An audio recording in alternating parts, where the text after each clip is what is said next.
So when you call my phone and you know my vibe, say she all alone and it's time to slide, but she on the way, yeah. Conversation, no games, but it's time to play, yeah. If you ask me, girl, I need a nasty girl. If you ask me, girl, I need a nasty girl. If you ask me, girl, I need a nasty girl. If you ask me, girl, I need a nasty girl. Yeah. Every time I hit, you get the best of me. I push it down till there's nothing left of me. I can never let them get my recipe. Yeah, I can pull up if you like, kill it and do it again. Oh, she brought two of her friends, one with it in, screaming I'm putting it in. She love what I do with the pen, shit is a sin. Taking you down on the game, she get the moment insane, giving me brain, jacking she all of my name, picture me all of your friends. Pack a bag, we about to take a trip. I'ma scoop you later, oh, just wait about to make a flip. You see me crawling down your block, I'm in that foreign car. I'ma take you somewhere foreign far, and I'ma beat it, I'ma fuck you like a porn star. Call my phone and you know my vibe, say she all alone and it's time to slide, but she on the way, yeah. Conversation, no games, but it's time to play, yeah. If you ask me, girl, I need a nasty girl. If you ask me, girl, I need a nasty girl. If you ask me, girl, I need a nasty girl. If you ask me, girl, I need a nasty girl. You want a nasty bitch, doing he stand on the dick, throwing it back. Can't romance the bitch, throwing them pins and shit, blowing the pack. Told him I love him, but he know it's cap. I like a nigga that stay in the trap. I like a nigga to go OT, and I like a nigga to bring them back. One hand on neck, one hand on frontal. He know I love to get it from the back. Ski up on him left puddle. He do anything for that rap. He do anything for that cat. He do anything that I say. He do anything for that breach, cause he only worried about getting paid. Like, why you being weird to me? I got hood bitch tendencies. I got post-traumatic stress. Fucking me's the remedy. I keep burners by the bed, cause friends turn to enemies. Said you want a nasty girl, but this shit come with penalties, huh?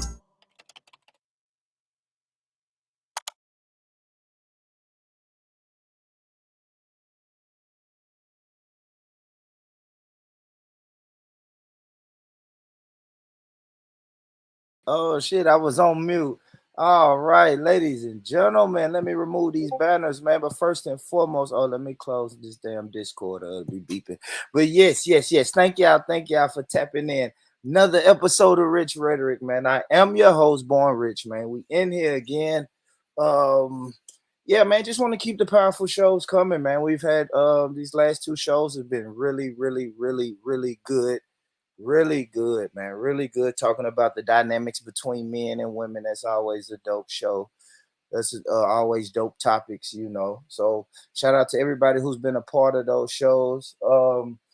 I guess get some little housekeeping out the way, man. Shout out to the local family that came by and supported the restaurant. We opened our restaurant up for a few hours yesterday, and it was our first time doing a soul food Sunday type deal, and it went really successful, man. For real. We only opened from like 12 to 6, but like at 5 o'clock we was damn near out of food because we only cooked a certain amount. We didn't expect it to be as big as it was. So salute to that. And I love Soil. Oh, I put the this pinned.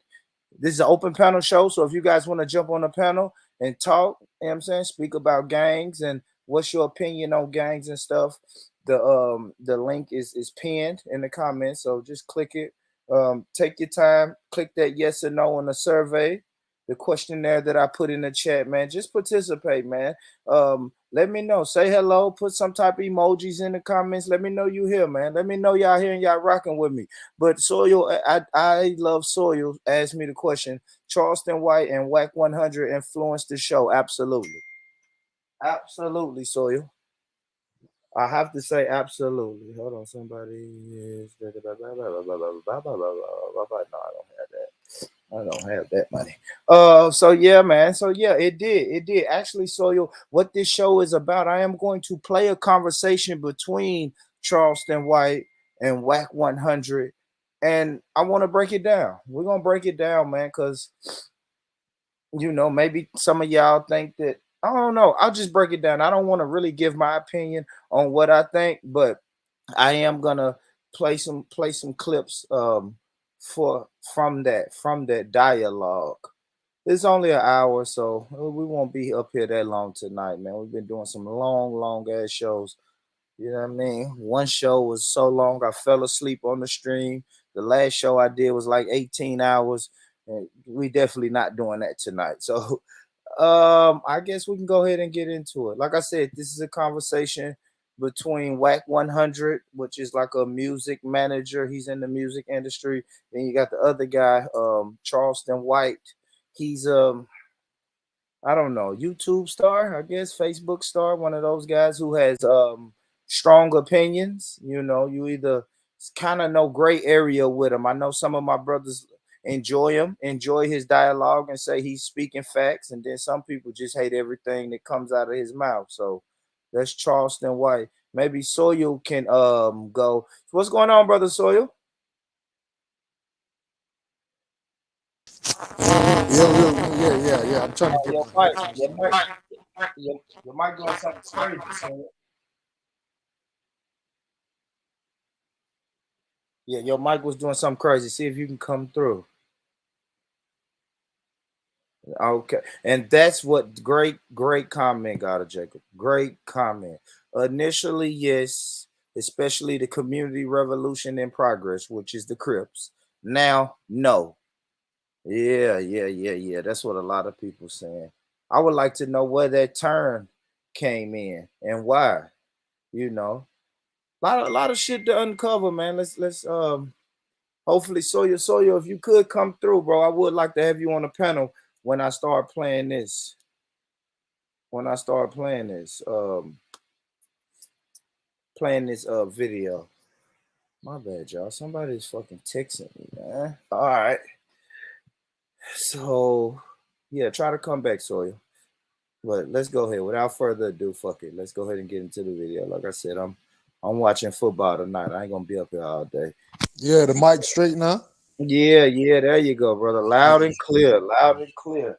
So I guess first and foremost, how would you describe Charleston White? If you had to tell people, somebody who has no clue who he is, how would you describe him? A shock jock, but I would Good say shit, good shit. Yeah. straight answer is shock jock. But I would say he's the type of person that fits this phrase quite well. Eat the meat and spit out the bones. Uh, I feel you. I feel you. At some point, I feel you. he has a message, but there's a lot of other baggage around the message. There's a lot of meat in his in what he says, but there's a lot of bones also. So Yeah. Even in this video, somebody's gonna say it's his delivery. yeah. I just watched the last Yeah. 2 hours of them. The lives. Literally just watched it like 10 minutes ago. I just Yeah. finished it. Yeah, I listened to it today while I was in work. I was like, oh yeah, we Whack gotta 100 discuss finally this met with his the match people. though. What you say? Say it again. Whack 100 finally met his match. Oh. Like if you know, I watch him on Clubhouse. He always talking about like the other side of it, how gang life is actually as good, not good, but he kind of portrays it in a good light, pretty much. Like it's something that you should try to achieve to or something along those lines. If you really listen to him. Yeah. So yeah, let me get into a little bit. We'll play a little bit of this for the people. I'll pause it. I'll pause it every so often so we can break down, digest what was just said and we can break it down, man. So without further ado, fam, let's get into the conversation between Whack 100 and Charleston White. Let me share the screen and let's see what they're talking about. Let me mute my mic. Y'all make sure y'all hit that like button, family. And if you're not subscribed, you gotta subscribe, man. Get the subscribers, man. I was looking at the views and the subscribers from my last show. They're not matching. They're not matching, man. So even if you're a hater, it won't hurt you just to tap the damn subscribe button. But here we go.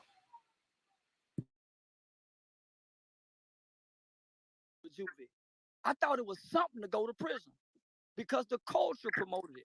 So when I turned off the television and stopped watching the culture, when I took off the headphones and stopped listening to the culture, I started looking at my uncle been to prison, my granddaddy been to prison, every man in my family been to prison, but ain't nobody came back and said nothing bad about prison. They actually make it sound bravado and fun. When I spend a night over my buddies' houses, so the culture, the environment, say, okay, nigga, this is it. So what do niggas tell me online? Nigga, you couldn't have made it on the yard. So you take away my stripe as a man because you think I couldn't have made it in prison. That's what we push to the kids, nigga, when you see how a nigga die. When the regular nigga die, his funerals don't look like that. Yo, Charles. So Sawyer, we've been talking online, for a minute now, brother, and I think we probably in the same age group, not too far off. Nothing crazy. If the age difference is not a huge gap. So I guess coming up, was jail glorified? Coming up in Florida, was the people around you that was coming home from jail, were they glorifying you? Were they trying to warn you not to ever go? Or talk to me, brother.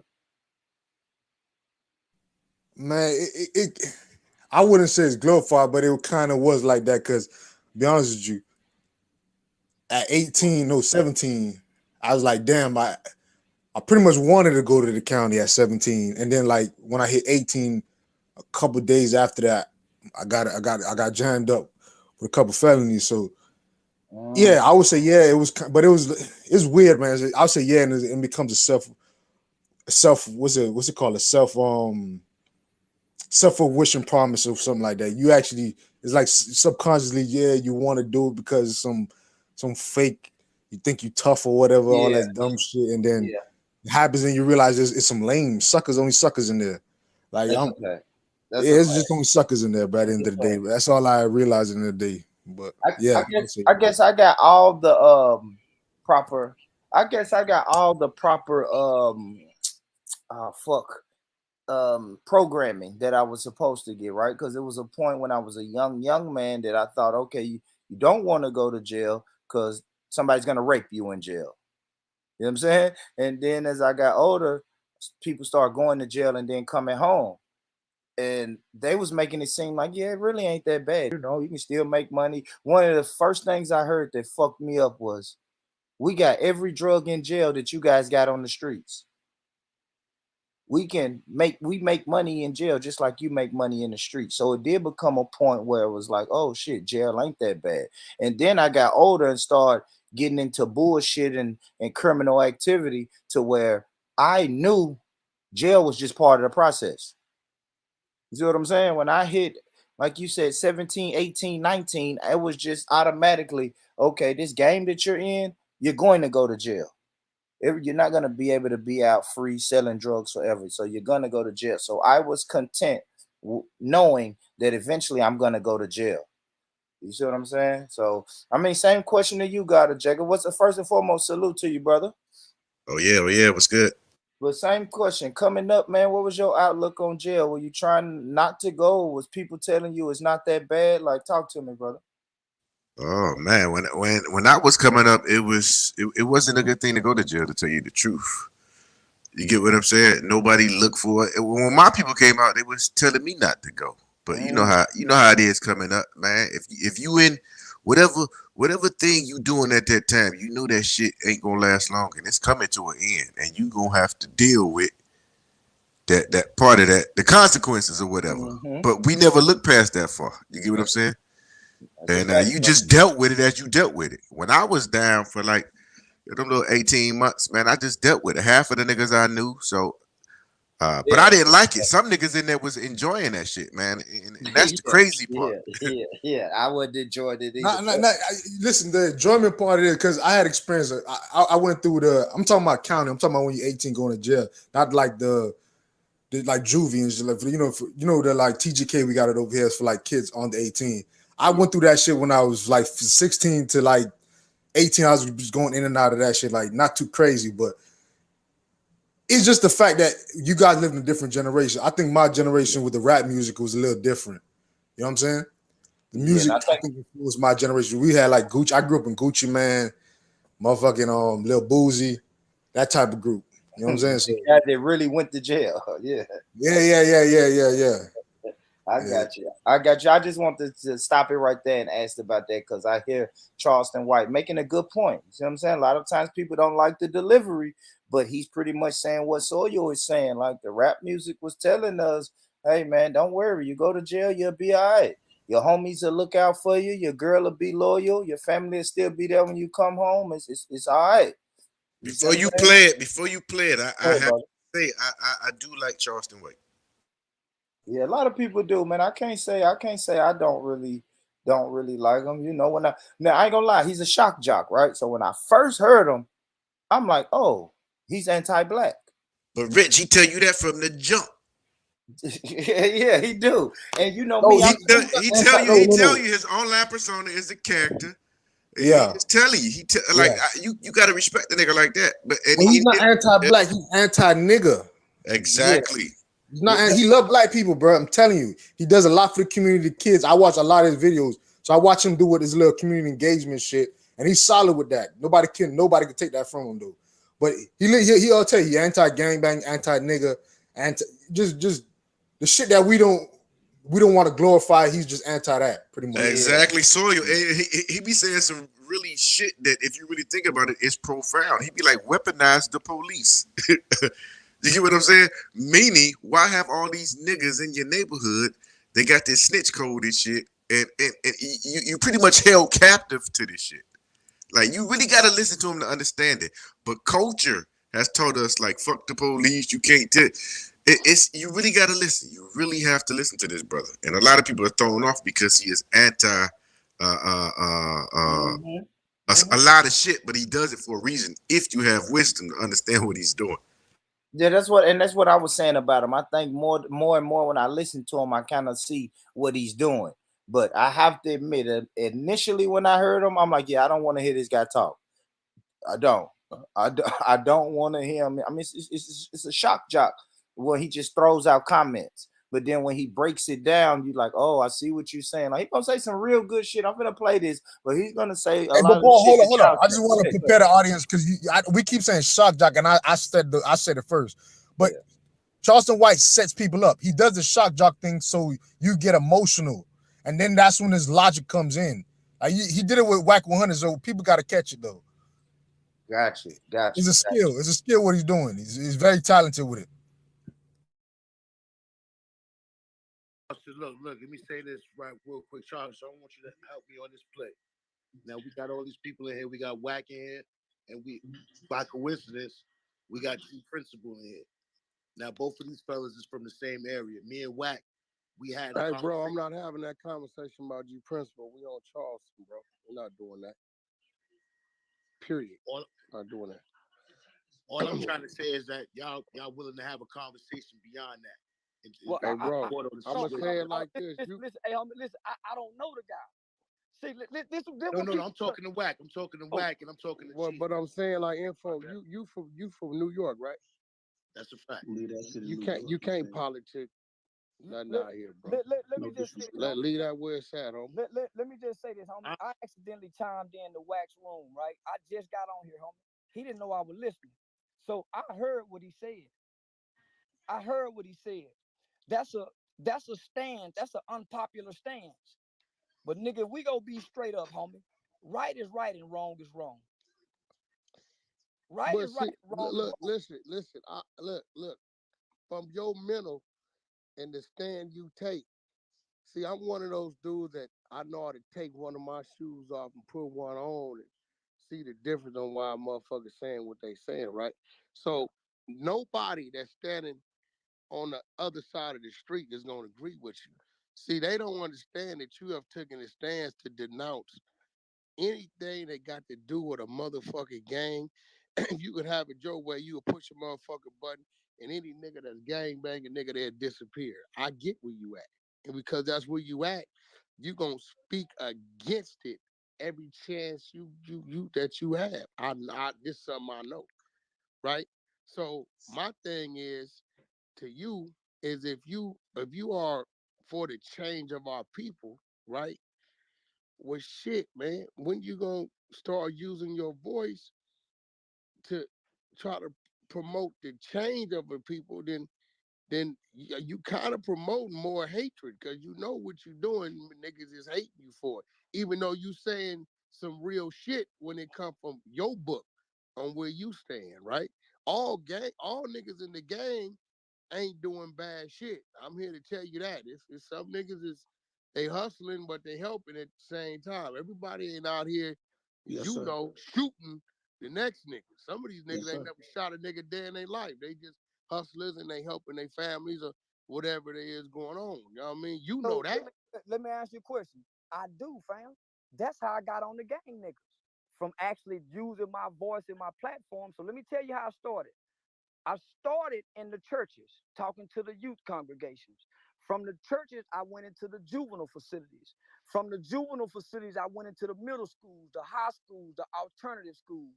From the high schools, I started teaching a class at the adult parole office, the central unit, every Tuesday and Thursday. From there, I started speaking at college universities. From there, I started getting into politics, working with legislation and changing laws, working from state to state with national. So we got you. So as I'm doing this, I'm saying what I'm saying now. I'm just not cussing. I'm not smoking weed because I don't want to. I'm trying to go to Dr. King rap. So, but I'm not trying to be seen, right?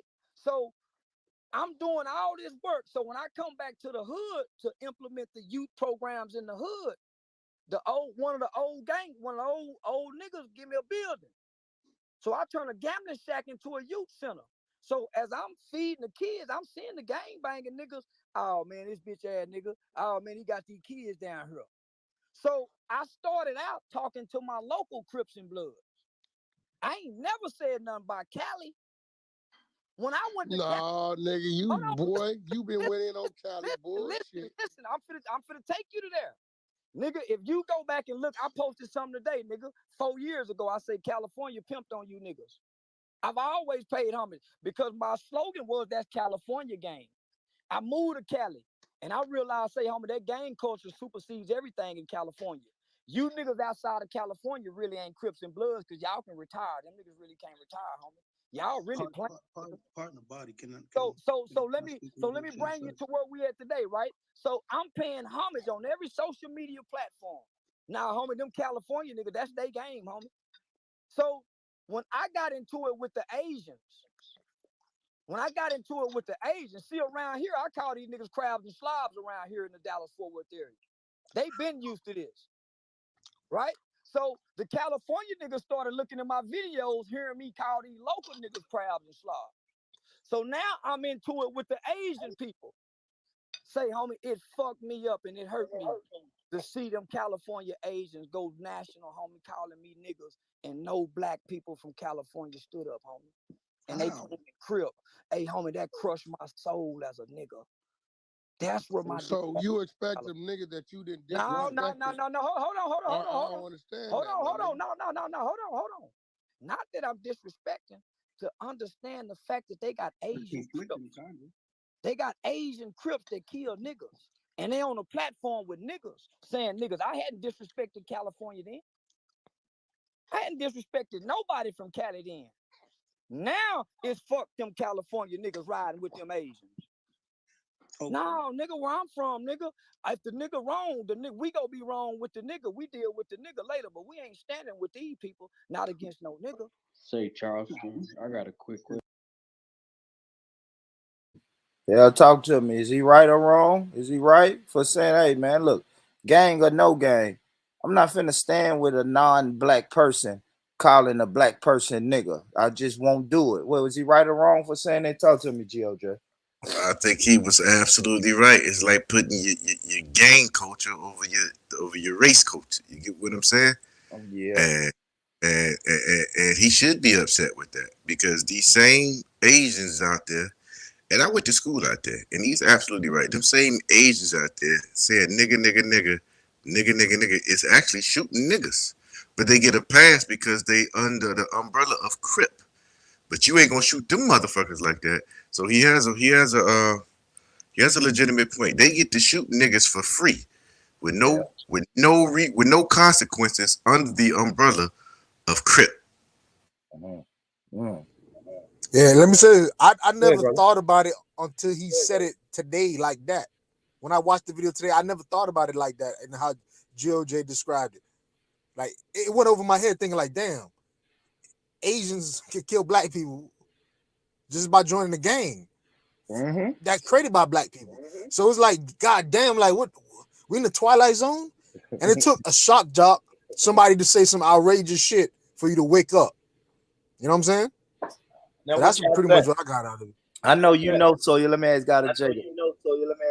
Mute up, so you got echo. But God Jacob, I'm gonna play some more of this video. A lot of black people on this panel while these two brothers having this conversation. You think the black brothers on here gonna condemn Charleston White for saying that, or take the side of the Asians? Most of these niggas, these new age niggas, gonna take the side of Whack 100. You get what I'm saying? Everything Charleston gonna say is he just talking shit to them, but that's because they don't listen. And some of the points he do make is valid points, but because his delivery and his style and his ego and his arrogance, because he like Sawyer said, he'll start off in the gutter with you because that's just who he is. You get what I'm saying? But he's always trying to center the argument, which is kids. His whole battle, his whole mission is youth. He could give a fuck about all these other niggas. And that's what he said. He don't give a fuck about old niggas. He only care about kids. He don't give a fuck about nobody old. I think his cutoff was, I think, over the teens or some shit. And the thing is, you gotta have a target audience, man. All these niggas coming to the pro-black community, the Hotep motherfuckers, they don't got no target audience. They try to help everybody. This motherfucker got a target audience. I want to help black kids. Simple. Age group, boom, boom, boom. You know what I'm saying? It's over with. So he can't deviate from his cause if he upset fucking older 30-year-olds, 20-year-olds, 40-year-olds. He don't give a fuck if he upsets you. He only cares about the kids, like JOJ just said. And he don't respect hierarchy. You get what I'm saying? Now go ahead, play it. I was just saying he don't respect all that hierarchy shit. Like just because you an elder in the game, he could give two fucks about your status and said gang. Gotcha. Let's play a little bit more.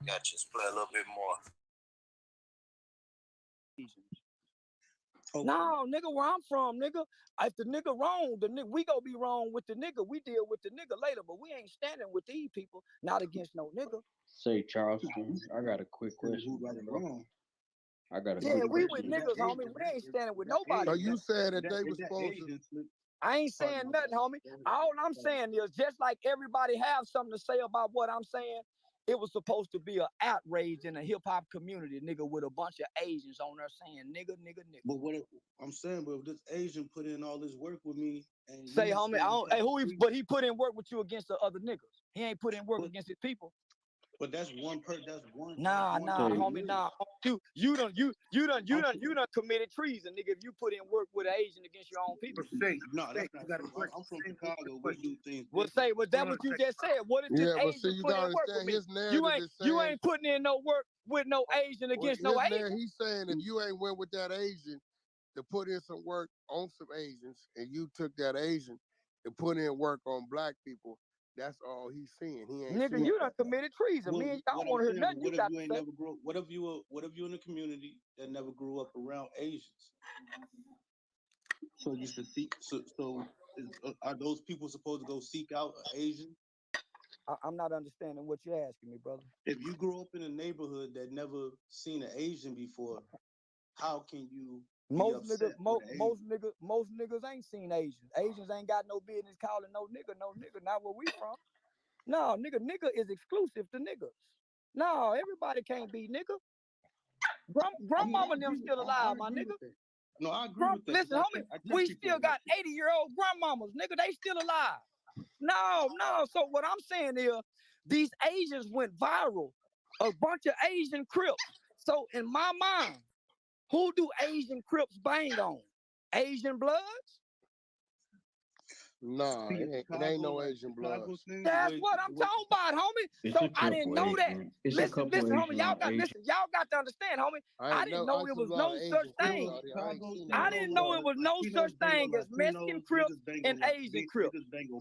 Niggas bang on niggas. In Chicago, Latinos bang on Latinos. Niggas say, homie, I don't know nothing about Chicago, so I can't speak on that. All I know is, homie, if we go beat up each other, can't nobody join in with us. And I'm saying, when I found out California gangs let other ethnicities join in with them to kill niggas, homie, I say fuck them California niggas. They'll let a Mexican join in with a nigga. They'll let a Samoan or Asian to join in to kill a nigga. Nah, homie, you gotta stay out of this. Oh, no, matter of fact, let's turn on him. Say Charleston, I'm a Mexican myself, and I got a question on that myself.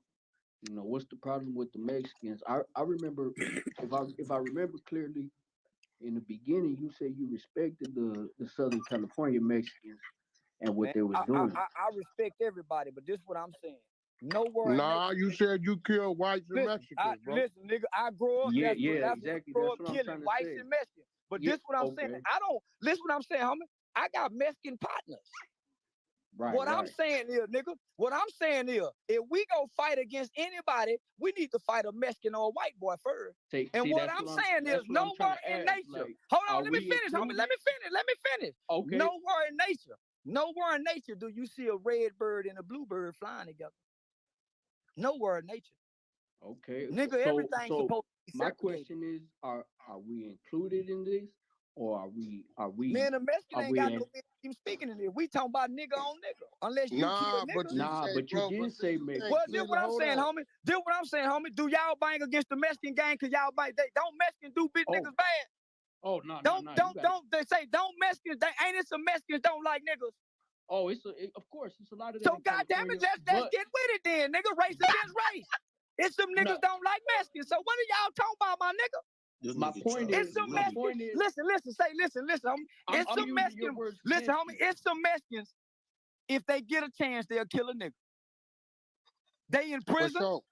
So come on, homie. What you talking about, SA? This ain't your conversation. This nigga talk, SA. As soon as you, and listen, I would much rather say this, homie. I come up in an era where niggas fought Mexicans, niggas fought white boys, niggas fought Mexicans and whites. Nobody joined in to fight nigga on nigga. So what the I'm Mexican and white boys joined in to fight us, but we don't let nobody join in to help us. We die losing before we let anybody else join in to help. The Norteños help. I don't know nothing about that, homie. All I know is Crippin' blood. I don't know nothing about Norteños. But my question is, man, you taking me somewhere I don't know nothing about though, SA. Are we gonna come? But you gotta know about this. This is just speaking as a human. This just speaking as a human. Niggas ain't never been humans. They ain't never treated niggas like humans. Don't come to me with human talk the way niggas done been done in America, man. I'm treating you like man, human right now. You wasn't saying that when they killed Tamir Rice. I'm treating you as a human right now. You ain't got now post, nigga, where you were talking like that when they killed Tamir Rice.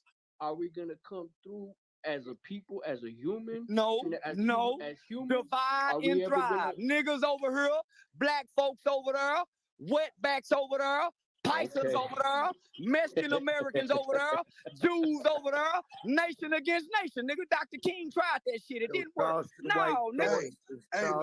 Hey, Charleston, look. I'm about to say that's the pause right there. You know, I gotta bring my brother God of Jacob. What he talking about, God of Jacob? You see that? He said everything right. You can't tell me where he said something wrong yet. You can't tell it to me. I mean, it's like, what are we doing? Like, and he is right. When I was coming up, I said this shit a long time. I think on your show when I was coming up. The Mexicans couldn't say nigga, the white boys couldn't say nigga, or the Africans couldn't say nigga. I said that shit and everybody got mad. And he just divided up the sections where he said blacks, niggas, da-da-da-da. It was just that. I think it's regional in the way we operate, but that Cali shit is crazy out there. Sawyer, what do you think about what he's saying so far? Yeah, I'm for it, man. Shit, it sounds like some 80 West shit, really. So yeah, I hear that a lot. Yeah, I hear that a lot. My bad. So I hear that a lot. Now, can y'all tell me any situations where Mexican people has helped black people in mass numbers? Shit, I lived in Cali for 6 months. And I lived in a place in Cali called Indio, California. Just type in it, like 98% Hispanic, and which is in Hispanic they mean Mexican. So I lived there. shit, my supervisor, the soil conservationist, pretty much was showing me how light his skin was. He used to lift up his arms and show me he said, I get dark out here, but this is my real skin tone. Like he lifts up his shirt, lifts up his sleeves and showed me how light his skin is or whatever. Like it was so bad. People used to tell me ahead of time, hey, he's gonna do this, he's gonna do that, he's gonna do this. Other Mexicans were telling me this, man. Shit. To me, that's just how life is, man. People just gonna get attracted to who they look like. And Mexicans are just very good at that. You know what I'm saying? They excel at that. Soil. I'm from Cleveland, Ohio, baby. And we were banging with them niggas every day when I was coming up. All the time. Hey, mute up, so my bad. Mute up, so you got an echo, bro. Go ahead. Say it again, God, Jacob. I was just saying, I understand where he coming from, because when I was coming up, we was banging with the Mexicans every day, all day. They had some little game called the ricing something, whatever they used to call Rice themselves. and peas. Yeah, rice. We were banging with them niggas all the time. You know what I'm saying? So I understand where they come from. And then when you call them out on that shit, then they try to bring the human shit in, where we all bleed this. No, my nigga, don't work like that. Like you can't train shit up. Brown and black, but in secret it's called the Raza. Yeah, I mean, we're just all kind of shit. But I understand where he come from. Like I said, right now, he ain't said nothing I disagree with him versus as far as this interview. Now, it is some shit that he said recently that in the past that I don't agree, but in totality, I can't scratch and throw away his message yet. That's another show for another day, because for real, I like that. It's about the man and the message, the messenger and the message. I like that. What's going on, brother Robbie? You good? Hello? Yep. We hear you, brother. You good? Just making sure that was you. Yeah, I'm good, man. I'm listening. From what I'm hearing, my only suggestion that I would bring to the table would be, I think there's a difference between gang and underground economy and civilian, because that's the same thing even within black gang culture. They'll tell you, like, if, in other words, you can be a gang member or you could be gang affiliated, and prison politics does play out in the streets to a degree, because I have dealt with it. Look, let's say I could come across 10 Mexican American people. There could be one or two of them that are ex-penitentiary, and if they're hardcore with their racist beliefs and they used to ally with some of those neo-Nazi groups, man, they'll hate on you harder than anybody else for no particular reason, because they already are in a military mindset because they're gang affiliated. But then you also got some gangs that do trade with each other because of the drug business.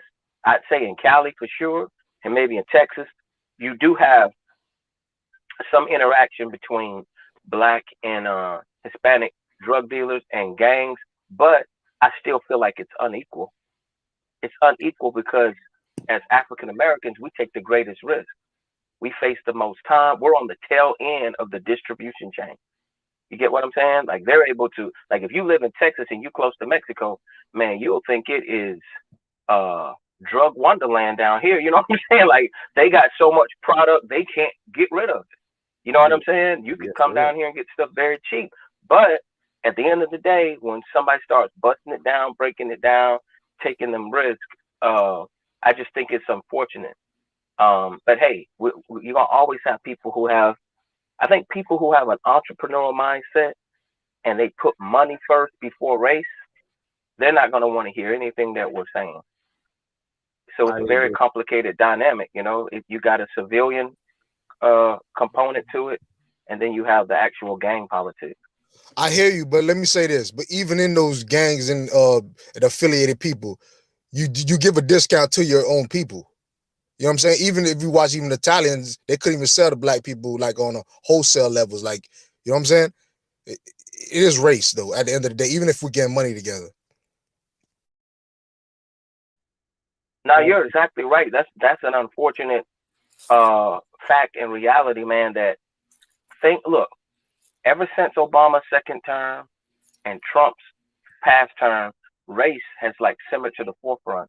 And to me, it's simmered to the forefront that even if in the past I used to kind of ignore it or wouldn't make it as something as a part of my my thought process, unfortunately, and that's what I'm afraid of, I feel like as an American culture, man, we're about to go backwards 50 years.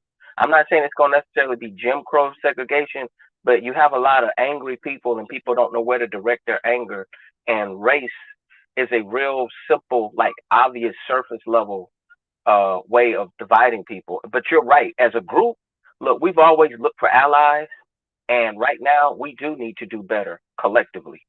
So my only issue is, say, with Charleston White and even these self-appointed black leaders, I get tired of people who speak from their own personal experiences and act like they're a leader for black people. I think black people haven't had a real grassroots leader in a long time. Some of these people who are government pawns or democratic pawns, you know what I mean?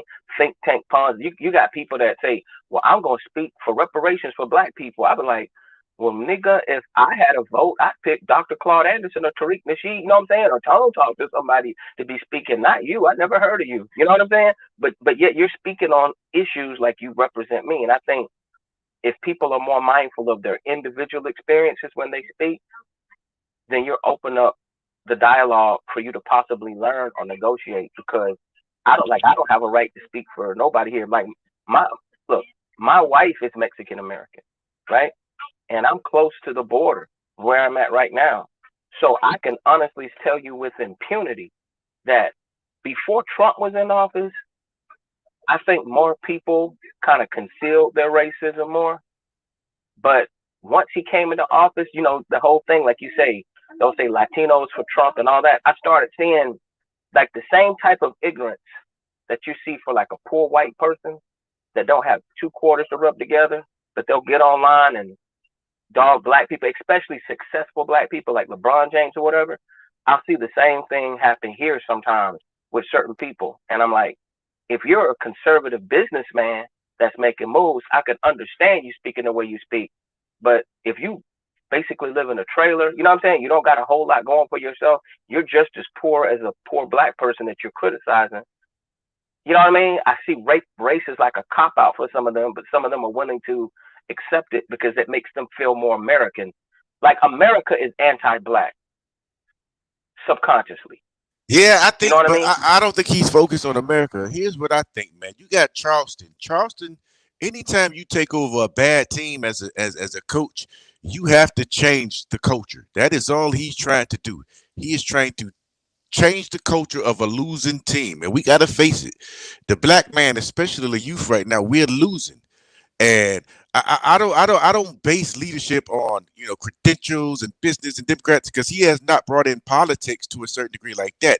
He uses it as a prop to get niggas engaged, but he is trying to change the culture in that locker room, just to use an analogy. And we Well, are at, hold on, let me finish because I let you go for a little bit, right? And I'll be quick with it, I promise you. And all he doing is trying to change the culture. When you got a bad culture, you're going to continue to lose. It's some stuff I listened to. He was talking about the no snitching shit. That is a culture to me that has to change. We have to change our culture because we are in a bad locker room. You get what I'm saying? And his experience should be heard to the youth. I believe his story should be ballyhooed out there. You get what I'm saying?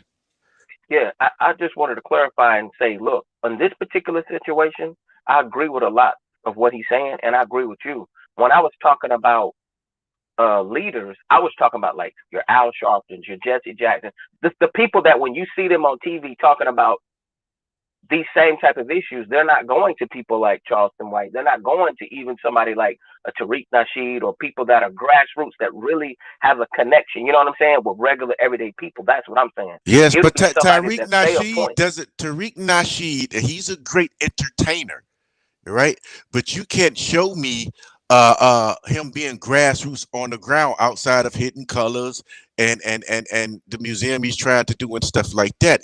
He is a social media star just like Charleston White. But Charleston White actually has receipts showing what he has done. So we elevate the Tariq Nasheeds because they are more prevalent.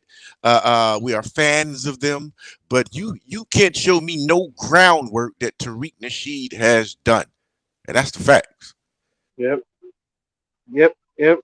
Hey, hi everybody. what I gotta say about gangs, I don't think the gangs have helped anybody really. Like, what has the gangs really done? I know everybody wants to say, oh, they used to be community or something, and then Black Revolutionary Independent Mafia. But what revolution has ever come from a Crip and Blood gang and or Vice Lords and GDs or whatever? You know, because I mean, I grew up in the area that didn't have it. Like I didn't really learn about gang banging really until I went to college. Because my roommate, my best friend in college from Compton, right? He was from a neighborhood called Front Hood Compton Crip, but he wasn't a gang banger though, because he was in college. You know, I mean, his dad was a cop. He wouldn't let him gang bang, but he's the one talking about all the gangs and stuff and how it is, because in DC there's no gang banging. Like, there's no such thing. And the funny thing about it though, if you look at Oakland and the Bay, they don't got gang banging either, even though it's in California. But don't get me wrong, it's still rough. It's still got crime. What I'm trying to say is that the gang is an extra way for people to be violent, and it doesn't do any good. It just organized violence against black folks, and you terrorize each other because you go around and you say, "Where you from, cuz? Where you from, blood?" Everybody got to say nowhere. It's like a terrorist. Like, you live in with a bunch of people who have no business other than to terrorize their own community. So I think the gang banging culture needs to be renounced. I think like I what I think really should happen.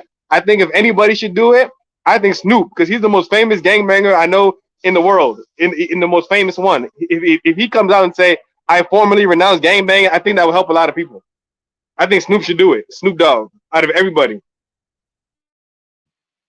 Now the thing is, it's cool, Pelu, but the thing is, we don't live in California. So we don't really know the culture of gangbanging. You know, we get the watered down version. I know I'm in Tennessee. I get the watered down version. I don't know how it feels to be 3 generations in of Crips. It's bad. You see what It's I'm bad. saying? So It's bad. I know, but when we say that the gangs don't do anything positive, I can't honestly say that because I'm not in California. Now, on a wide mass scale, it's easy for me to say no, gangs ain't did shit for black people. But I don't know what they have going on personally in California. They don't. They don't like these even in California. Okay, I told you, like, me too, right? I didn't know about it until I went to college, and my best friend in college was from Compton. Like, I had one of my two closest friends. One was from Compton, and one was from South Central. The one was from the same neighborhood where they had he was from a neighborhood called the Jungle, right? And it was the same neighborhood where Denzel Washington went in Training Day, right? He was from that neighborhood, right? And then my other man, he was from Compton. He was from Front Hood Compton Crip. But actually, as a matter of fact, he was actually friends with J Rock because he actually went to school in Watson. He actually wanted to be part of J Rock's gang, the Bounty Hunter Blood, but you know, his family couldn't let it. But anyway, to make a long story short, yeah, you have people all these generations, but what is done? Like, you guys still have OGs that have been doing the same thing since the '60s and haven't done nothing with their lives. I mean, of course, some people are friends and they got out of it, and they've got jobs from other people, and it is a network. Yeah, it's a social network, but it's way better ways to make social networks than gangbanging. There's way better ways. I mean, it's a waste of time. It's a waste of time. Okay, but play this. Every gangbanger, any sensible game, except for maybe some people, maybe like Wack. I don't know about Wack too much, but even Nipsey, everybody who's really in a gangbanger, if they're old, right, they'll tell you, okay, why every gangbanger on public always says, if you're over a certain age, I don't see why you were planning to join the gang, or if you wasn't brought up in the gym, why you joined the gang. They tell you something. They're telling you that they know what they're on some bullshit, but they're on it because they're stuck in it and they feel they stuck from the child to the child. But even they will tell you that, oh, because a lot of them, even the ones, even if you go watch YouTube videos about gangbangers, they always tell you that they don't want their son being in the gang. They don't want a child being in the gang. Why don't they want a child being in the gang? Because they know it's on some bullshit.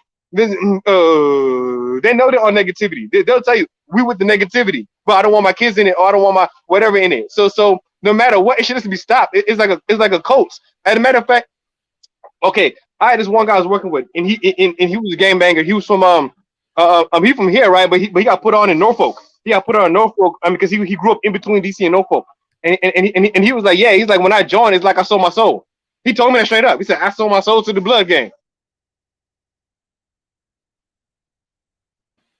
Okay. So it's like these things is like it's no point. It's just an extra way of mobilization that's stopping people from doing the real mobilization they need to do to build the communities. We got the young folks killing each other instead of mobilizing a positive mobility. Now, it's natural. Gangbang is natural because everybody wants a mobility, but we need to find better solutions and better alternatives, or else people keep losing to gangbanging. It doesn't help. I never see Even everybody know from gangbanging. Like my cousin, because I had a cousin too. He got put on He was out California and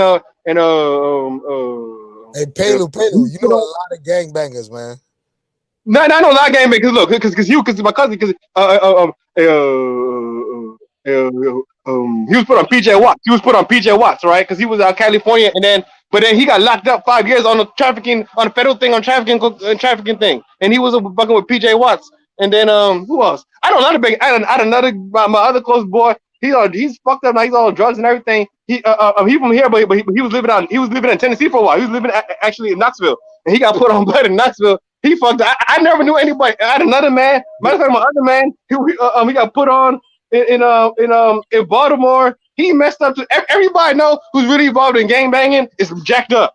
I don't know any positive person who's involved in gang banging. My other boy who got put on in Baltimore was a Crip. I don't know what happened to him. I don't even know if he's alive no more. I ain't never seen nobody do good out of gang banging ever in my life.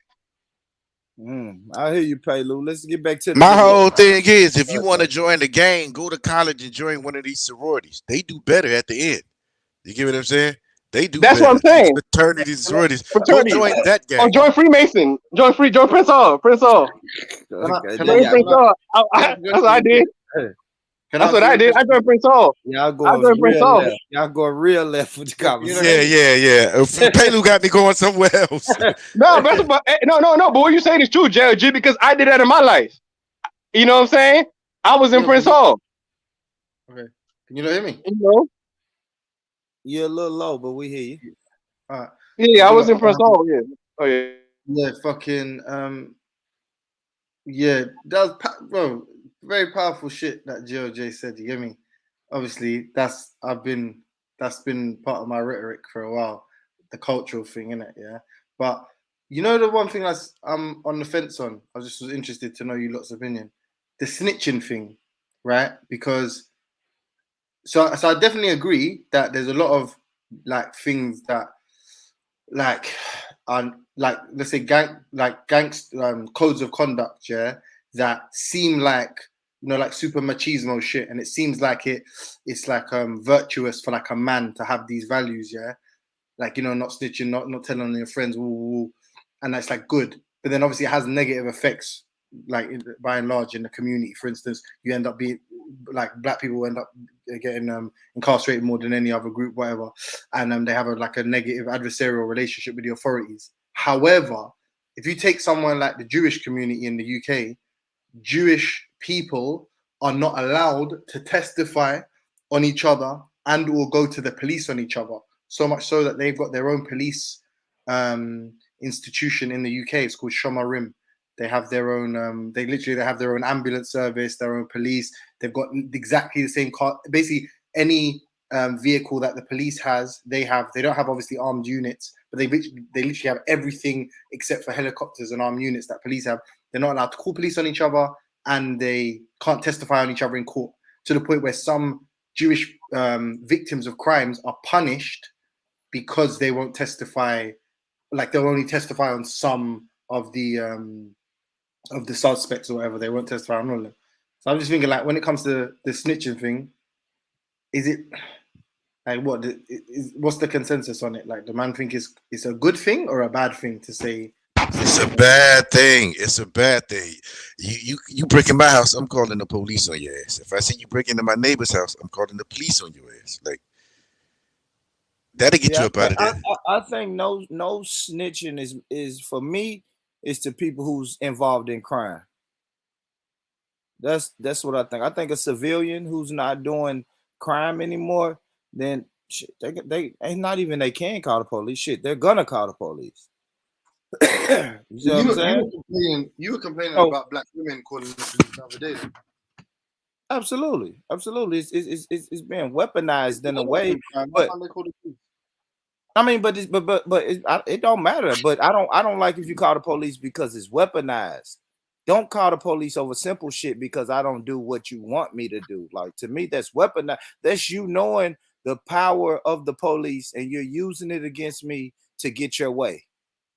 No, I'm not. You said calling the police is like calling them out. It's like calling what? You said Sorry, you said calling the police is like, I can't remember what the phrase you used, but something like a slave master or a daddy or something like that. Yeah, it's calling it. Yeah, it's calling an authority figure over you when you're using it to weaponize. But if you're using it to fight crime, then I can't be mad at that. Like God of Jacob said, if you break in my neighbor's house and my other neighbor calls the police, then that ain't no snitching. That ain't nobody broke a code. You shouldn't have been breaking in them people's houses. If you understand what I'm saying. Like I said, the no snitching is supposed to be for people who it's for. Put it that way. If you're doing crime, if me and you are doing crime and we both get caught, well, we doing crime together, I get caught and I snitch on you, that's not part of the code to me. For real.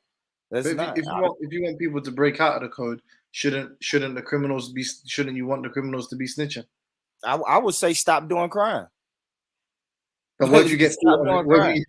If you get caught, take your charge. We was just talking about that. Me and God of Jacob and Sawyer was just talking about how I was taught about jail. You see what I'm saying? I started off as a young boy. Don't go to jail. You'll get raped. Then you get a little older and people tell you, well, hey, bro, I went to jail. It wasn't that bad. And then you get older and I became a criminal and I had accepted the fact, born, you're eventually going to go to jail. But if while I'm out here selling drugs, my partner's selling drugs with me, something happens and they bust in my house, take me to jail, I'm not going to say, hey, well, you guys found me, but what about my partner that I sell drugs with? Like that to me, that's pussy. You doing that? Take your charge. But what if you weren't selling drugs, but you do sell drugs, but you weren't selling drugs right now, and you're in a car with your friend? Like, what if it's a situation where basically, no, but I do sell drugs. That's the thing. No, I'm saying, let's say you do crime 100%. So you do crime, but there's a situation where it's basically your friend could take a charge for you, right? As in, it's his fault, not yours. It's his mistake, not yours. But he gets off. Yeah, absolutely. No, absolutely. I would tell my friend to take his charge. You see what I'm saying, Jimmy? Like if we both sell drugs, but on this particular day we're riding in the car together, and the police pulls the car over, and you got drugs on you, and I don't.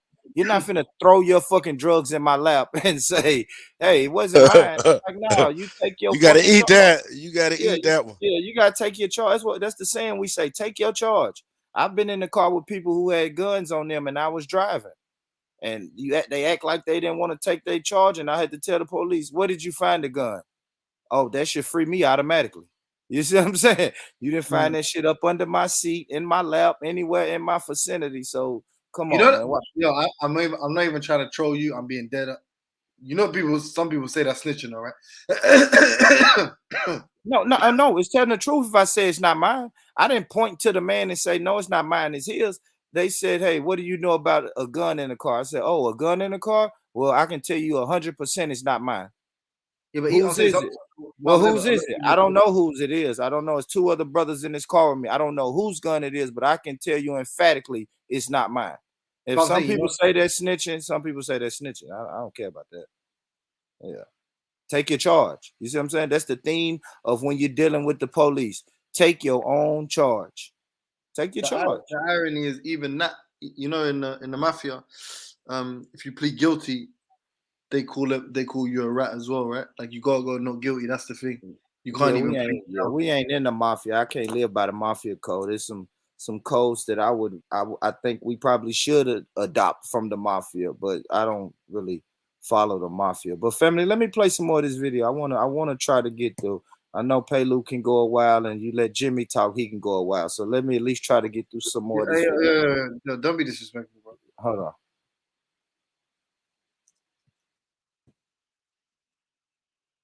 Americans over there, Jews over there, nation against nation, nigga. Dr. King tried that shit. It didn't work. No, nigga. Hey, Charleston, look. I know you fucked up with me though. Hold on, let me speak right quick. I'm not here to bash you, but I'm here to talk about your contradiction. You ready, brother? So listen. This is where your hold on, no, wait. No, nigga, hold on. Hey, look, hey, check this out. I don't want to argue with you. I didn't come to argue with you, brother. No, nigga can't speak on my contradiction. Nigga, we all contradict. Every nigga alive we live in a cycle of it.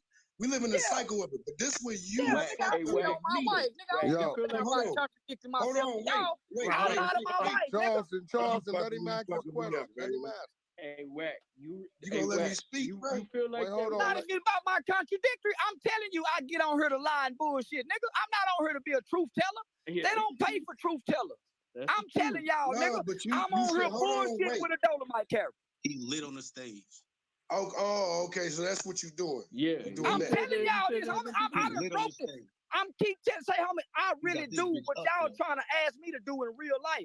That's why you don't see nobody protect me. Nigga, I don't give a fuck what you do. I just want to ask you a question. Nigga, why you want to talk about my contradictory then, nigga? Just why you saying two different things, man? Just listen to it if you don't know me then, nigga. If you don't know me, why you want to know? No, hey, look, this is all I'm saying. Yeah, I don't get that shit. No, look. Then I just sit back and listen to the nigga and wouldn't have nothing to say, homie. No, I ain't one of them niggas listen to a nigga tell lies. I'm not trying to bash you about nothing.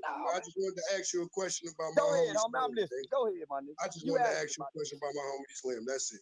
Go ahead. So my whole thing to you, brother, was you said something about the dead, right? That had nothing to do with you. I just wanted to ask, did you ever meet that brother?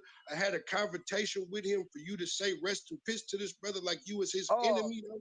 As a black man, hold on, wait. You said you wasn't taught to fight black men or go against black men, right? You go across the road and do what you do. Okay, so hold on, wait. I'm not a gangbanger. I'm not a gangbanger, brother. So at the end of the day, all I'm saying to you is your contradiction to me is like double-sided. That's some retarded shit. Well, let me ask you a question, brother. Go ahead. When I was introduced to gangbanging, it killed that mindset to go across the railroad track for much fun of getting your own people. So but you to answer your question about hold on. I just answered your question, fam.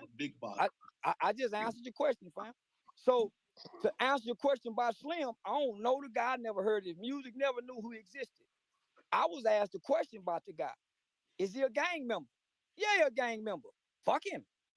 That's any gang member, homie, not just your homie. Any. All right, so Slim, I think his name's Slim 400 or something, a California rapper. He was murdered the other day, and like we said earlier, California has a big gang culture, so he was a gang member. Now let me ask the panel: is he out of line by saying "fuck him"? A guy that's dead? You know what I'm saying? Are you out of bounds when you say "fuck" a dead person? I say no, only because of his message he's putting out. You get what I'm saying? He's trying to say the youth, and that helps his message. Then he has a right to say that. And plus, you know, his music that he was putting out, from what I've been told, had nothing but killing and robbing and doping and selling dope and bitches and hoes in it. You get what I'm saying? So you can't ask that man to speak kindly of the dead when what he had did was against what he's trying to do. So it is what it is. And let me say something. And Born, let me know if you hear echo. I don't know what's going on with the mic. I think you only get an echo when other people are talking, but I don't hear it now, brother. So you just trolling me there. You trying to tell me to shut the fuck I'm listening when I talk. Nah, just tell me shut the fuck up next time. You actually did have an echo though. You actually did have an echo.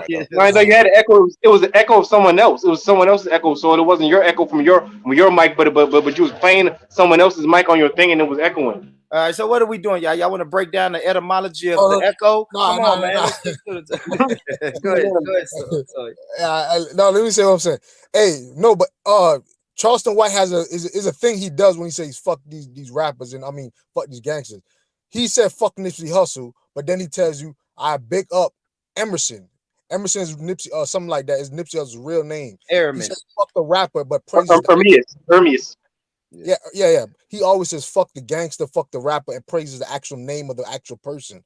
So when he says fuck the Slim 4 on the East, he actually does research on the person and then bigs up the actual human being. That's why he said he's trying to separate the two, showing it's in the same fucking video. He's later on gonna break down the old Nipsey Hussle shit and what he means by fucking when he say fuck somebody or piss on their grave or whatever the fuck. Yeah, he is. Hey, I just want to bring up we said go. Were you talking about take your charge? Back in DC we say back in DC we say go into go on to your time. That's what you said. Go on to your time. That was a saying. That was a saying, and they used to make songs. That was like the whole saying. Go on to your time when you take a charge. But anyway, going back to the game bang. Oh, even if you want to look at King Vaughn, you know King Vaughn. You know why he called himself King Vaughn? Because he said his grandfather was King David, the guy who started the BDs. So think about it. So it's 3 generations in, and you still doing the same thing, and you got No, that killed. was a lie. No, that was a lie, bro. He's just a Oh, it's a BD. lie. You lied the Yeah, whole time. yeah.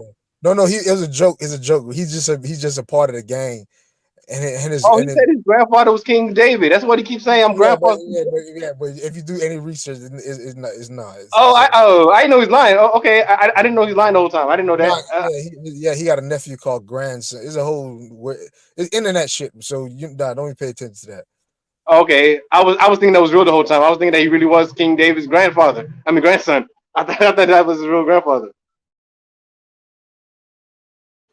All right, my bad, y'all. I know it's a little loud. I'm doing a little laundry, but yeah, let me get back and play some more of this video. Hey, boy. Go ahead, my man. No, I said what? What's that shit I put in the side chat for sure? Okay, I'm gonna check it out, boy. Y'all UK people love some damn World Star, man. We canceled World Star 17 years ago, man. I used to watch World Star every fucking day, but I check it out, Jimmy. Let me play some more of this. Gang member. I believe when gang members die in that manner. Hey, but this what you fucked up at with me. That was a man first. I don't know that. Listen, homie, listen. That's what. Oh, you just made my point. Listen, homie, listen. Listen, fam, listen to me. That you just made my point. We don't know the man. We just know the rapper. He doubled back and said the man's name. You see what I'm saying? You see what I'm saying, fam? When I just knew the rapper, man, fuck that nigga. So let me go look at this nigga. Vincent. His dad was in the military. Nigga, fuck that rapping nigga. Homie, that's what he give off. So if this rapper killer give off this image as he's a killer, we supposed to have empathy for him? He done gave off this image. So when do we cry when the gangsters die? The Italians don't do it.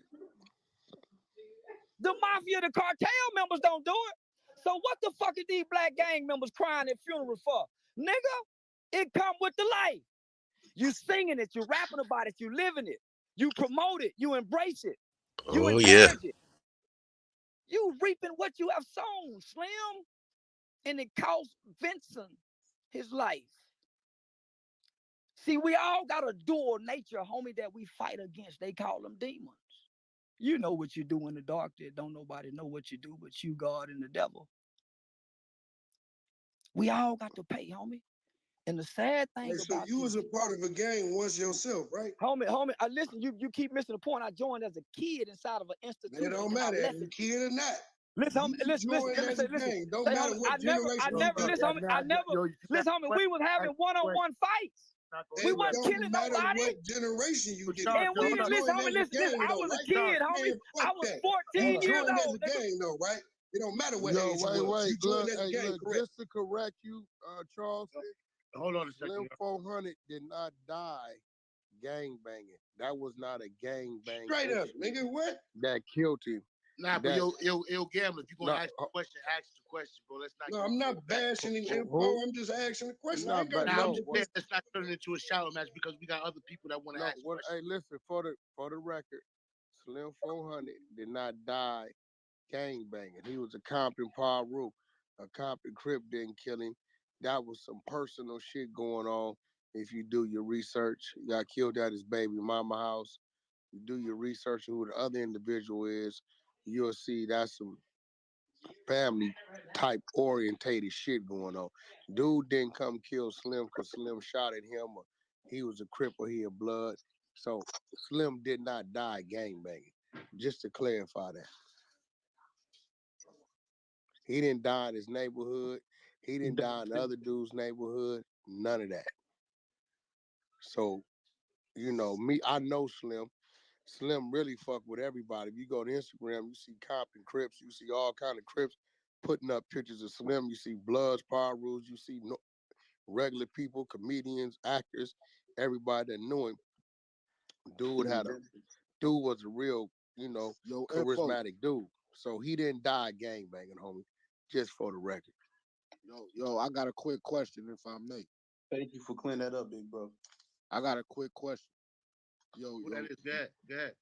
Yeah, I just want to know, like Charleston, like the way you coming off, your delivery and everything. I hear what you saying, but is you ready to put on, like you rubbing motherfuckers the wrong way? Like if shit don't go your way when you run into somebody, how you gonna handle that? He already told you what he gonna do. If he can't shoot you, he gonna tell. Get your mic button, Charleston. So unmute your mic. We already told the nigga what he gonna do. Nah, you can't be saying fuck somebody and just saying you calling the goddamn police. Nigga, he already said it. If he can't. Coming to you on this one, Jimmy. Talk to me, Jimmy. Can you say fuck somebody, and then when they try to put their hands on you, you call the police? Talk to me. Yeah, why not? Okay. Anybody else? Talk to me, Soil. Got it, Jacob? Y'all feeling that approach? Oh, yeah. That's the way he told you he gonna do it. It ain't gonna be no surprise to you. Yeah. You get what I'm saying? So I don't see what the big deal is. He said, fuck you. If you do something about it, I'm gonna call the police. That's gonna get you off of.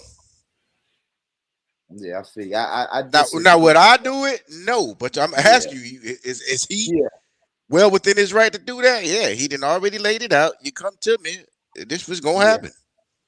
Yeah, you're right though. You're right. If he gave you a fair warning, then you know what's gonna happen. So yeah, I disagree though. But yeah, he got the he already. You're right. He already told you what he gonna do. He either gonna shoot you or call the police. Just want to get people's opinion on that.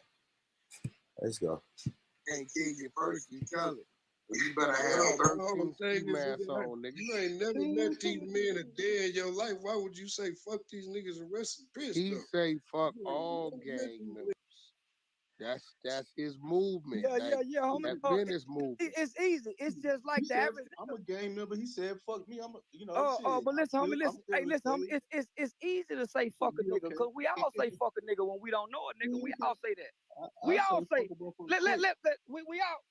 we all say fuck a nigga when we don't know a nigga. But let me answer your question, fam. I travel around the country with no security and no gun, my nigga. So I got to be willing to stand on it, homie. And I go to niggas' hoods. I'm out in public events, so I got to be willing to stand on it, homie. If I'm out in public, I got to know what comes with this. God damn it, no blood, no foul. You ain't around no real niggas doing that shit, bro. No you can't tell me. Hey, homie, hey, listen. That ain't in the streets. Say, homie, listen. Listen, homie. When I'm in the airport, hey, listen. When I'm in the club and the bar, it's real niggas somewhere. When I was in, I told Marvin's face and Melvin's face, they didn't do nothing. They had already heard me say what they said I can't say. Those senior citizens. I wouldn't give a damn. Yo, who else got a question, man? Anybody else? I wouldn't give a damn. Hey, what's going on? One thing I know, homie, listen, one thing I know, the average nigga don't have bond money. The average nigga don't have lawyer money. Nigga, it's an enemy in the op that he can throw his life away for who killed his homie. They ain't throwing it away from me. But Nipsey and bro, man, ain't nobody broke into the jail to kill that nigga that killed him. Ain't nobody broke in jail. Ain't nobody broke in jail to kill the nigga that killed him. Ain't nobody broke in jail to kill the nigga that killed him. All this shit. Homie, listen, hey, homie. Say, homie, ain't nobody broke in jail to kill the nigga that killed him. Did nobody jump in front of the bullet like they do the president? Nigga, when that nigga fired them shots, everybody took off running. This nigga crazy.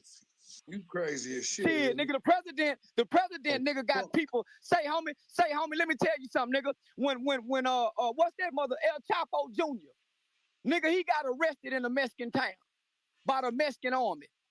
All these people came and shouted out with the Mexican army and made them motherfucker release him. Until you niggas get bad like them niggas, man, be quiet.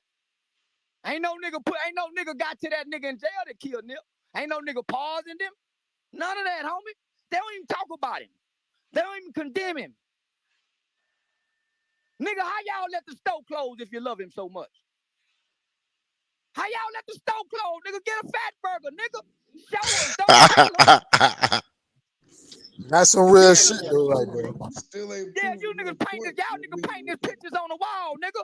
Ain't no more marathon Now t-shirts. you still ain't proving no point by saying all I that ain't shit. trying to That's prove no loud talk. point, That's homie. up talk I'm not trying to prove no point. We so having now my dialogue. question is you told me just the character. So is you talking serious or is you playing right now? Oh, nigga, what you mean? Am I talking serious or am I playing? You just told me you What kind of fucking a question is character, that, nigga. nigga? You told me you was a character, so I don't So know if why I'm you taking you asking then? serious. Why you asking then, nigga? We about to bring Then up. why you asking then, nigga? People, yo, gamblers. Yeah, why you asking then, nigga? Yeah, fool ass nigga, what you asking for? If I done already told Now you. we gonna get some new people up. Hey, yo, Alamo, what you got to say, bro? Searching for confusion, man. Let the man speak. Yeah, that nigga, I done already told you I'm in character. You gonna come back and try to get me out of character, huh? No, nigga, you getting played on, not me. Yo, Alamo, you had a question. Yo, Jay, you had a question. Which one of y'all who gonna go first? Nah, it's Alamo. I don't think he's saying nothing wrong. I think everybody just got a problem with the delivery. But like they say, the truth hurt, and before you make a change, you're gonna have to get to that nerve to make any type of change to anybody what he talking about. So you know what I mean. But it's disrespectful to a lot of people, and I feel you because a lot of people is hurt behind that. That ain't got nothing to do with nothing. And I think that's who people fighting for more than anything.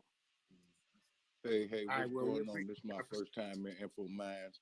I was just chiming in to actually talk to Charleston White a little bit, and get a little perspective on how he coming. I'm from Chicago. You know what I'm saying? So when he be talking about the things that he be talking about, sometimes it be true. Cause see, I'm not in a gang. I'm from an organization. So the Bloods and the Crips, yeah, they gangs. They want to be the gang bangers of America. They call themselves the gang bang capital of America.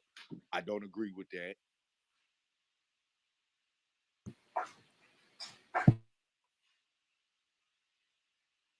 All right, that's a great stopping point because this brother said he's from Chicago, so he's probably gonna be some type of gangster disciple or something like that. Now, do y'all think like the gangster disciples?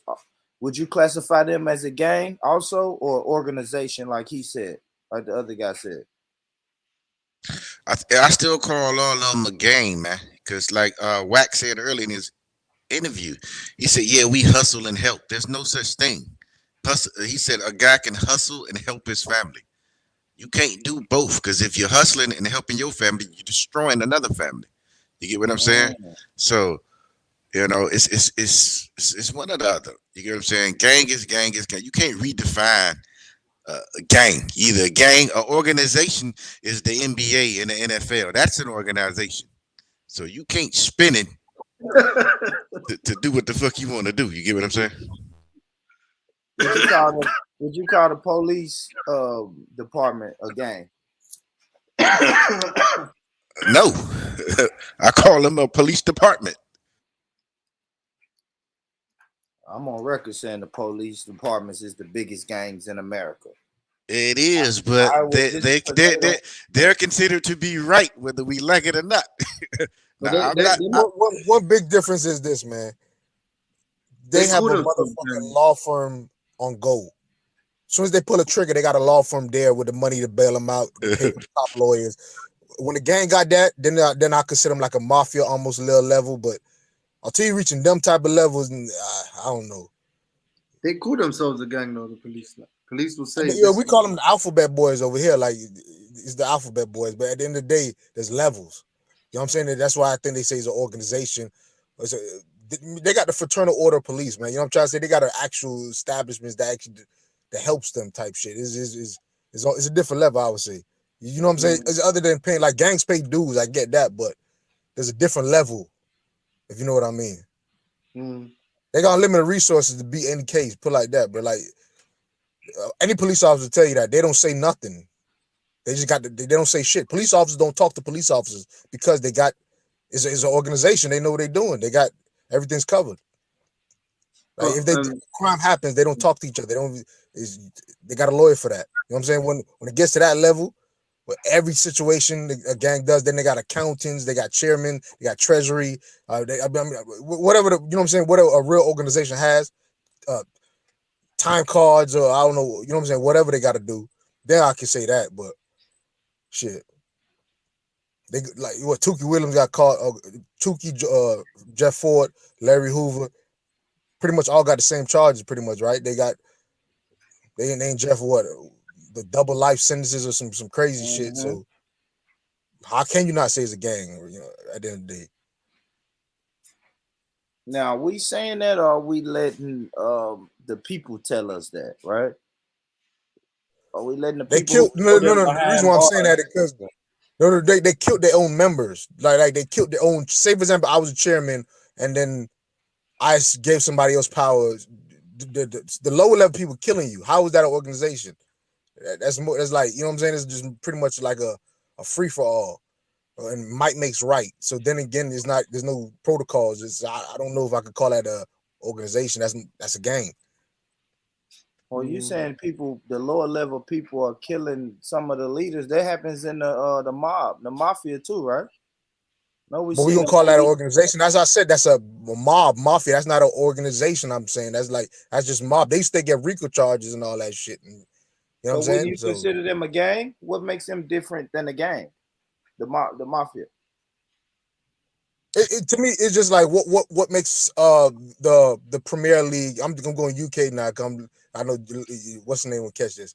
The Premier League versus whatever the undercard leagues, or semi-pro versus pro. I said there's levels to it. It's like you got the same stuff, but it's levels, more resources, more. You know what I'm saying? You can allocate more resources to special causes.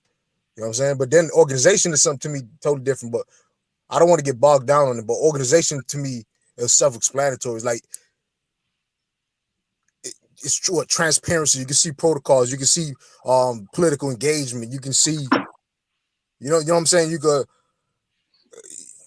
Accountants there, like if somebody exactly. the IRS want to get accountant on your ass, you're right. I don't see nothing. No, it's black. It's black. Black. The difference between the mafia and black gangs is the mafia, they will buy them a judge. They will buy them a police chief. They will buy them niggas out there in the gang banging. You know what I'm saying? They're not using code words to put light on them. We gang bangers. You get what I'm saying? That's putting a shadow on yourself, a light on yourself already.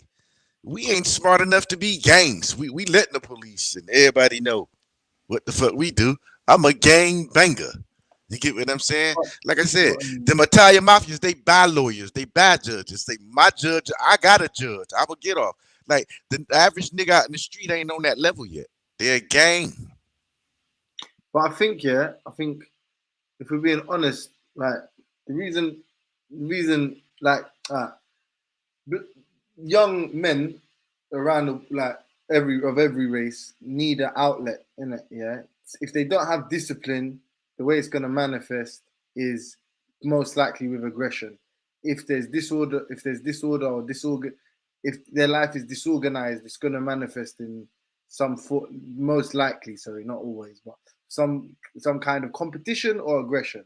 Now add in the sort of the impoverished context of of them sort of being not haves, and then you've got a situation where now we're fighting for, be it territory, be it the ability to sell drugs, be it every sort of I robbed this one, or even if it's females, whatever. It's like now you're just fighting for every inch in it, if you like. So it's like that, and that's not exclusive to any race. That's happened with every group. The Jewish gangs in the turn of the century, Irish gangs, Italian gangs. Like it doesn't matter about color. It's what I mean. It's more a reflection of your socio-economic position in society, as well as it's the majority going to be young men in it. So young men plus lack of opportunity plus disorganization is more likely to result in some kind of what is referred to as now like criminal behavior, isn't it? That's just like anti-rebellious, anti-authority, anti-system, whatever, that kind of behavior. I think to remedy the problem isn't to sort of say it's about people being black and it's black. It's to say, all right, well, all of this, what is fixable in it? What can you fix about all of those those things. Well, one of them is like discipline and organization, isn't it?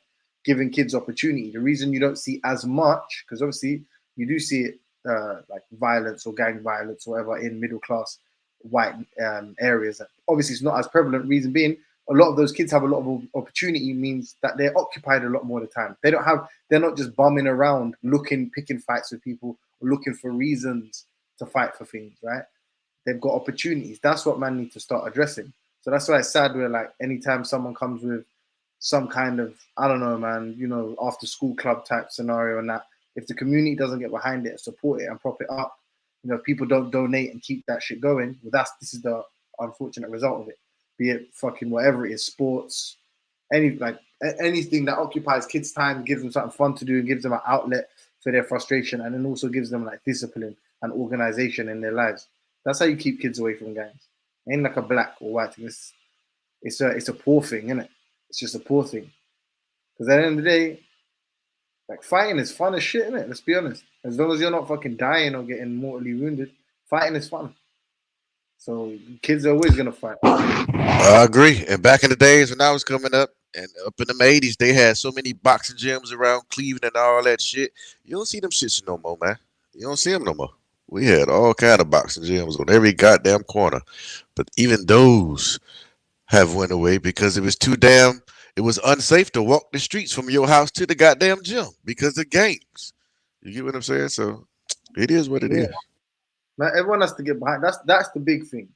That's the big thing about the difference between black people and other communities is that because people say, "Oh, you're black, you got the same color skin as this motherfucker," you have some kind of shared history, some kind of shared historical trauma. Therefore, you need to agree with each other. Whereas so many of these other communities have so many strong cultural ties, clearly defined, that it's easy for them to get on one accord about some issues. It's like so much easier. Whereas with black people, let's one thing that's I don't think it's ever talked about enough. Black people have a very recent history. We're talking about like what 400 years, and even of that 400 years, that's from the first instance of the transatlantic slavery, of transatlantic slave trade till now. That doesn't necessarily mean that every single black person in America has had 400 years of shared experience on the continent. That doesn't mean that at all. Some of these people, 100 years, 150 years, 50 years, no, not 50 years, obviously, but like 2 generations, 1 generation, 3 generations, 10 generations, 8 generations, like of being enslaved and not having the ability to like pick and choose like the cultural aspects they want to emphasize. They haven't had the opportunity. Look at Jewish people, over 2,000 years.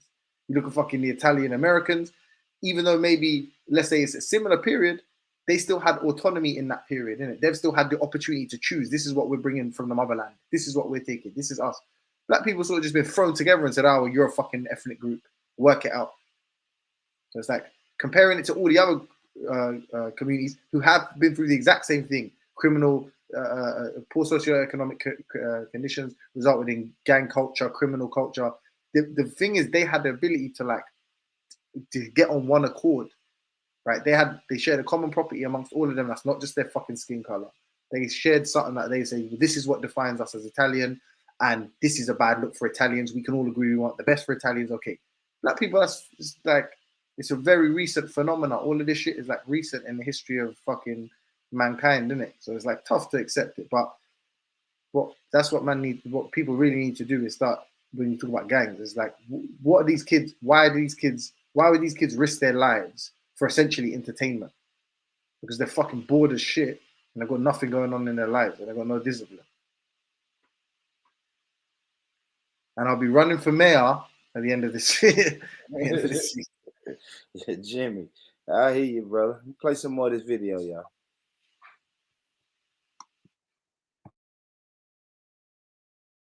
I let them have that.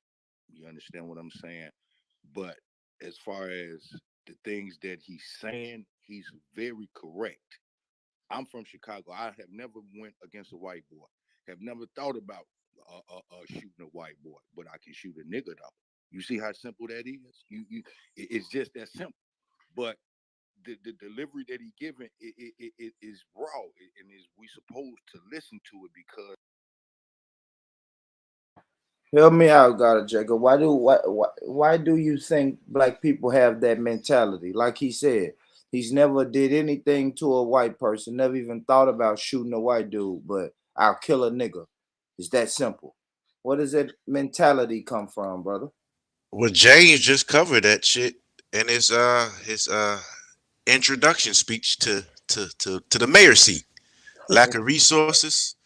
I mean, there's no one concrete answers, but you can immediately call out lack of resources and impoverished conditions. That's why Charleston White always says, "I will call the police because you ain't gonna do shit to him." You get what I'm Yes, saying? yes.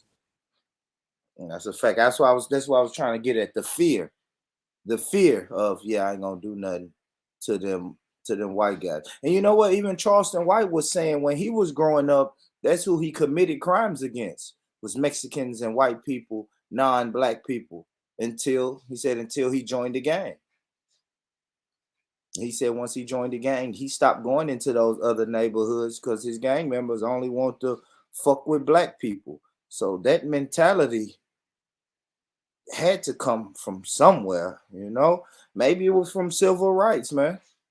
Maybe once they I took the don't know. I black people can't away. give you a concrete answer. That Yeah, was I'm tough. just thinking, but yeah, I'm trying to talk through it now that I'm thinking about it, gotta Jacob, because you gotta think you had a lot of fighting back, maybe a little bit before the civil rights movement. Then the civil rights movement happened, and then maybe we watched all them people get either labeled crazy or killed or murdered, and all those groups split up, and that put some sort of fear upon us. Like, yeah. You fuck with that white man, you're gonna do a lot of time. It could have been and I implanted in a sense slavery, but it's always been like that. It's yeah. You fuck with them white people, they're gonna really fuck you up, man. It's also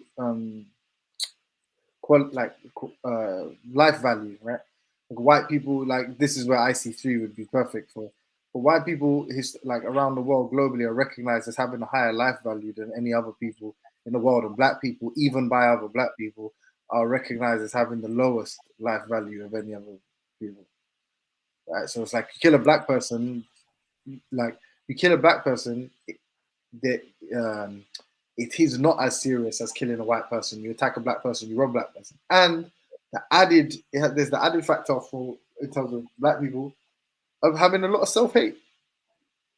Like everybody says, black is whack. Everybody says, black people. No, black don't crack. Black don't crack. Right, but what I'm saying is generally accepted, be it through imagery, media conditioning, social conditioning, that black people are more dangerous, less educated. Essentially, just for the sake of argument, just say inferior, right? Are subordinate to white people. So you internalize that fear, you internalize that dislike, right, or that contempt, and then guess what? When you see another black person, so you hate yourself for being black because people tell you should hate yourself for being black. And then guess who you're going to take that anger out on? Somebody else that's black, right? You're essentially yourself, the person that looks like you. That's the first person you're going to target because you've been made to feel bad just for your skin color. So what do you think? And then, like I said, the life value in it. Like, and I don't think that's undeniable. We look Yeah, at yeah. 'Cause Saudi. let me say. I just wanted to say this, but I'm gonna let you go back to your argument. No, I got you, bro. Yeah, we seen this in America, man, with the white girl going missing, and then how many black girls gone missing. Boy, I can tell you this: there's one white girl gone missing. They shut down the whole fucking country. They spent, I think, millions of dollars on police and there's just search parties. Find one girl, and then she found dead. Then the person that they was looking for they thought did it found dead. It's some weird ass shit. This is just you see this all the time. What the missing white girl syndrome is called. Agree. It was about saying, bro, like black people are valued less than white people around the world. Yeah, it goes without saying. I don't think. Yeah. I don't think that's what they're trying to address with all this fucking kneeling before the games and all this shit. Like, I think even now, generally, it's the consensus. Like, I don't think anyone disagrees with the fact that black people are portrayed or vilified and demonized in most societies and cultures in the world. The darker your skin, the worse you're treated, the more contempt you're held. the more you're held in contempt, and then the lighter your skin, the fairer your skin, the better you're treated, and the more like trusted you are, and the more valued and revered you are. That just goes without saying. And if I want to get away with a murder, why would I kill someone that I know? Why would I kill someone that I know would outrage the jury and outrage the judge when I could kill someone? And sorry, last thing as well. Why do black people kill most black people? Most murders are committed by people within your own proximity and people you know, and by people you know. So it also goes without saying that just based on that alone, the percentage would be higher for black people. Because even with white people, like white people kill the most white people in America. Yeah, that's a fact. Let's get back to it. Before you go, did you watch that video though? Nah, not yet, Jane. I'm finna watch it. Playing this and doing laundry and shit in the background. I'm finna check it out though. Let me play some more of this. It has a real message to it. It's a message that if we understand what he's talking about, it resonates with everybody on this platform, from gangbangers to people that want to be in the gang to people that don't want to be in the gang. See, that's why we own this platform. We trying to figure something out right now. We're not really worried about how he be talking about the Bloods and the Crips and Melvin and Artola. That ain't what our mission is. Our mission is, like he said, is to reach our youth. Our youth is being reached by social media, Lil Nas X, everything under the sun that we can't really reach them to teach them, because we losing them by all this bullshit that we idolizing, like he's saying, these characters. I didn't get up on the Crips until I read Monster Cody book. Now, I was fascinated by the Bloods and the Crips from South Central Cartel in 1988. I used to dress like them. I used to wear Chuck Taylors and khaki suits. I just didn't wear the bandanas because I wasn't a Crip. So I understand exactly what he's saying. It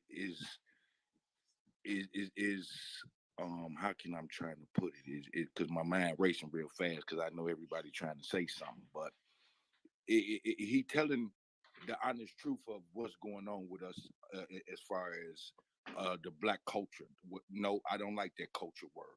When we say culture as far as this gang bang, that's not a culture.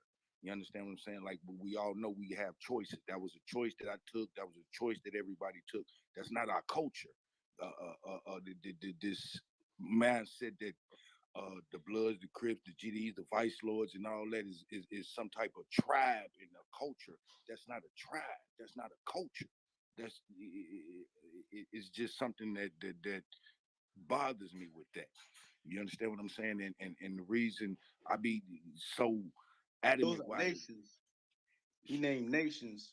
Those ain't tribes. Those are nations. Now, Ronald, what's your not pardon me, but what's your question though, my brother, so we can get to the next person. What's your question though, fam?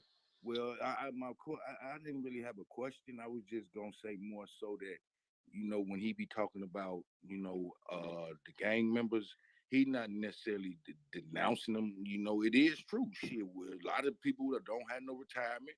We knew this when we was 14. You wasn't gonna get no pension. So I don't see why everybody having this debate of why he, I guess, trying to shit on people, but he not really. He telling the truth, because I ain't got no pension. I'm 45 years old. You understand what I'm saying? So I'm just saying that what he's saying is he really kind of corrected what he's saying. There's no pension. There's no love when one of us died. It's two killers that just died in the neighborhood, and there's still no love today. I mean, but he telling the truth, and that's basically what I wanted to say right now. All right, yo, Mike, we appreciate you, man. We appreciate you. Yo, Savvy, you had a question, right? What's your question, bro? Yes, sir. I appreciate you letting me up. What's up, everybody on stage? I had a quick question for you, Charleston, if you don't mind. Um, I fuck with you heavy as far as your general message is concerned and everything. Pretty much everything I've heard you say tonight is absolute facts. I was born in '96. I noticed that my generation simply don't like hearing the truth. For example, there's a large part of in my generation, there's a large part of the black population who idolizes and even fetishizes black on black killings and black deaths in general. For example, let's be honest, it wasn't a white person or a Hispanic or an Asian person who killed King Von or Nipsey Hussle. But yet, if I were to bring that fact up in general conversation amongst my peers in my age group, niggas would laugh, niggas would scoff, niggas would call me a Sharif. Basically, niggas would throw it aside like nothing, like the deaths basically were meaningless. So it's definitely becoming a cultural thing for sure. Where my question comes in for you is, I myself am not a street nigga, and like you, I despise the street niggas But who are more bullies. Those are street situations that you're speaking of that you couldn't understand then because you're not a street nigga. Yo, hold on. No, hold on. Let me Let finish him though. land. Let me Let him finish. land, Let me bro. finish. On what, Yeah. on what he see, that's what's wrong with you niggas trying to think for another man. Let that man speak on what his perception is, bro. Yeah, because I'm being affected by the same shit. Everybody got dead niggas. Like, come on, bro. Like, come on, bro. Pose your question. Hold on, because I was actually reading off a note and he fucked me up. I got to get back to where I was. Yeah. No, here I am. Here I am. I, like you, despise the street niggas who are more bullies in nature. I know I was born in '96, but I caught small glimpses of the street niggas who still stand on integrity, morals, and respect. The street niggas who hustled and threw cookouts and fed the whole hood and made sure the whole hood was straight. Obviously, shit like that is no longer the norm. But clearly, street niggas are back on top, and it looked like they here to stay. Ultimately, this leads to my question: how much of the blame would you put on the OGs who were supposed to keep us, meaning the younger generation, in control, and how much of the blame would you put towards niggas just being niggas? I wouldn't put no blame on the OGs, and I wouldn't put no blame on the niggas, right? The OGs wasn't never OGs in the beginning, homie. All the OGs have always been niggas that was getting high, that could fight, and that would kill somebody. They didn't know how to teach nobody. They didn't know how to teach a nigga when you get the girl pregnant how to go to prenatal care. So it wasn't no instructions. It wasn't no teaching, homie. It ain't never been no structure with the Crips and the Bloods for the BGs to listen to the OGs. You listen to the OGs, homie, because they was bullies. Not out of respect, homie. Come on, homie, that is true. Because if it wasn't true, the young niggas will be listening today. What about Talk to me, guys. Is the younger people, or did we listen to our OGs just because they was bullies? I guess I can ask this question also. What did y'all OGs look like growing up? Talk to me, Jenny. What are some key principles of being what we would call an OG? Sorry, bro. Say that one more time. What are some of the principles of what we would call an OG? I don't know what the fuck you call OG. OG, role models, influential people in your life. Like, what do you look for when choosing? I guess what I'm saying. This is what I'm saying, Jimmy. All right, my boy back smoking now. Salute, Jimmy. So look, yeah, well, I know this. My nigga back, yeah, man. So, what would you say? I guess people that we listen to and we got a lot of advice from, right, growing up. Now, if we take that and we want to give advice to some people younger than us, what type of principles should we have to make people want to even listen to us? You see what I'm saying? I think OG, like, so it has to be someone that's been through it, right? Like someone that's been through it and stood tall through it out, like, so didn't do anything that you think is, you know what I'm saying, embarrassing, or didn't embarrass themselves, or, you know what I mean? So isn't a coward, whatever. But I don't have no OG. I ain't gonna lie to you. That's one of my problems in my life. Like, So you didn't get any advice from anybody growing up? None that I took. You said what? None that I took. Like, I got like immediate advice. Like, this is how you do this. You know what I mean? Like, it's like the to fix something is only easy if you know how to do it, kind of thing. So obviously, people showed me little, like, I don't know what the word would be, but like how to like physically, like literally do things. But in terms of like someone now, like a mentor or nah, I don't know if it's easy. I think you should be able to tell from my personality. And that's not. Yeah, I don't know. Yeah, I had several. I would say though, like in all stages of my life, I had one. First, was like shit. I'm gonna say Omar Bogle. He's dead. So I'm gonna say his name, Omar Bogle. He pretty much taught me how to like the entrepreneur shit. Like I still use to today to pretty much navigate this world. Shit. Then after that, I would have to say shit. My grandpa was my motherfucker OG. You know what I'm saying? And then after that, I'll say one of my Indian professor named Krishna Chandran, Dr. J. His name is a weird ass name, but Dr. J we call him though. I'll say he's an Indian guy, Indian source scientist. You know what I'm saying? So I would say my OGs like that. But like the Omar Bogle is the character like I think Charleston White would say he'll be talking against. But as a child though, I didn't really listen to him. To me, he was a damn good role model. It's just different activities. You know what I'm saying? I couldn't say nothing bad. Like he did. You know what I'm saying? Long story short, dog.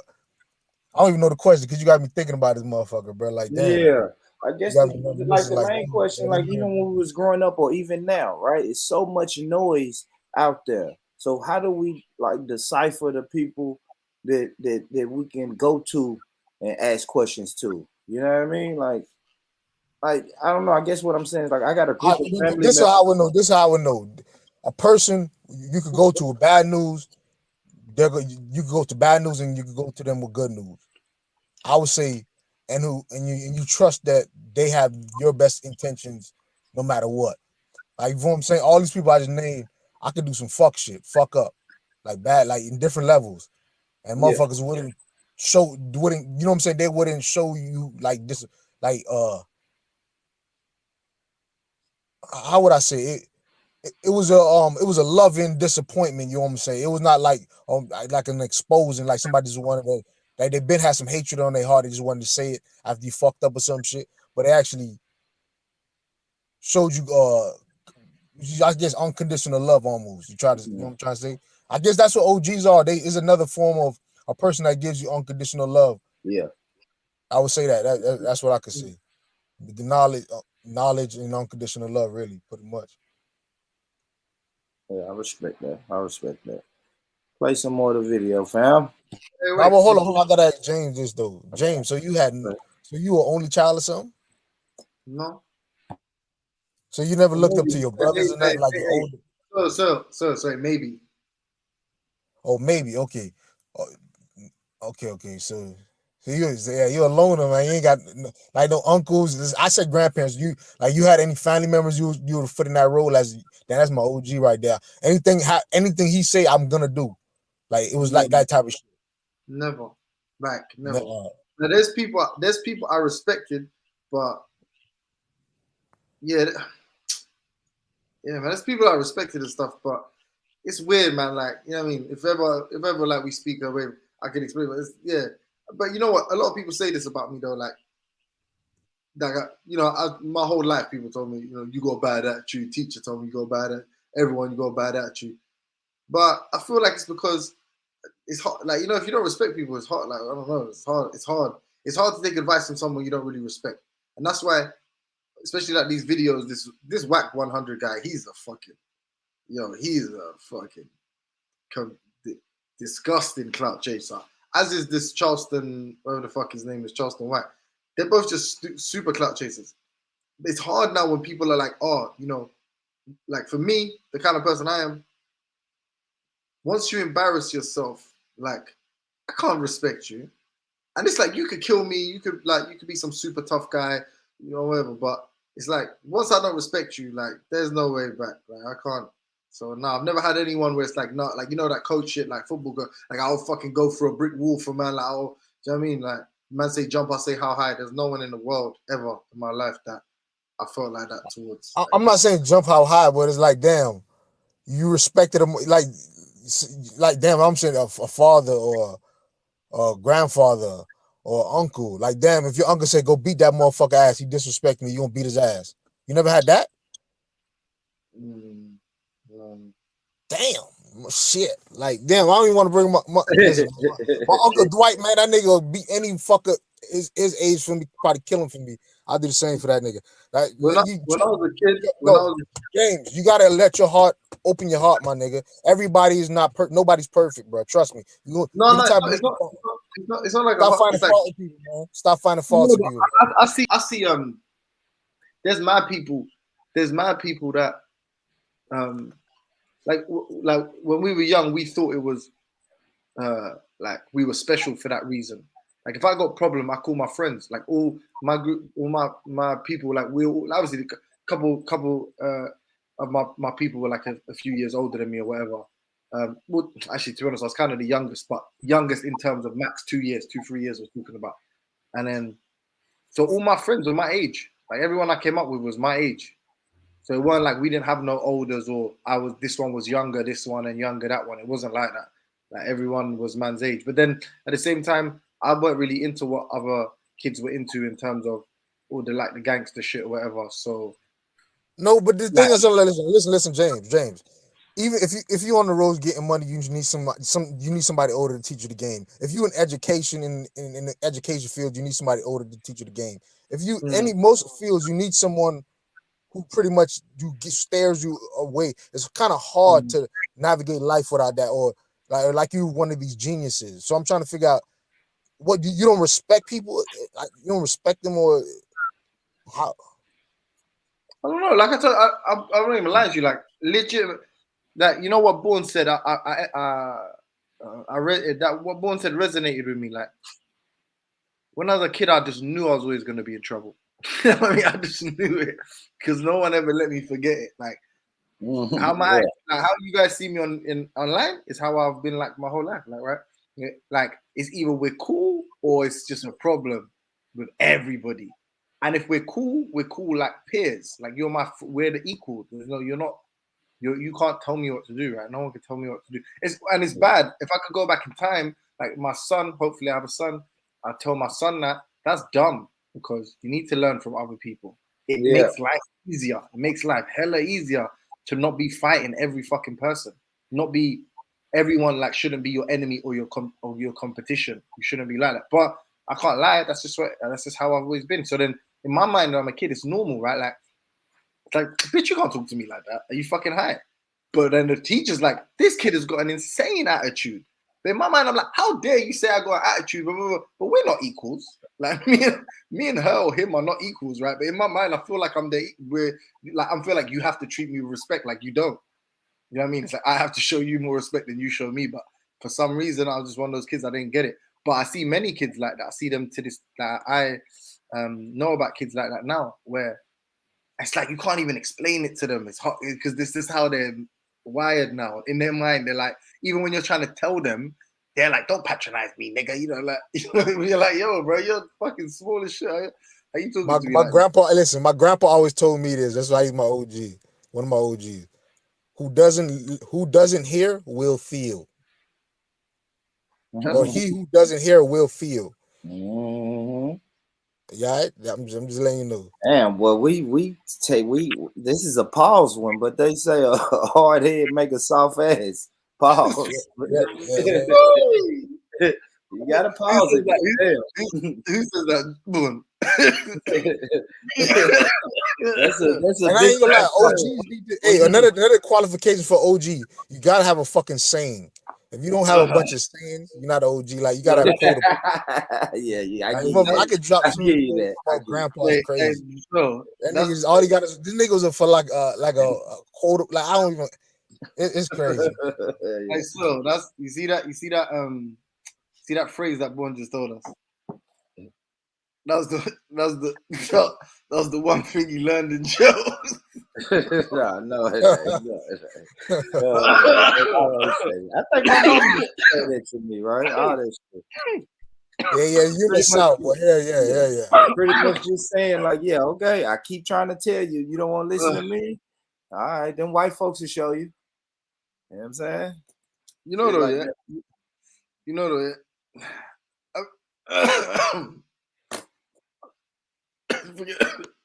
nigga back smoking, man. Salute, brother. Just started smoking, huh? Yeah, he went back. He said he didn't smoke, but he back smoking now. No, I've got the flu. Oh. But I was gonna say, Is that the name of the strain? Is that the name of the strain you smoking? He got that new one. He got that new one, the O. He got the O. Got a face tag in that flu. What I was gonna say is I ain't gonna lie, they coming up with some weird ass names though. It's like they come next is gonna be a Digimon or Pokemon name. This is like from Marvel's books now. I think this name. I'm working on the crypto. I'm working on the crypto strand. Yeah, I'm gonna kill the game with that. Strand or stream? Strand. Oh, yeah, that'd be dope. But listen, no, what I was gonna say is, like, all bullshit aside, yeah, you know, like, you both play ball. So you play ball? What is ball in UK? What that means? You play basketball. Oh, back okay. That could have been football to me. I ain't know. What Sorry. Yeah. But in America, listen.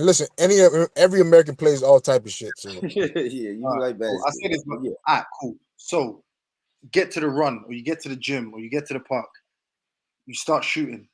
For whatever reason, you don't make enough shots to make you feel like today's the day. You're having a good shooting day. So now the rest of the day, you tell yourself, no, I'm off today. They say, I'm just passing you the ball. Why don't you fucking shoot? Nigga, right over there. Yo, man, I ain't shooting. Yo, my shot ain't falling today, man. I ain't falling today, right? You see that shit like that? Like me and my pals, like, it's like a narrative, right? Like now you're telling yourself a story. In this story, today I'm not good shooting. But you know that there's also been days where you've started cold, and then you've heated up, right? Like, so some of the best shooting performances I ever had in my life, I started hella cold. Like, I missed my, you know what I mean? I went over whatever. I say that to say, you know, like kids, yeah? Obviously, I'm old now. I understand. But you know, when I was young, I just felt like I'm going to be in trouble. Like the beginning of the lesson, the beginning of this moment, when I leave my house today, if I haven't been in trouble for a long period, I just think to myself, I know some fucked up shit's going to happen. Like, I know that shit's going to happen to me. I need to, like, and I'm not the person, I don't help kids or not, and that's not what I do in my professional life. But I want to, like, if I could give advice to the youth, like, that's what I'd try. I don't know how exactly, I don't know how I'd articulate it, but that's what I try giving them. That's bullshit. You're just telling yourself some dumbass story. I guess because it's like easy, it's comfortable, it makes sense. It makes sense of a complicated world. You know what I mean? It means that you don't have to work hard on not being an asshole, right? But the reality is, that's why most kids, and Born, you said it, and we don't have to go too personal, but I feel you. It's like you tell yourself, like, all the bad things that's happening. I'm gonna get kicked out of school, that's gonna happen to me. I'm gonna go to jail, that's gonna happen to me. It has to happen to, because I'm the guy. I'm the guy that bad shit happens to.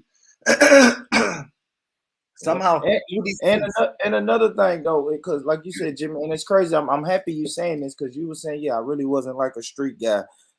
I mean, I was running. I wouldn't say I was a street guy, but I was actually running the streets. So when I'm seeing people close to me go to jail, I knew it was just a matter of time. You know what I mean, Jimmy? It was like, yes, and I did speak it into my life because I had accepted. I was like, fuck it. You know what? Okay, my brother right here, he done went to jail. Okay, damn. So you get a phone call. Yeah, you know they just picked up your homeboy. You're like, damn. Okay, another one, and then you're like, yeah, eventually it's gonna be me. So, see what you're saying, brother? 100%. Bro, like, this is what I'm saying. Like, that is an exclusive to know, like, every single one of these kids that's in trouble all the time, that's what's going on in their mind. And they need someone to be like, this doesn't have to be life, bro. Like, this doesn't have to be reality. Like, you could start picking up in the fourth quarter and fucking, you know what I mean, go 11 for 11. It's possible. But, you know what I mean? You have to stop thinking in these bullshit terms of these dumbass stories and these narratives. Like, oh, it's meant for me. It's meant for me. It's not meant for you. It's you thinking like this is, like you said, is making it the reality. Stop thinking like that. A great philosopher, his name is Shampoo, aka Shammy. He says a big shot is just a little shot kept shooting. Come on. Come on. Yeah, what up? What up, Kingo? Kingo? Yo, what up? What up, homie? What up, man? You What's doing good? all What's right? good? What's good? Yeah, man, I'm here, man. Here, I'm just listening. I'm just So when we're listening. talking about the OGs, or I guess older people in your life, what are some of the type of what were some of the qualities of the people you looked up to, man? Oh, the qualities. Yeah. That's an interesting one. That's an interesting one. Um, that's very interesting. Like one thing I think is important is if you don't have a good role model in your house, then who are you gonna look up to? And I had a good role model in my house, or a role model that I thought I had respect for, I rated, which is my dad, right? Yeah. So I haven't lived in this sort of alternative world where I didn't have any sort of role models to look at, right? So instantly I respected adults because I saw my nan, yeah, my African Cameroonian nan. She never smiled. She was very strict. So I understood about the power of maturity and senior people. So some people, I've tried to emphasize with people who haven't had any parents and any role models or any OGs in their life, and they kind of go off. They just go kind of crazy. They've got a higher chance of going to jail, higher chance of just kind of going astray, you know. So I think the main thing is your parents is the most important role model, right? That's the most important thing. That's a solution as well, isn't it? At the same time, how do we stop kids from being crazy or being adolescent sort of crazy people in society? It's just make sure they've got their dad around, or make sure the dad's got some sort of sense of role of dadmanship or fathership. Yeah, so it was just I would say wiseness. I think wiseness, but in terms of having one distinctive thing that I think OGs are important for is having wisdom and breaking it down, not being too cryptic with it. So you look like a master wizard when the kid eventually finds out about what you were telling them. I think you should literally go through it with them, teach them the pillars, man. You know. No, I like it. I like it. Get some good answers. Good answers from Oh, y'all. well, one more thing. Go ahead, man. One thing with dads and teachers, OGs, what they do is they seem to feed you information, and they do it in a way where it is self glorifying, sort of almost things, sort of like you're not less intelligent, I'm more intelligent. I'm going to tell you the way, and I'm not going to be too direct with it. I'm going to let you try and figure it out yourself. I think that's just someone showing off. I prefer people to be less sort of arrogant with their intellect and what they know, and sort of just teach people, especially with people trying to like put money to stuff and trying to monetize information, you know, and then to try and spot that at the same time, try and make up that they're actually genuinely for their, with no benefits or no agenda, just like there to help the people. That's OGs. I respect people that actually don't try and take advantage out of their position, basically. Well said. Well said. Well said. Y'all make sure. Speaking of monetization, y'all make sure y'all hit that subscribe button. If you're not, man, we're trying to get to 1,000 subscribers. The donation links are always scrolling across the bottom of the screen. We got the PayPal. We got the Cash App. You know what I'm saying? Let's monetize this thing, baby. You want to hear a fun fact? Not really, but go ahead, John. That's cool. You don't hear it. Nah, go ahead, brother. You know what though? I'm not even gonna lie to you, bro. I fuck with you because you know what though? I'm not gonna lie to you now. What I really was is my name doesn't really hold that much weight anymore in YouTube. Like since G Block gone, there ain't no one respect me at all, bro. We get muted in shows, kicked in the back, hidden on people's channels, timed down shit. No one really know it. Right? You know what? You gotta start your own thing, man. You a controversial figure and a captivating figure. I mean, you kind of you piss people off, but you should start your own show, brother. Nah, I wouldn't. Yeah, I wouldn't. I don't. I rate you guys. You would get to 1,000 subscribers before me. I doubt it. If you did right now. I fucking told you how to be rich. You just bugging. I don't know why you don't listen to me, bro. I swear to you, you're a fucking your own restaurant. thing, man. I'll support you, James. You're a lot. A big up, Kingo, man. Yeah, for real. I'll support you. No, but bro, I'm like, nigga, I don't want to keep having to tell you this shit. But like, you're black owned. You're a black business owner, a restaurateur, one of those two, yeah. Fucking you're the perfect person to drive around and give exposure to these people. You've been on camera. You like being on camera. You do live stream shows. You've never said nothing. You don't insult no community to the point where maybe the white supremacy thing, but even that's like you're gonna do it for black businesses anyway. So you're not really trying to have no fucking rednecks fucking let you in their store or whatever. And then even then, the better the store is, the less likely they would ever watch any of these streams anyway. You can easily get 100K sub. You can easily have 100K sub channel easily. Even just day to day in your restaurant, that would be interesting to watch. It's just about content stage, bro. It's literally just about content. Like if you just got videos every day or every week, people will watch you. You get 100K. And the thing is James, there's so many videos that you can actually just put on now that it's just as captivating as someone. He's the man. Yeah, he could literally go and go, "Hey, hi, I've got a YouTube channel. I'm a black business owner. I own a restaurant in not in Memphis, in I can't remember where you live in Tennessee, but in Tennessee, Nashville. Sorry, that's the one. Yeah, I got a restaurant, boom, and I want to just give exposure to black businesses. Obviously, you're paying for your own meal, so there's no fake. All you're like is, can I record the prep? Can I record the like how you make it, whatever? And can I get a little interview with you for 2-3 minutes? Yeah, he's flipping. I look a bit bored what it takes. Boy, get him to do the cameraman and shit. Give him. You know what I'm saying? Give him a role in the thing, so you don't. You know what I mean? So you've got a little something to do. Maybe hopefully make a bit of change on the side. Right, lads. 1 second. 1 second. Let me just say something here before IC3 goes, or you play this channel, or you just play this.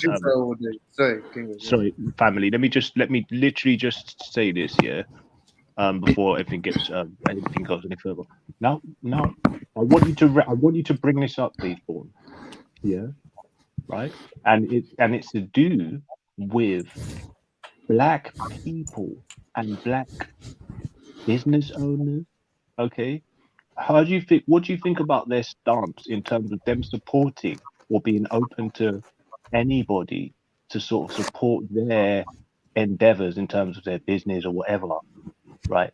Now, and them not being black or what we say from the black community. What are your thoughts on that? So, for example, Jupiter come up to your channel, being like the main person who comes into your channel, and she donates to you openly, and you know you've got your ADOS in the background, you know, maybe feeling a bit awkward about the situation. Where do you stand in terms of how far you're willing to go to better yourself and not have to support the black community, or supporting other people that are not from the black community and helping them support you? Like, where do you stand with that? Because I find heavy question. Yeah, we've already. Heavy question. All right, let me go. Let me jump in. I don't want to load it. I get the gist. I get the loaded. I get it now because we've already went through this. You're pretty much saying, even on the business sense, you're saying allies, right? I always have the allies conversation, black people and allies. So we'll say black businesses and allies, or a black YouTube channel with allies. What Jupiter would be if she did do that, if she was one of the main donators on this channel, she would be a contributor, financially a contributor. Yeah, but I hope you do understand that you'll be stepping on people's toes at that stage. I don't care about that. Yeah, I don't care about it. Yeah. Kingo, I don't care about none of that. Now, the problem would be if Jupiter starts donating so much to my channel that she wants me to change the content. You see what I'm saying? Like, Jupiter would never be able to say, "Hey, Born Rich, look, man, I'm gonna drop $1,000 on your YouTube channel, but can you please stop saying white supremacy?" I would say, if that's the stipulation, keep your money. Yeah. A contributor is just a contributor. Yeah, go ahead and throw some bread. I'll take the bread, and whoever don't like it, I'm gonna say, why you pocket watching? Long as my message don't change, why are you pocket watching? Ain't like I'm taking this $1,000 to go buy a couple guns and go give them to black kids so they can shoot each other. Like, I'm not doing anything. I'm taking the money to build up the channel or build up my business. So I don't think that's a big deal. That shouldn't be a big deal at all. And whoever thinks that's a big deal is just pocket watching. If that person ain't changed, switched up and changed their morals and became a whole different person, that's what I think. And the rest of the panel can answer that.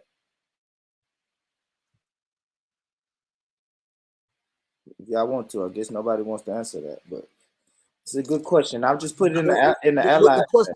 The question is, what black businesses or only selling to black people? No, he wouldn't. I thought that was the route he was going, but then he started talking about like financially. What about them? I put it in the investing. I took it from just serving white people because my black business is gonna sell white people. I'm gonna put my shit on Uber Eats and DoorDash and all of that shit, and naturally white people are gonna. White people eat, bro. That's one thing I learned. White people eat. What they say, music and food is something that all races fuck with. Yeah. Yeah. What I think King Gold raised, it's a very, very deep, very, very powerful subject. Very, very, it's massive, absolutely massive. In fact, it's the ultimate subject, what King Gold raised, because if you look at the history of banking, right? After the Civil War, a lot of black people, just as an example of the American situation, a lot of black people were suffering, and they had to try and pull their resources together, their little bits and pieces together to look after one another, and sickness and stuff like that, after the Civil War. And then that became the basis of the first black banks, you see, where people are pooling their resources together to try and survive. And then those banks became bigger, stronger, more reliable, offered insurance, and it grew. But they were black. It started off black, and then it continued to grow as black. But as the years went by, the organization, the bank becomes more efficient, and then black people start organizing more effectively, and they start doing projects and open up businesses. And but you know the story.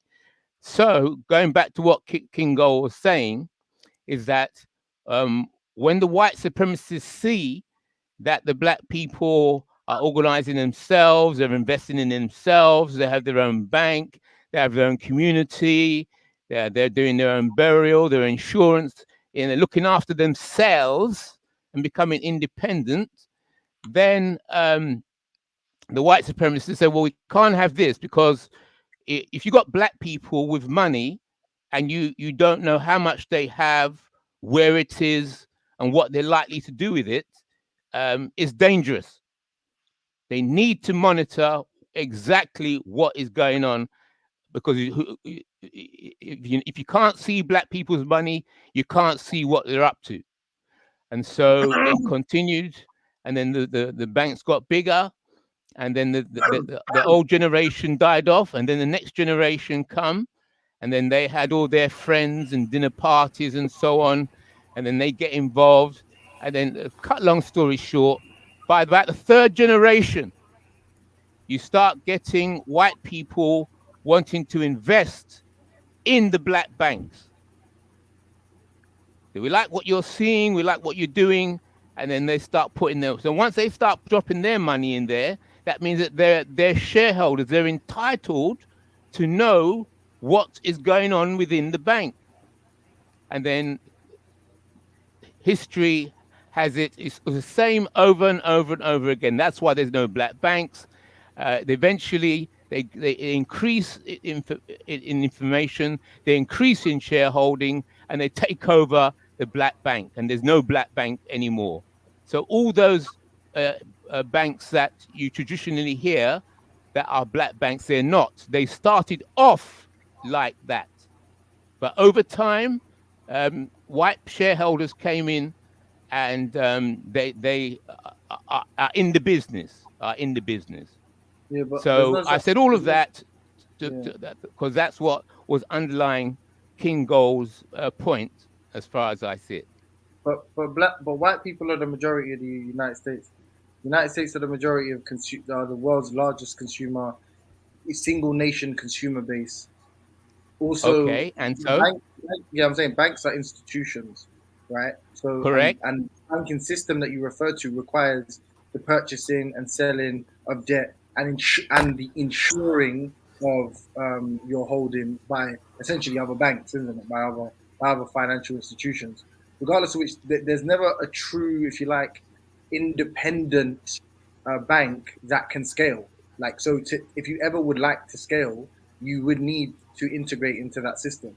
So there, like that, I'm not. Maybe Not I'm quite. misunderstanding me. No, you're making a There's good no, point. Yep, okay, that's standard. That's the standard. there's no way a Yes, black bank. There's no way yeah, a that's black the bank can standard scale. model. Yeah, what you're describing is the standard banking model. Usually, if you want to set up a bank, you have to get an underwriter, or basically another bank or another group of banks that will accept you as part of their network, and they're kind of covering you, and you're kind of covering them. So it's basically a kind of insurance. Yes, so Yeah. you are correct. Hey, IC3, hold on, one quick. Born. I'm still here, brother. What's up? Hey, just make sure I got this. That's recorded. It's documented now. Yeah. Shout out. That's crazy. That's perfect time. What up, brother Mike? What up? Yeah, man. So you already put his down payment on his hoodie, man. So you know we gotta get that. Yeah, Put him. I need my motherfucking hoodie, bro. Put him first on the list. He hit a down payment on it. Thank you, and shout out to you, brother Sawyer. Salute, salute to everybody in the chat, man. I see No, y'all. this is perfect. This is perfect because black businesses have to provide excellent service. So if a motherfucker orders something, Yeah, they should get it. yeah, and we pride ourselves on that. That's what we got to do, boy. We pride That's a good point, man. But I That is a great noticed, point, man. I noticed the younger generation. Whoa, we gotta pray for them or work with them or some sort. So when I go to that grocery store, man, they only hire them teenagers, and they it's rough. They on the cell phones. It's rough. I ain't here to shit on them though, man, because they gotta learn. But No, but that's the point, though. You do have to shit on them. That's the whole point. Man needs to be held to high. In any other situation, you would say, like for instance, let's say you took a homeless guy off the street and you said, "Hey, I'm gonna give you take this broom, sweep the floor. If you sweep the floor well enough, or if you're gonna, I'll give you a job and I'll give you a place to eat and I'll give you some food and I'll give you a place to stay." If that man started fucking, you know what I mean, taking the piss with the opportunity that you gave him, you'd be like, "You ungrateful motherfucker!" Like you do realize That's true.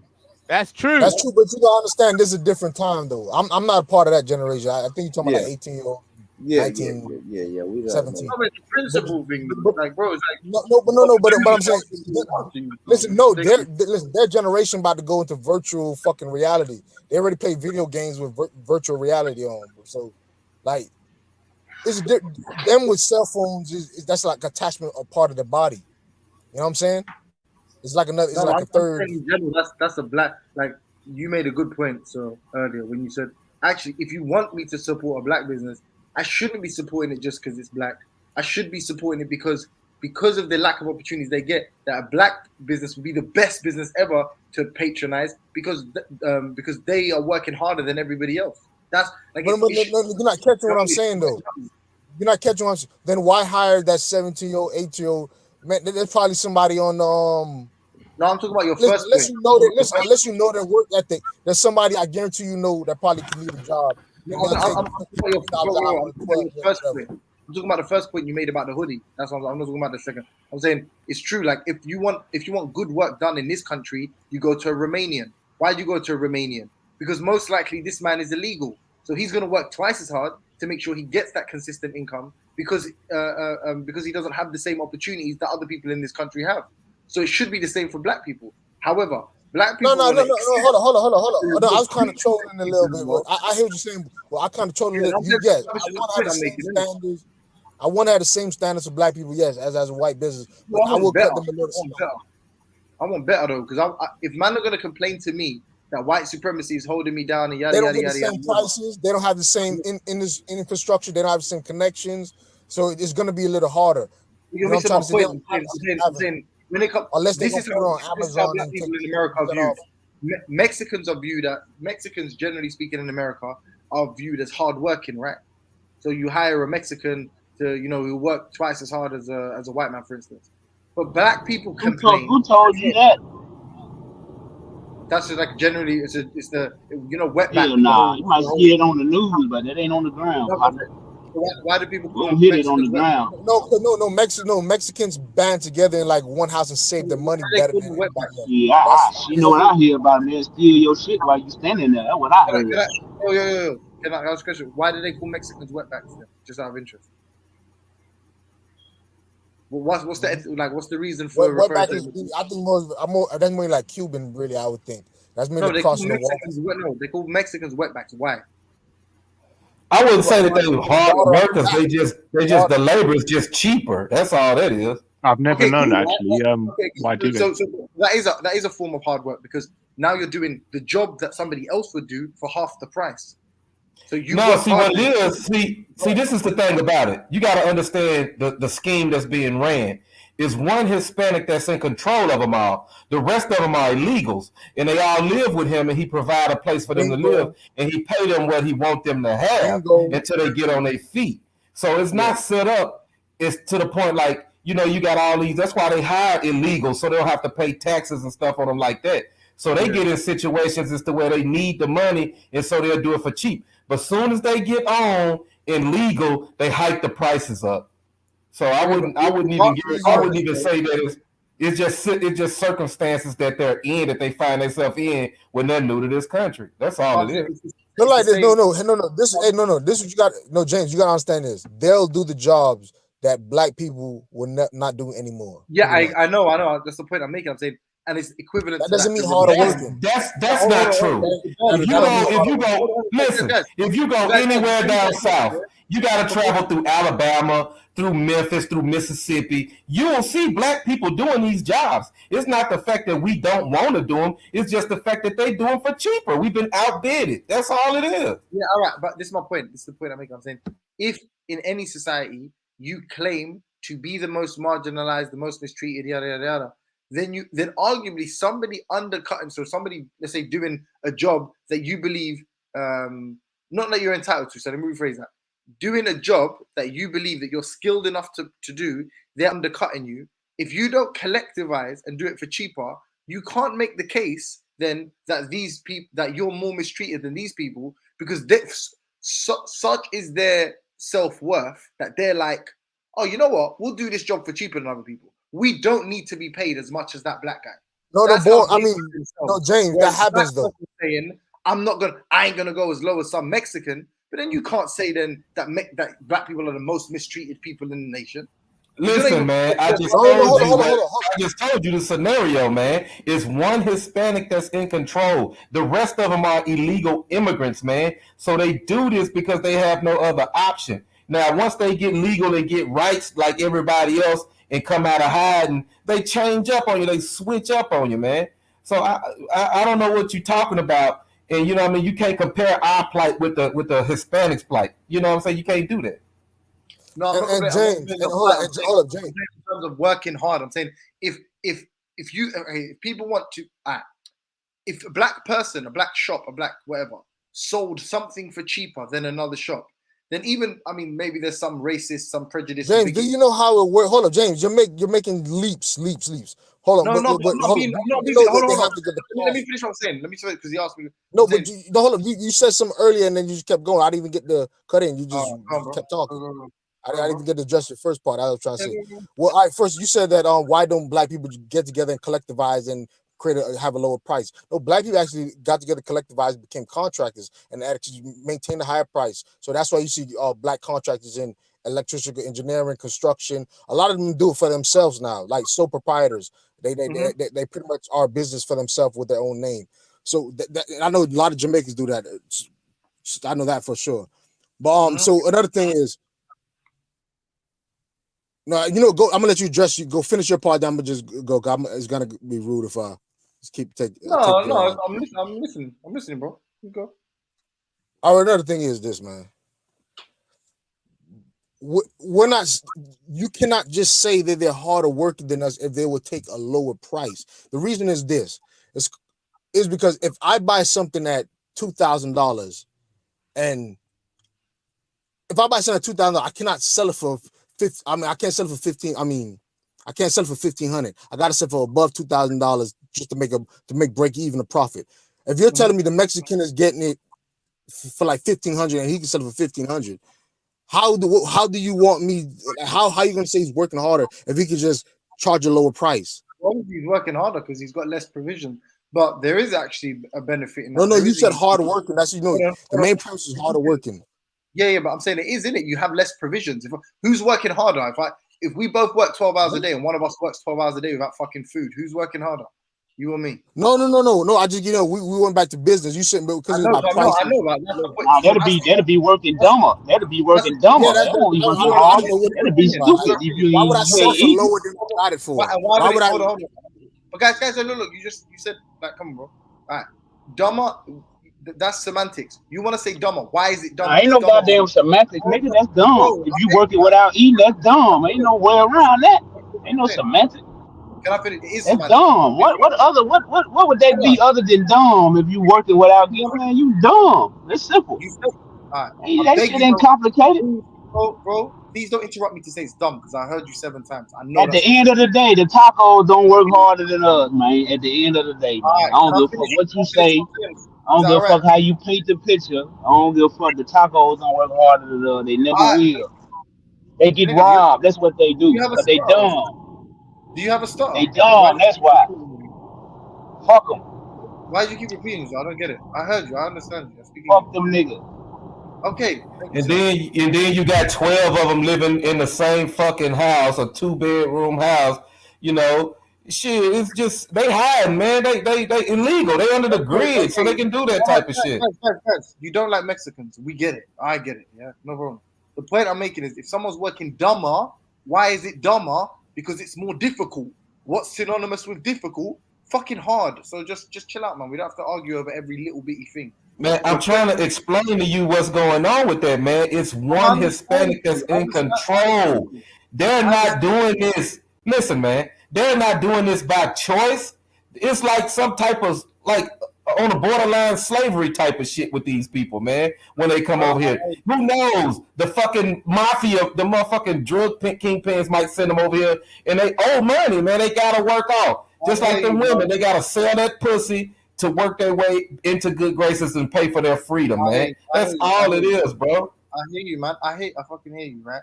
If you guys are speaking to me, like if I'm the one that's got a different opinion, and maybe you're not speaking to me, so no, James, no, hold on, James. Let me say something. You're talking about. Am I allowed to respond back to whatever's being said? No, you respond. I've seen this, man. I've seen it. I know Hispanics that do this. They work for me, man. I've hired them people. Okay, so I was responding to what you said, and this has been an onslaught since. On your point about $1,500 and $2,000 and selling for a deficit, a loss, or breaking even, the thing is building your customer base or your consumer base is very important.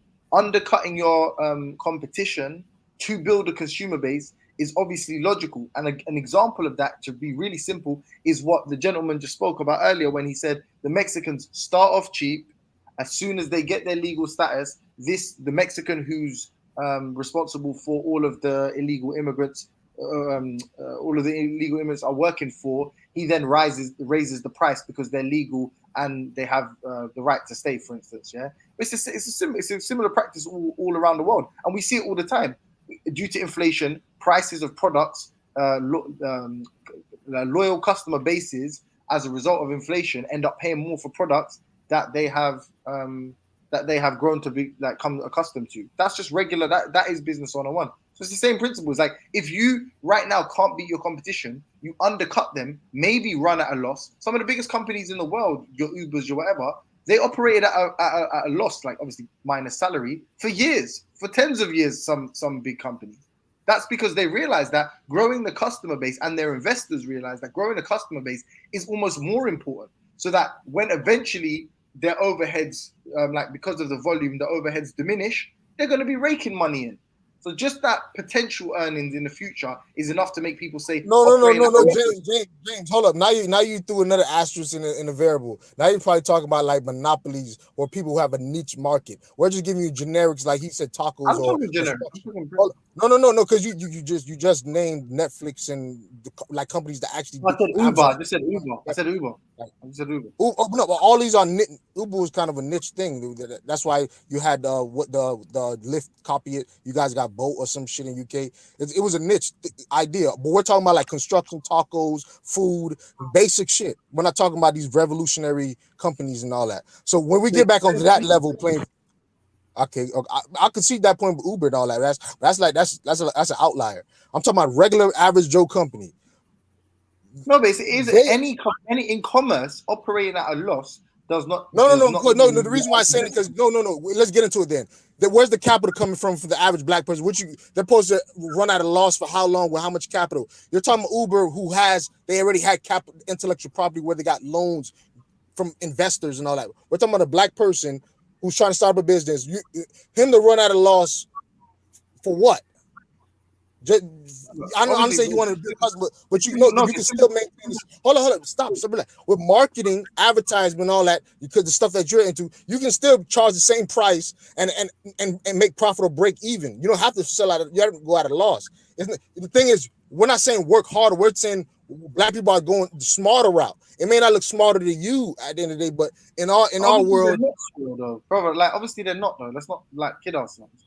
Like there's the reason that black people in America are at the bottom of the socioeconomic ladder. The reason that black people in America earn far less than any other, like per household, far less than any other fucking. No. We're comparing it to the. It was just isn't because hold on, isn't because I have a great culture. Are you giving the? You said wetback, bro. You literally bring up wetback, and we got into this argument. Are you bringing up the legals and comparing to black people? Are you comparing average Mexican citizen or Cuban citizen versus a black person? I'm confused now. We're going back wetbacks, right? No, we're going on that. Hold on, stop. Just so we don't. That's how you say they work harder than us. I'm trying to get to the wetback. Because black people work smart. And I just said, but black people are at the bottom of the socioeconomic ladder in America. That's all I said. So now are you saying what compared to what Mexicans? Are you saying who earns them? Let's Google it, innit? Fuck it. Find out. What households earn. No, James. No. Don't spin off what you just said. No, you bring up wetbacks, James. You wanted to compare, I guess, wetbacks and blacks. Hold on, Kingo, relax. Kingo, relax. Pause real quick. James, you bring up wetbacks and wanted to compare it with blacks. So everybody bring up saying they don't pretty much work harder than us. They just take the cheapest labor because they have to. We bring up they have to stay in one house, avoid ICE, doing all this stuff. So you're saying it's working harder, but black people are just not even going to take those working conditions for that pay. It's smarter for them to go somewhere else and make more money and in safer and healthy environments, bro. It's common sense. You don't live here, so it's kind of hard for you to understand what you said because you said wetbacks. Those are illegal immigrants. I didn't say wetbacks. I said Mexicans, and then somebody said Mexicans don't work hard. You said what is wetbacks, James? You said what is wetbacks? Yeah, I know, bro. Relax. What the fuck is everyone so hostile in a random? No. No. Right, I'm explaining what I said, and you're just like, no, you said James. I know. I'm about to tell you what I said. I'm not gonna lie. I don't need to lie to you. I asked him why do they call Mexican people wetbacks if they don't work harder? I didn't call them wetbacks. I'm not trying to insult Mexican people. I just asked. I said, if you say they work harder, James. No. The reason that Americans call them wetbacks is because that's the implication. I'm not insinuating shit. I'm saying they do work harder. I'm saying the implication is they do work harder because that's what you man call them. No, I said it was about water. Hold up, James. I literally told you it was about water. It's water on the back crossing over. That's what it says mainly. I think Cubans are talking about wetbacks. I don't know what the fuck you talking about. But that's why you bring it to working hard. So I bring it down to your level. But I said Cubans and crossing the water. I know you heard I said that. I didn't. I thought it was because they're like sweating because they're working. That's what I thought. No. Did you hear me say Cubans and crossing the water? It has to do with water, right? You heard me say that, right? Yeah, well, I'm not arguing with you about the word. Okay, no. I just want you to be clear so we're on the same level. I don't know what the fuck you're talking about. I'm not gonna lie to you. I didn't hear you say that, but I'm not saying you didn't. As in, I'm cool, not arguing that part. I'm not arguing. Cool. Like, I don't have an issue with that. I thought it meant. Correct me if I'm wrong. I legitimately thought it meant. You know, like I guess because they're working hard and shit, they're sweating. That's what I thought it meant. No. Mainly when you say wetback, it's about crossing over water because you're a legal immigrant. You came to the country illegally. I know that. It's a wetback. Water on your back or something. Why that's what I know from Florida. That's I know from Florida. That's what it is. You gotta ask yourself too. If they work so goddamn hard, why they didn't build their goddamn country then? If they so hard workers, why they country look like shit? Highest murder rate in the world over there, man. Highest murder rate. They work so hard, they can build so good, but their country look like pure shit. Come on. The Industrial Revolution has made them like irrelevant. Fuck them, the industry has made Mexicans irrelevant because they don't control the industry. You're right. You know, so sorry. Generally used as an ethnic slur, the term was originally coined and applied only to Mexicans who entered the United States of Texas from Mexico by crossing the Rio Grande, which is presumably by swimming or wading through the river and getting wet in the process. Yeah, fair play. That's why I didn't know what the fuck you were talking about, James. I was trying to go with your argument, and your logic is good. You're a good argumenter, but from the premise, I didn't know what the fuck you was talking about. I was going along with it, but I thought it meant they were sweating. No. That's why I said working hard. I was like, what the fuck are you talking about? That's what everybody got to. But be honest, it is generally accepted that Mexicans are good laborers for cheap. Like, that's like a generally accepted thing, right, in America. No or no? Yeah, that's I know the two other Americans don't agree with that. That's what I thought. That's what being in the UK and from like American media, if you like, that's the impression I get, that the belief is that Mexicans are like super hard workers. And like comedians make jokes about Mexicans being hard workers and stuff. Like it's like I didn't think it was a controversial because they don't know. Listen, brother Michael, Black Peace said it. They have to. I forgot who said it, but they have to. Yeah, because they're illegal. Exactly. So if they don't work hard. That brings me to the point, though. That's literally how it started. I said in the UK, Romanians have to work hard. They have to. If not, they because they have a lack of opportunities. And I'm saying that black people in the UK and in America claim that they're offered the least amount of opportunities and they're the most mistreated and dealt with prejudicially. So I'm saying, all right, but it's interesting though that one would also not accept, let's say, the work that some of these illegals will take. Is indicative of, let's be honest, an inflated self-worth. But you can't have it both ways, innit? You either believe that society will offer you a role, or you believe that society is operating against you, and you essentially do what these Romanians, because there's no Romanian out here talk about, hey, the man don't, you know what I'm saying? The man's out to get me. Like, nah, they're in this country, like, we know every one of you people hate us. We're gonna make as much money as we can in this motherfucker, like, doing whatever. Like, you want us to clean the toilet? Cool, we got you. Don't watch that. You know what I'm saying? So I'm saying, listen, man, listen. Let me explain to you how they actually do it, man. It's not the fact that they work hard; they come in numbers. So, what he paid 8 Hispanics to do a job, that he could only cover 2 Americans. You see what I'm saying? So when you paying that price and they all together, so they're gonna do the job. Like I had a roof put on, bro. They did that roof in 2 fucking hours, man, because there was like 12 of them up there. You know, and what I paid him, I'm like, you didn't make a damn dime off of this. He looked at me like, I made money. They didn't make a damn dime. You see what I'm saying? So that's how it's worked out, bro. They're not just over here working their ass off, working hard. Nah, they got this one motherfucker that's in control that they owe money to. They ride over here or however they rent, wherever they live, and he's charging them like that through the labor. Like if you look at all these like little places, like little villages they set up in Japan. You got what's that big American company, a Whirlpool?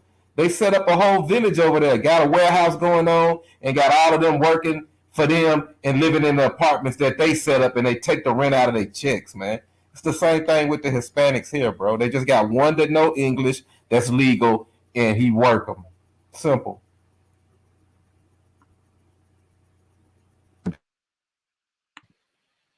All right, all right.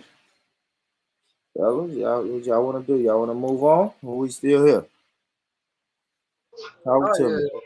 And I want to say, listen, I want to say, anybody who feels like we're talking bad about Mexicans, I'm sorry. I know the brother came on and said his wife is half Mexican. I don't want anybody to think we're talking anything disparagingly or reprehensible about Mexicans. It is what it is. I mean, the guy that was screaming that they were dumb 150 times, he may have said some abhorrent things about Mexicans. I don't think I said anything like dumb. All I'm saying is, I don't think anybody had any ill intent. I think the guy that said they were dumb like 50 times, I think he did, if I'm honest. He didn't say the Mexican was dumb. He said anybody that worked without food is dumb. He did not say Mexicans. He said anybody that worked without food is dumb. Work 12 hours without eating is dumb. That's what he said. They were dumb. I think he said they were dumb. It's cool. I don't care. I didn't say it. I don't care. No, I did. I said they will. I stand by whoever or whichever way somebody want to take it. I don't give a fuck about that. Fuck a Mexican. Real. I don't give a fuck about them. They don't give a fuck about us. What I look like. All right, Charlie. I feel your black piece. Let's get back, man. Let's play a little bit more of this video, y'all. All the way back to the what I was saying. He was about to, and I hope it's about to get into what I really want to discuss. Let's get back to the video, though, guys. There's a long little break from the video, but let's bring it back. Bring it back. All right.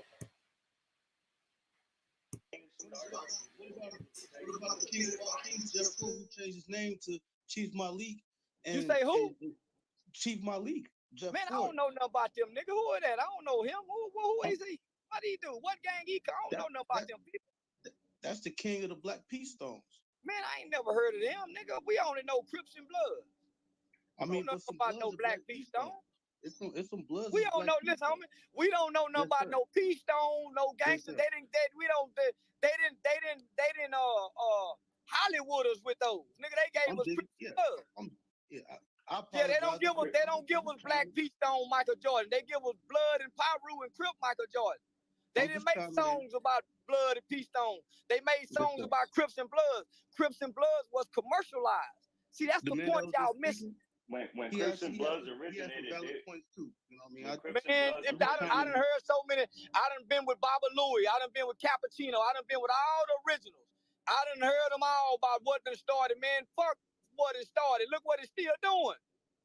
In 72, they been killing. Bro, but you said they had no structure. But it didn't start that way, Charles. But it ain't never had no structure when they were fighting.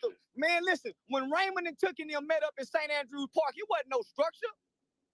It wasn't no structure. They were bullying people. Tookie was taking the sack lunches from the workers, remember?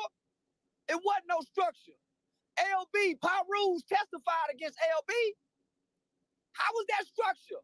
The mafia got structure. They don't have no treasury, no board of directors. How do they have structure when they can wage war at any time? There's no structure. That's why it's a free for all. Boys following boys. No man have ever joined the gang, and don't y'all ever forget that. It's all.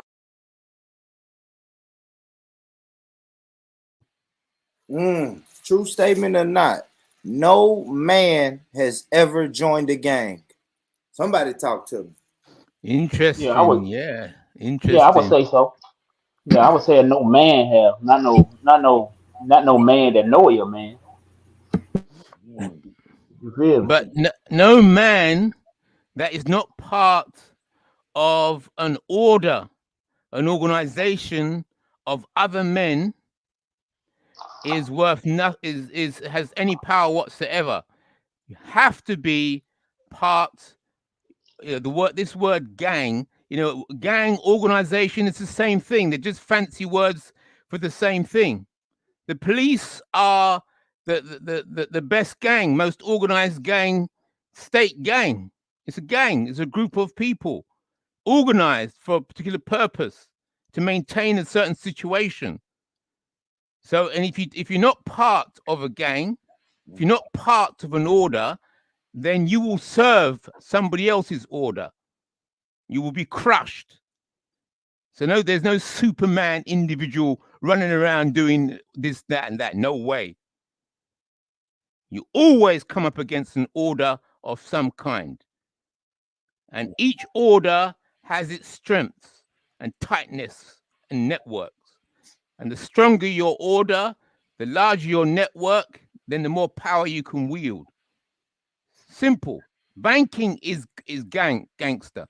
Just like we was talking earlier with James. He's saying that if you want to set up a bank, the usual system, the most popular system, is that you set up your bank, you present your case, and then the other people have to underwrite. The other gangsters, the bankers, have to say, yeah, okay, well, we accept you, we know who you are, we can predict what you're going to do, we're gonna insure you. So if you make any mistakes, we'll cover you. Yeah. So it's the same gangster business, just on a higher level. No gang, you're nothing. Okay. All right. I was saying That's my that too position. earlier, IC3. I was actually saying that too. I do look at the police as a gang. But the brother Sawyer and God of Jacob was breaking down why they don't consider that a gang. And it's the same thing you were saying. No structure, no order. Damn, what was the word you was using, Sawyer? No treasurer of the Bloods and Crips, but then you have all of that in the police. Yeah, that's not a gang. That's just a rabble. That's just a rabble. The real gangs will control those rebels. They're just all over the place. Hold up, IC3. A gang is just a gathering of like-minded people. But you see, there's levels. Once you get protocols and like structures, paying dues, you become getting money, accounting, you become a criminal enterprise. Then it goes levels, mafia. Eventually, it becomes something beyond the gang, or quite easily. So that's what I'm saying. Correct. The Bloods and Crips, yes, qualify them as gangs, but the police force is a fraternal order. It's an orders above that. Then you have organizations, associations, all type of other shit, but they're beyond gangs. That's all I'm trying to say. Yeah, that's right. I wouldn't say rabble. I would say the lowest level, switch that out with gangs, and just escalate your vernacular of these different group of people gathering around with like minds. Yes, right. Yeah, that's right. It's just different words describing. You get to when your gang gets to a high. I mean, that's how a lot of these people start. They start off as a group of friends. As the complexity increases, as the more complex, organism and they manage to hold it together and not lose it. They manage to, because as if you're just a group of friends, you get together, you do a few bits of business here and there and there. When it starts getting successful, some people start losing their heads. Other people remain disciplined. And those that can remain disciplined, then the business can expand. But as the money starts coming in, you see it all in Scarface, all these movies. It's a standard thing. The poor, they start organizing and start getting richer. Then the girls start coming in. Then the fur coats and the girls start spending on money stuff when they shouldn't spend. It's usually when the women start coming in, that's when things start going crazy. In the hard beginning, when it's just a group of hungry men trying to survive, it's usually tight. And then as it gets bigger and bigger and bigger, then the girlfriends start coming in. And then when the girls start coming in, then you start getting jealousy. So it's the management of women is a very serious issue.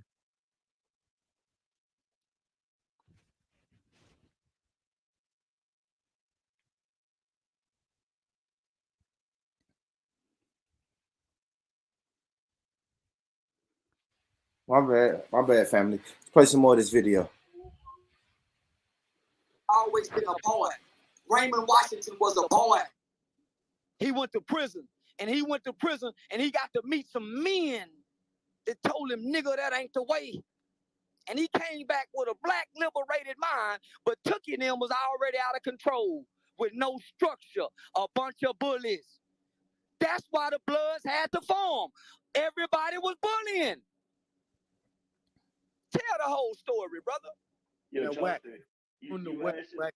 Hold on. You're whack. You from the west. You can attest to that. Attest to what? Attest to what? That what? About on the last that he made. That we was outnumbered? We was outnumbered. No, they was bullies. No, they were bullies. They were taking leather coats. Give me your leather coat, nigga. They were bullies. I mean, listen, first of all, that didn't start over no Crip and Blood shit. That was some personal shit. And one side just happened to be, his family happened to be from one side, and the other side happened to be for that. So that wasn't like that. So the Crips didn't take and steal jackets when niggas had leather coats they liked. Them the stories I got from the originals. They caused mayhem in the community. They went to concerts, they went to parties. The Crips are here. The whistle they do. Hey, my nigga. Hey, my nigga. That shit was originated to protect the community. You know from that. Who? What you mean from who? We had white gangs out there too, bro. What you mean? Well, when you listen to all the people that's telling us. Talk to me right there. Y'all talk to me. Have y'all heard stories of what do y'all know about the history of gangs? What they created to protect the community from white gangs? What do y'all That's know? what they say. That's what they say anyway. Yeah. That's what they said in the beginning. That's what they course. said, but that the white gang, that white fight shit happened so quick. The white gang weren't even around that long enough. You know what I'm saying? So it was it's cloudy in that area on what's the real reason why the shit started, because nobody will never know that because we wasn't there. But it just as far as that white gang shit, wasn't that many. It's the spook hunters and shit like that out there. Stuff like that, them white gangs like that, they was out there, but it wasn't no 40, 50 white gangs though. It was like 3, 4 of them. They were pretty big though. I ain't gonna say they wasn't big. Compton was white at first, all white. Yeah, George Bush from Compton. So it's like, so they was out there, but they got the fuck on down. So like after a few years, it was all niggas then. So I don't know as far as but these two niggas talking about gang got whacked. That nigga like a 5th generation Pyru in Charleston White. He from Texas. So these are the wrong two niggas to be talking to. Well, you the wrong two niggas because if you hear what Charleston White say, he say he don't know nothing about no peace stone. A peace stone is a blood. So he really don't. I think I don't know. But as far as the white gang shit, I doubt it. Especially not in Chicago. Chicago, hell no. Since when the white gang run Chicago after them Italian niggas went down? No white gangs run that shit after them. Not in Chicago. Yeah, he said he didn't know. He said he didn't know nothing about the Chicago gangs, but he was saying that California gangs was started in the jails and they was bullying people. But then I've heard the same narrative. I actually watched a documentary called "Bastards of the Party." It was Yeah. That's a good one too. Yeah, it is a good one. It was saying how they were derived from the movements like the Black Panthers and the other quote unquote revolutionary movements. So they were birthed out of those. That's the story that I was told.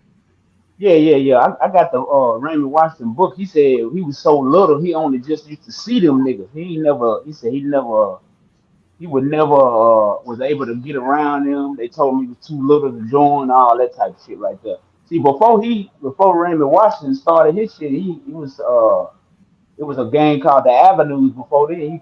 Nigga named Craig Munson.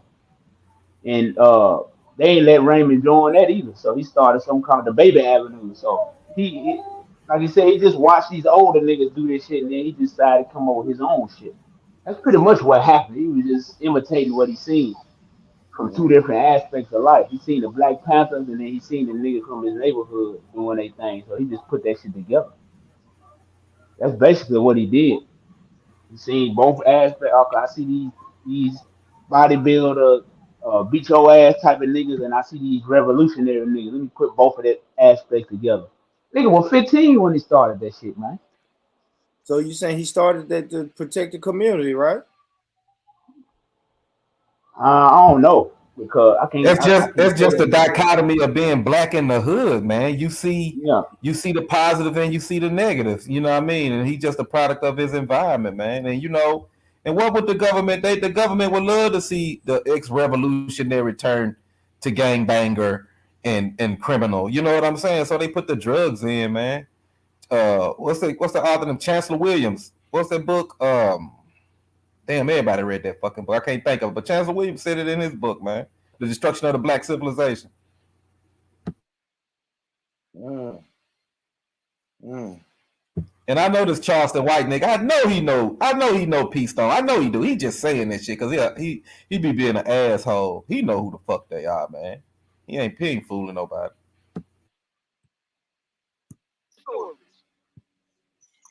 That part ain't being told. What people was telling the story? Well, you got a slew of them. You can go from Baba Louie to Monster Cody to Monster Cody can't tell that story. Well, Baba Louie, Kappa, you name them. Baba Louie told the story on my project. So that's what I'm saying. And so I had him here in my home. It wasn't never about protect the community. It was because they had a fight at the high school. And these crip nigga was over here. Bro, listen to me. So that's what I'm saying. There's so many different stories. So all I'm saying is, let's come up to today. Listen, let's come. All I'm saying is, see, y'all distracting us. Y'all distracting us talking about 1969. Let's talk about today. Well, I didn't bring it up. I'm just giving examples. I keep saying, nigga, fuck how it originated is what I just said. Let's talk about what it's doing today, was my reply. Let's talk about it. What is he protecting today? You saying it's negative today? 100%. Nah, you definitely can't stand on that. For one, you can't stand on that because you from fucking I lived there for almost 2 years. Yeah, but you from Texas somewhere, right? I lived there and I worked in the juvenile facility at Diamonddale Adolescents Home. Why wouldn't I see it? I don't know what that place is. Well, look it up. Look, you can Google it right now. It's when they come out of the YA. Yeah, I got. Listen, I go to Central. I lived on Imperial in Vermont in the heart of the Divil Lane Bloods neighborhood. I lived on Imperial in Vermont, and I walked them streets every day. So you can't tell me what I done seen, my nigga. The streets as a normal dude. Say nah, homie. So listen. If I walked as a normal dude, how did I meet all these originals? Bro, first of all, Baba Louie is what, 65 years old? I didn't meet Bob. I was introduced to Baba Louie from another original Crip, Hill Pyru. Okay, so what I'm saying is you didn't walk them streets being this loud, bro. If you was living out here now, you wouldn't be talking this shit you talking.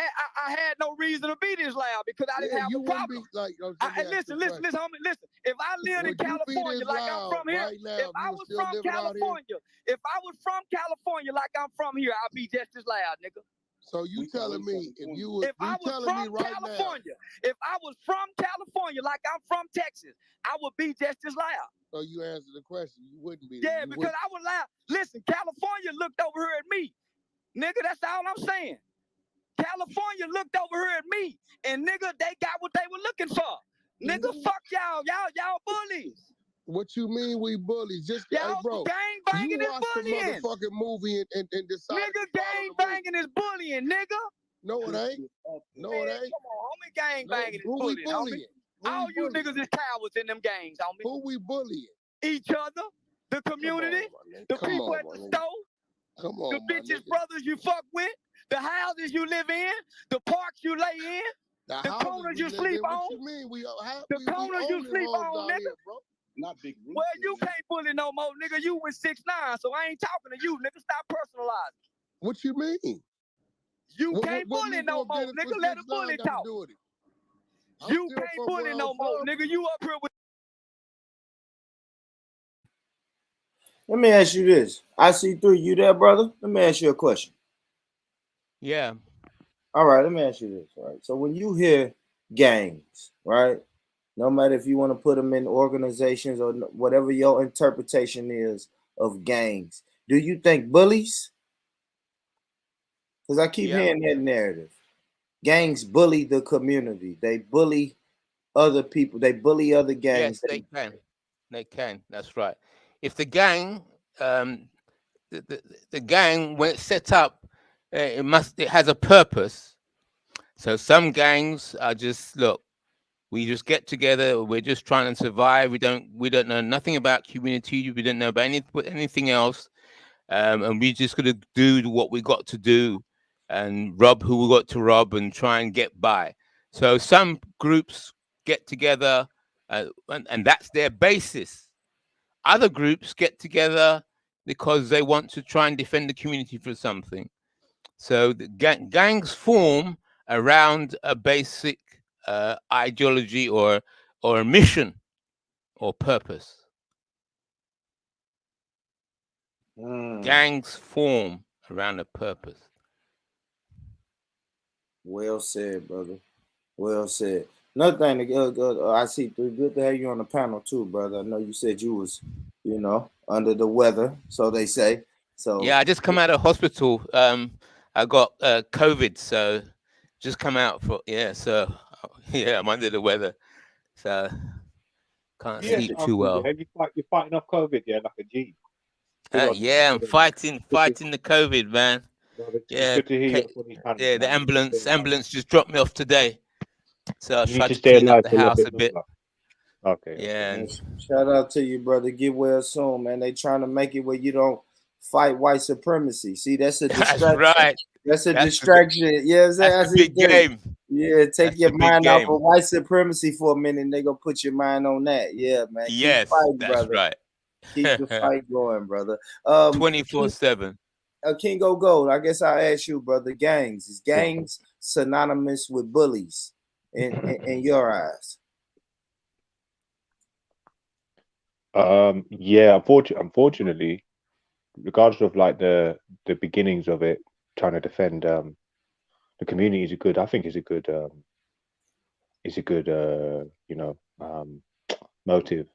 But I think we all know that gangs, no matter how we look at it, there's always going to be in society a couple of people walking down the road, one person walking down the road, an old woman, no one that's needs to be in a gang. So even if you're in a gang not doing anything, you're still going to be intimidating to someone else. So that's going to be enough for them to want to move away, try and bring it up to their MP, create some sort of community understanding or notion that gangs are intimidating. And I think solely based on the fact that it is quite intimidating seeing a number of group of people just doing nothing, loitering. Yeah, they are. They're definitely bullies, bro. Definitely. They're anytime they can, they go into people's pockets. You see what happens when you see sort of groups of kids or groups of people in the street. They see someone that they've got a problem with, and they look around instantly to see where the police are, right? And they'll be looking around, trying to like go on like they're gonna make a move. It makes people more aggressive. If you know that someone's gonna back you, regardless of looking at the small print and what the problem is, you're gonna be less inclined to be respectful to somebody else because of their power or their position in life, because you've got a number of people who are going to come and help you out in your time of need. So therefore, you're going to become a bit more confident. You're going to be more aggressive. So yeah, of course, man. Any gangs I've seen around the area, they just go in people's pockets, bro. Yeah, I'm going to finish now, Unks. When I saw gangs in my area, all they would do was go in people's pockets that looked like them, but they just weren't from the area.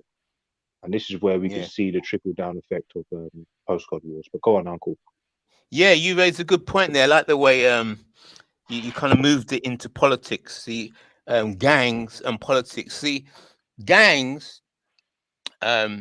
What Kingo, as he was speaking, made me think that in politics they're called like lobby groups. Lobby, yeah. So gangs and bullying, yeah.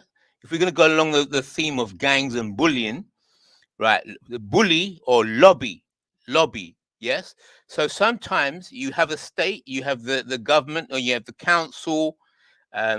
Right. So a group of people, that so sometimes the Jewish community will do it. They'll get together and put pressure on the local council or the government to address a certain issue. They'll lobby or put pressure on a particular MP. See, so so these gangs, lobby groups, they're gangs. They, rather than running about on the street fighting, what they do, they put pressure on people in positions of power within the state in order to get the state to serve their interests. So they're called lobby groups. The most powerful lobby group or gang in the world is the World Economic Forum. The World Economic Forum are just a group of people, influencers, who come together as a lobby group or pressure group, and they pressure governments. Yeah. So yes. So real gangs, the proper gangsters, they put pressure on law, on order. They put pressure. When how they control the law and order is by the policing policy. They have a certain budget. Yeah. So if you have a certain budget, the state has a certain budget, and then they can choose to put more pressure on this area, to put more policing in this area, and so on and so on and so on. So if you have a gang, a lobby group, and saying, look, why don't you go over there and do more policing over there in the Negroes and leave us over here? You see? So it's bullying. It's bullying. You want to get our vote? Do you want our support or not? See, it's the same. It's like you were all saying earlier on. Yeah, bullying. If you want our support, do this. We're just putting pressure. Lobby. Yeah, that's gangster business. Proper. And they can't be said to be an organization. They're just an interest group that come together to put pressure on a particular issue, and then they disperse. Proper gangster business.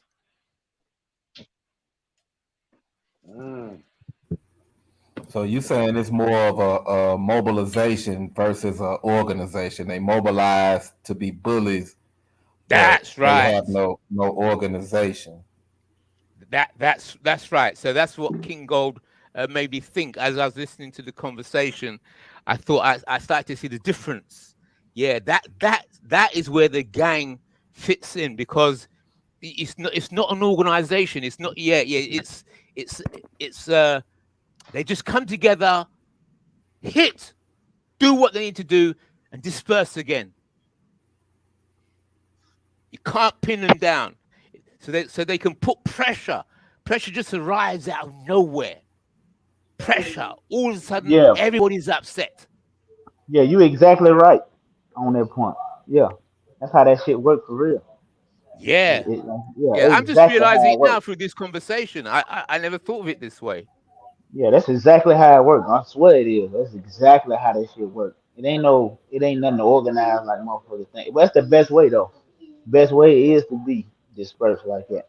That That's too right. too close together. A lot of motherfuckers go to jail and all these Exactly. weird ass cases and shit. So it's good to be far apart. Yes. Really, a And renegade. it's It's really better just to be a renegade. If you're gonna do it, just be a renegade. Get you 2 or 3 close partners and do it. Yeah. If Yeah. you're gonna do it. Yeah, that's the best way. Ride out. Yeah, no yeah, 20, but 30 that's motherfuckers good. hanging around. Yeah. That's good if you trying to do some criminal shit. But if you trying to organize these guys that's mobilized and give them a real message and give them a real enemy besides themselves, then we're gonna have to organize and have some type of structure in order for that to happen. And I think gangs are very necessary. I don't when I see black gangs, I don't think like they bullies like everybody else do. I see a group of brothers that's mobilized together but got the wrong message. I won't say they got the wrong message, they just not guided in the right path That's for right. empowerment. That's right. So, and it's up, like you say, man, there's no organization, because if it was an organization, they would come back to the roots, because all of this shit is written down and these are the bylaws of the organization. So they don't have that. So once they get to that point, and I think America want them at the point that they are right now, because if like, you got to break up the Black Panther Party. You got to break them up and turn them into an underground movement. And then the children of these Panthers grow up in the organization that their parents were in was destroyed by the government, and you left with poverty. So the government comes in and brings drugs and turn you into a drug dealer, turn a revolutionary into fucking, what's his name? Frankie fucking Lucas, man, American Gangster. And these rappers promote it. Yeah. And there we are, laughed at the joke.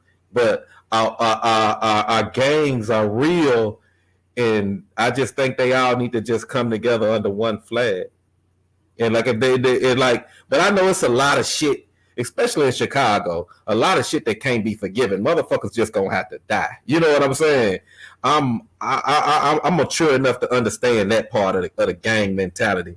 But as far as me like fucking with them and try to deal with them, I try to stay away from shit that I don't fuck with. You know what I'm saying? I got respect for them just being a part of something, but I think the intentions are not all the way wrong. It's just the guidance. They don't have any. And you got these little, like, they don't give a fuck about no OGs no more, man. You know what I'm saying? So we just got to come up with a plan to get them some money. Don't nobody wanna sell drugs their whole life. You know what I mean? If you come up with a plan, it's like I was telling the guy, you sell all this weed to the people in the hood, but you don't sell them no cigars. You know what I'm saying? So you losing money. You know what I mean? You in business for them to be in business. Your business keeping this store, this corner store that's owned by non-blacks in business. You know what I'm saying? Yeah. Shit like that. We got to control our vices too, because we're going to always have vices. I just feel like the vices should be controlled in our own community like everybody else control their vices, and don't let no other people get in and just basically exploit our vices. I'm at the corner store right now about to buy some rap. I'm like, damn, this motherfucker saying the same shit I'm about to do right now. Because it's real life shit, man. Yeah, we need to come in and corner that market. You know what I mean? Like I try to tell these dudes, like, I know a bunch of dudes, they still in the streets, and I tell them, man, I'm like, what's the point of having all this cash laying around and you can't even spend it? You can't even put it in a bank if you wanted to. You know what I'm saying? What's the fucking point of it if you living looking over your shoulder and you don't even want to get legit, and all you got to do is open up a fucking corner store? You already selling drugs, motherfucker. You could sell fucking beer and cigarettes. The fuck.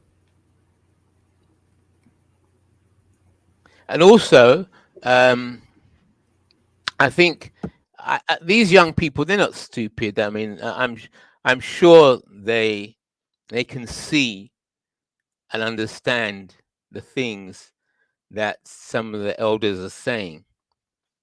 But sometimes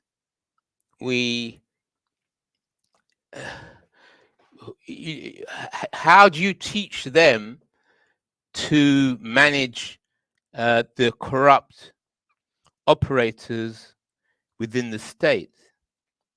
You see, that's always whatever black people are planning to do. The white supremacists are watching very, very closely.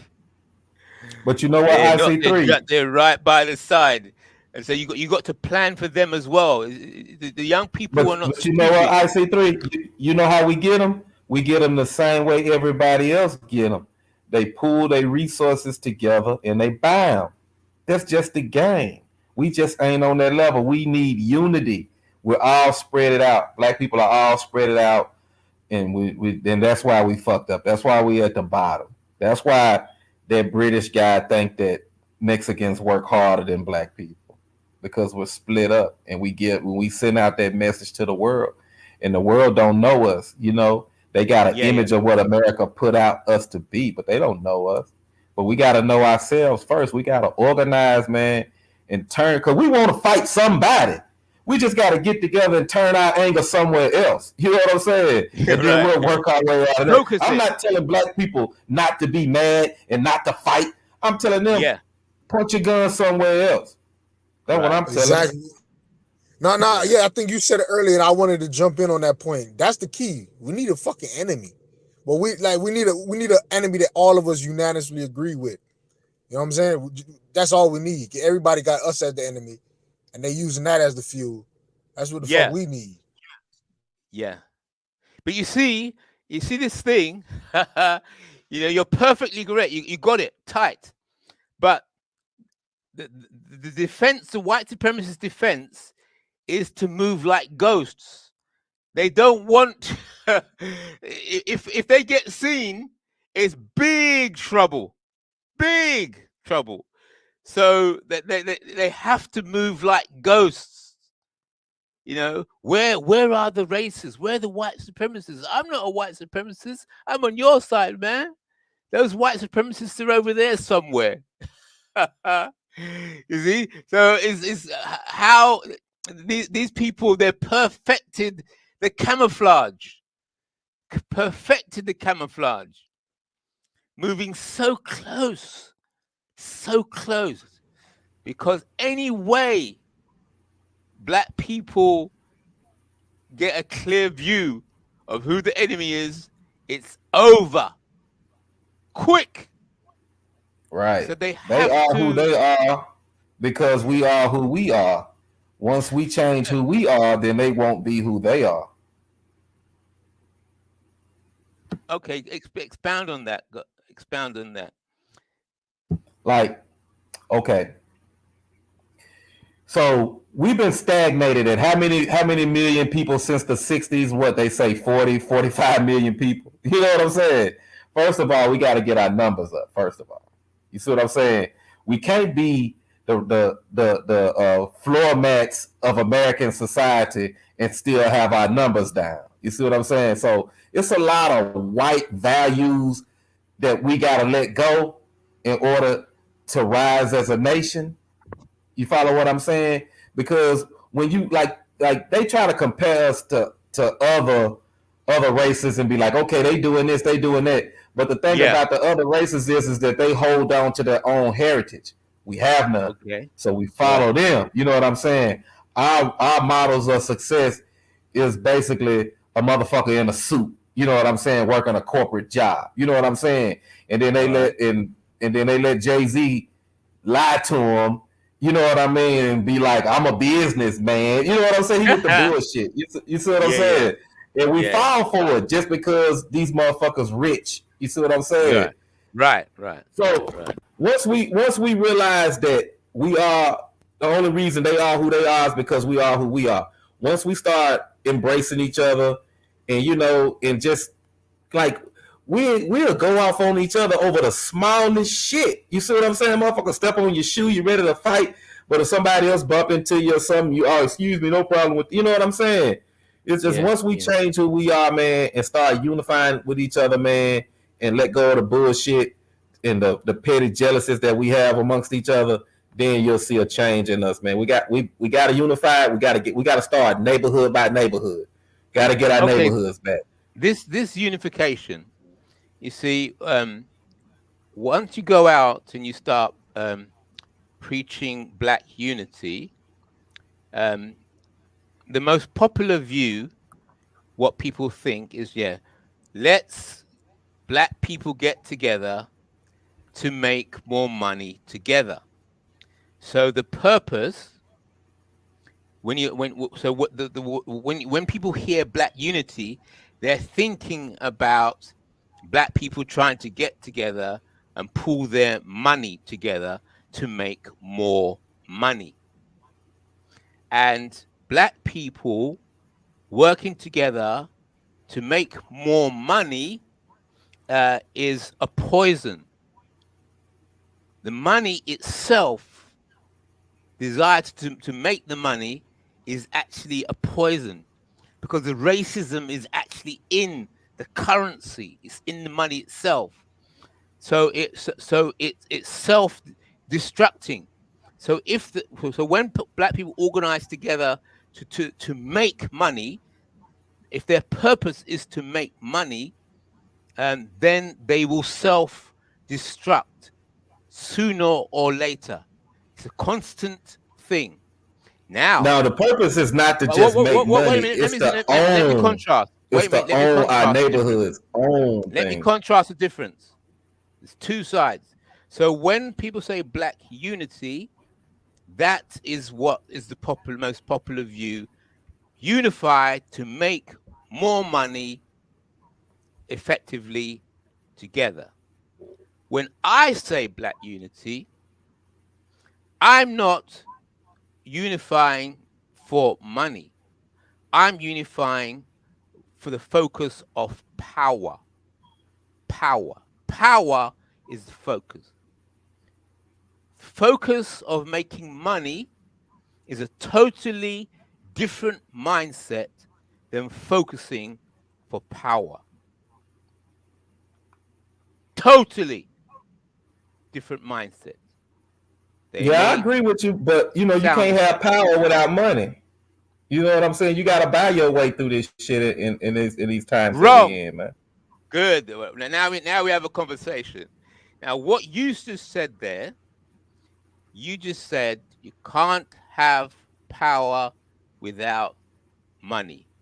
Your view is the most popular view, and most people will agree with you and think that what you just said there is obviously true. It's obviously correct. You have the most popular position. I'm totally against that. Too many people keep saying that. It's the power. Those who have power print as much money as they want.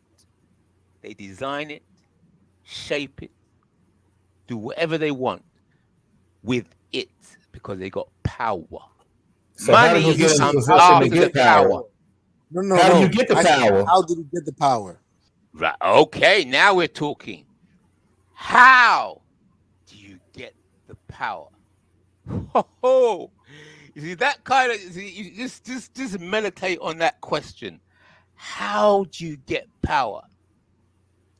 Now, just No. see. He meditated already, and he said his money. I have to meditate on that. I'm slowing this down because this is so heavy. It's so heavy.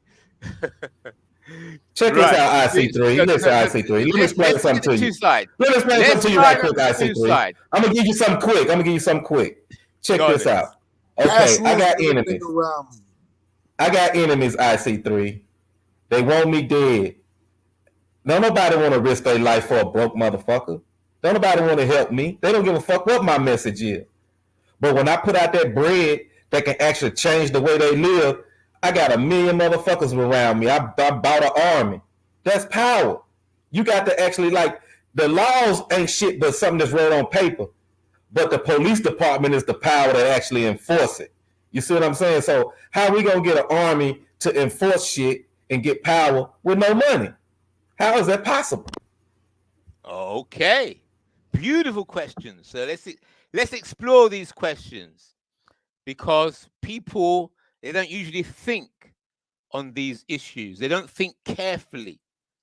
And that's why they keep going around in circles until they drop. And they never, after years and years and years, get any smarter. Never. Now, let's line ourselves up now as two teams, as two opposing teams.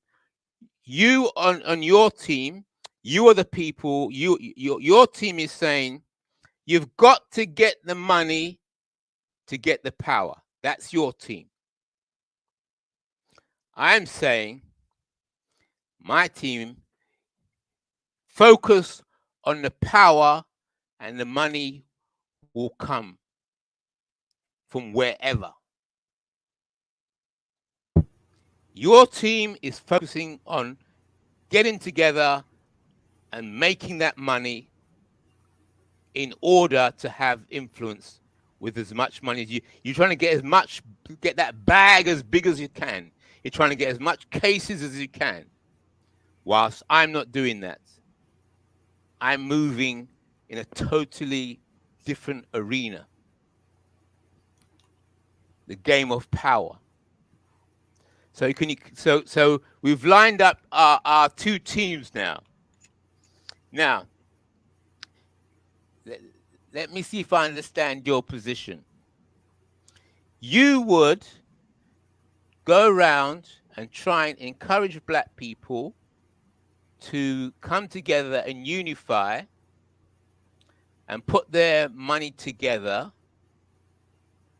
and then hopefully with that money together, they will be able to buy off police officers or buy off judges or buy. No, we're buying that politicians. money We're around. buying Is that politicians. correct? We're buying politicians. That's who we're buying. People that make legislation and stuff like that. So once I buy off this politician, I want these contracts for this business, this black-owned business, to get this city contract. Then we're gonna start building like that. And once we start getting contracts and start providing jobs for our own people and have places to go and stay and business that we own and control, then that's when you actually moving and shaking. That's when people listen to you, when you actually moving and making things happen being independent of yourself. You can't sit around and think power gonna fall in your lap. Now, it's certain things that you gotta pay for, and that you gotta have enough capital in this country to make waves. Or anywhere in the world. Yeah. Okay. Good. Right. Now, I'm going to challenge your position by saying that you will not be able to create an organization close-knit, tight, and networked enough to handle large sums of money in order to be used to do those things that you described. I'm saying your model always fails after a certain while, because the group of black people That model never. We never did unify. that model. Thank you, Soil. Thank you, Soil. Again? I was just going to say that. Thank you, Soil. We never done that model. We did the model you're going to talk about with no money. That's what I'm trying to tell you. Wait a minute. Are you telling me that in the past, black people have not tried to get together under the idea of black unity and pull their money together to do certain things? No, not to buy politicians and stuff like that. They joined political parties. They joined the Republican or the Democratic Party. We never bought politicians, man. Come on. What black organization that you know, like a super PAC that buys politicians? You tell me right now. Exactly. I never heard. No. I'm waiting for you to tell me. I'm waiting for you to tell me. One. There isn't. That's a super PAC. That's the point we're making, IC3. It can happen. So that's why I'm saying that your model, it won't reach that level. Otherwise, it would have done so already. You can't get black unity on money. Money won't work. It doesn't work. Fails all the time. Black people. It works all the time because people go to work for money. The whole thing works on money. For example, IC3. Without money, you couldn't pay the lights out there. You couldn't turn on. You couldn't even talk to us on the internet. So ultimately, yes, it is about that. Money gets people to do things. Without the money, I'm sorry, no electricity, no Wi-Fi, no computer to buy, no medical care for me when I got corona. None of that stuff would be there. So that's what I'm saying. If you have the money to provide all these things for the people, then they have time to worry about power. But they need the money first. Okay. Don't forget, as we discussed earlier, that there are a lot of black people working and they're paying taxes, and their taxes are going towards their states or councils or whatever, right? Their tax money. Now, how that tax money is being spent is decided by lobby groups. So even though the black person is working hard and paying their taxes, the money, their tax money is not being spent to help the black people, even though they're working and they're paying tax, because they're weak when it comes to communicating and lobbying and gangstering the state. So the state budgets are being used to further the cause of white people, everybody else except black people, even though black people are making their contribution in terms of taxes. So I said all of that to add on top of what you're saying about the pooling of the money together, and the money that is already pooled, the black money that's already pooled within the state, is not under black control. It's being wielded by other entities. What money being pooled by blacks? What money you talking about? Okay. When you work, you pay tax, correct? Right. When you pay tax, you're paying taxes for certain services, policing, schooling, all these kind of things, correct? That's true. Right. So if some of your tax money that you're working for, that you work and pay as a black person, goes towards policing, then you'd expect the police to be treating you in a good way because you're contributing. I would expect that if they wouldn't have made laws specifically designed to exclude us from society. And I know that the police department came out of the slave patrols. I would, if I was ignorant of my history, I would expect that. But I know that's not the case. And I know that it's different rules set for us. And I know the only way we're going to get out of this is that we're going to have to do what every other racial ethnic group did to rise for power in this country, is to buy politicians. That's the only way you can do it in America.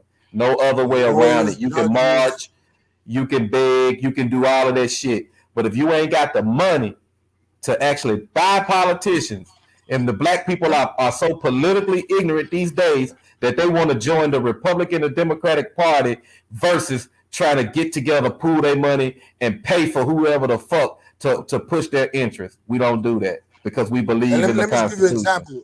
Let me bring it full circle. Everybody know, anybody who has Netflix, go watch Cocaine Cowboys. It's about Miami. The biggest dope boys in Miami history. All right. Ultimately, the moral of the story is they bought the whole entire Miami-Dade Police Department.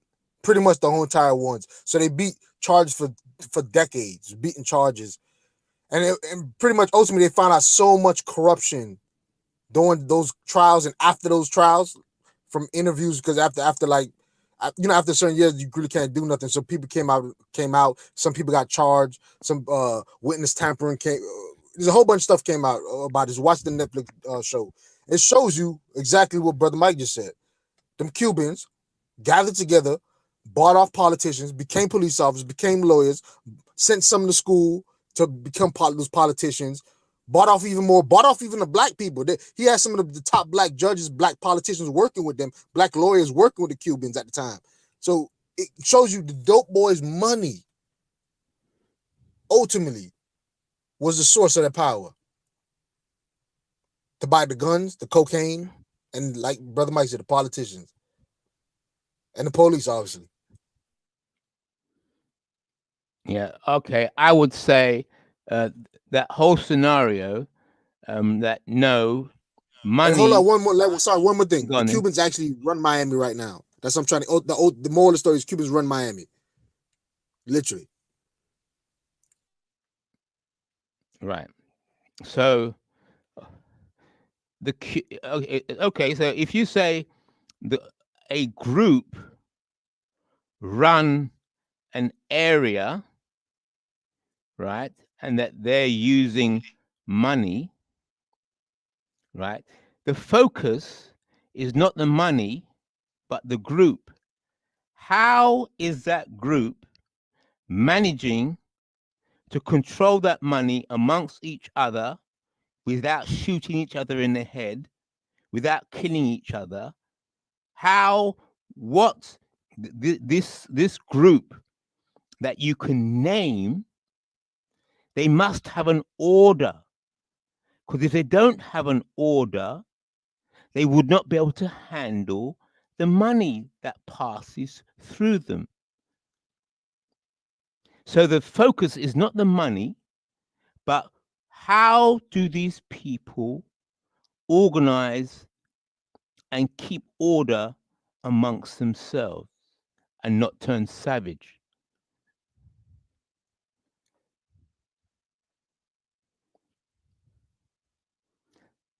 That is why I say money is secondary. It's nothing.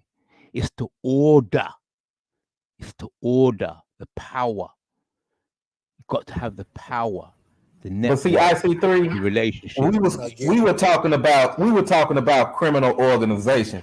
It's different ways to you. You don't have to be a criminal empire to have money and buy off politicians. Like he said, you could have super PACs and things like that. That's What's what that? the ADOS super PACs. That's what the ADOS movement is trying to do.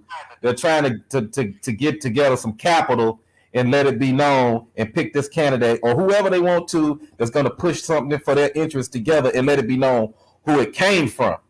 You see what I'm saying? So once they know who it come from, you got that politician in your pocket. You got black politicians that go against their own interests of their communities because they have other races of people with other interests paying them. And they go by who's paying them. I think I got IC point. IC 3 pointers now is saying. I think I got what he's saying, but he's losing what we're kind of saying in it a little bit also because I think it's self-explanatory. He's saying the power is in the protocols, the doctrine, the ideology, the stuff that's gonna not let you blow the money once you get it or spend it wisely once you obtain it. Or you know what I'm saying? That's he's saying is the power. But what we're saying is you have all of that. If you have no money, though, IC3, nothing happens. Nothing kicks off because you have. That's what we're ultimately saying, also.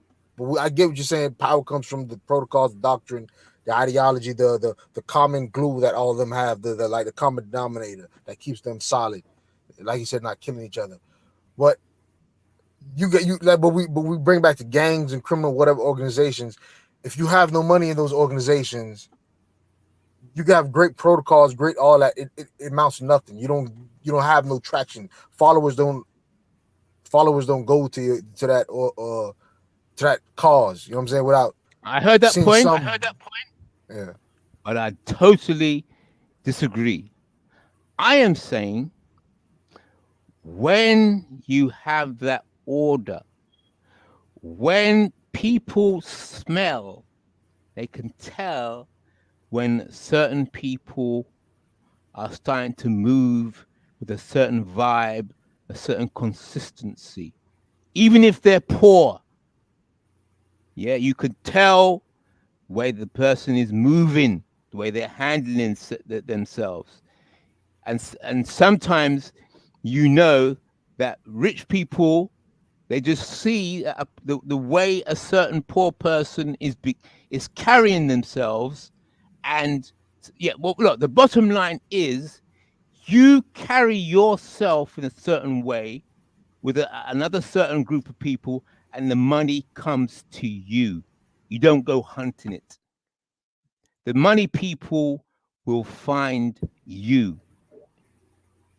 That's all you need to do is absolutely sort false. yourself or sort your It take money. self Sometimes it takes out. money to make money. Really. IC3, we can get together a group of black businesses and put money in together. They already tried to do it in where I'm from. It was a group of not black business, but a group of white businesses that pooled their money together and bought this candidate, a black woman, and tried to run her for mayor. She just popped up out of nowhere. You know what I'm saying? And people's like, where the hell she come from? Where'd she get this funding from?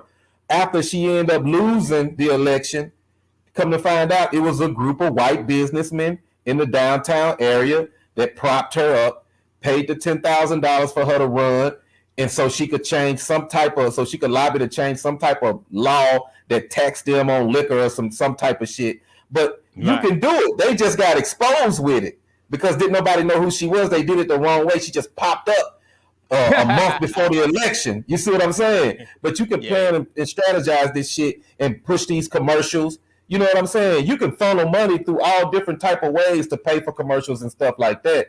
You know what I'm saying? So it's ways to do things. You just got to be smart about it. You know what I mean? You don't have to sit around and wait on the money to come. This business give me 1,000, you give me 1,000, you give me 1,000. Before you know it, we got 20 grand. Okay, what are our interests as businessmen in this area? What do we want? We came up with a decision of what we want. Now let's get this politician and pay for him. And that politician is going to be loyal to these group of businesses that put them in office. Just like Muhammad Ali was loyal to those group of white men that put him in the boxing arena. When his contract ran out with them, that's when he switched up. So he was loyal until his contract was up. That's right. So there's ways around it, IC3. You got to group up. You got to organize these people. You know what I mean? And we got to get power that way. Yeah, but you see, no. Where we differ, you're saying you got to organize to get the money. I'm saying no, you have to organize to get the power. You've got to organize to create a vessel, an entity, right? And then once you have that thing, it sucks in wealth. It sucks in resources. Not sometimes things don't come with money. Sometimes they just say, well, we just like the way this group of people are moving. They're not rich, but hey, we like what you're about. You can use this facility. You can use that facility. That's how it starts. Then the money starts coming in. IC3, I'm sorry, man, but in America, man, black people been begging too fucking long, man. We don't got time for no handouts waiting on somebody to do something for us and notice us, man. We're going to have to group the fuck up and get our coins together and buy these politicians, man. And we got to start locally. That's just basically all it is. How do you do that? How do you organize that then? Go on. You get these businesses together, man, and you educate them on what's going on, because a lot of them not even educated on politics. You know what I'm saying? You got to educate your people first. Yeah, a lot of people are politically ignorant, man. Come on. You can. Business. I don't know where you. I don't know where you running from. a business so knows some politics. No, they don't. All these dumb people. No, they don't. It's a lot stupid. of mom and pop. Listen, it's a lot of mom and pop businesses out here that just open, and they don't even know who their councilman is. You know what I'm saying? It's like that. I don't know where you from, but it's like that in America. People don't pay attention to local politics. They pay attention to the federal.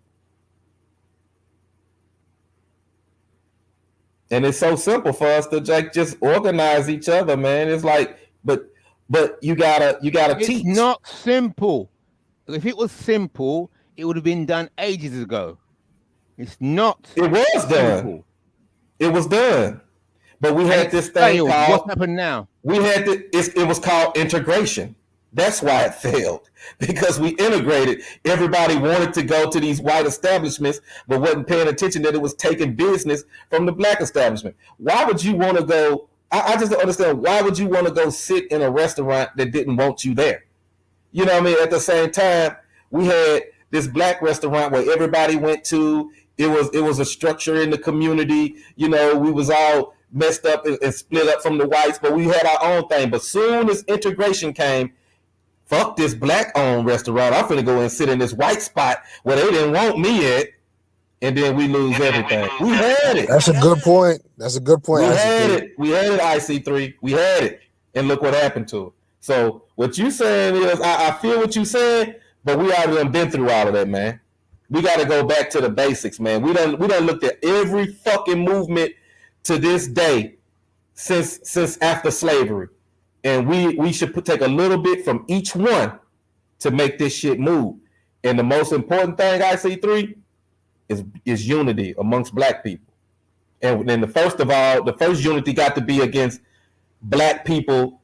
You may call them ADOS, you may call them foundational black Americans, and you know what I mean, African Americans, whatever you want to call them.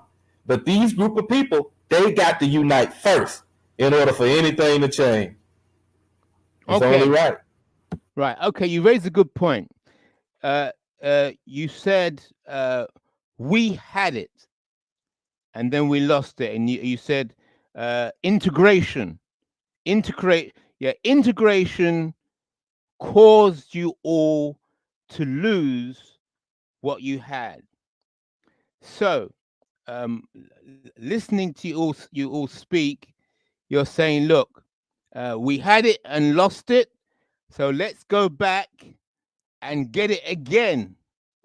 But this time, how are you going to avoid losing it again? You had it and you lost it.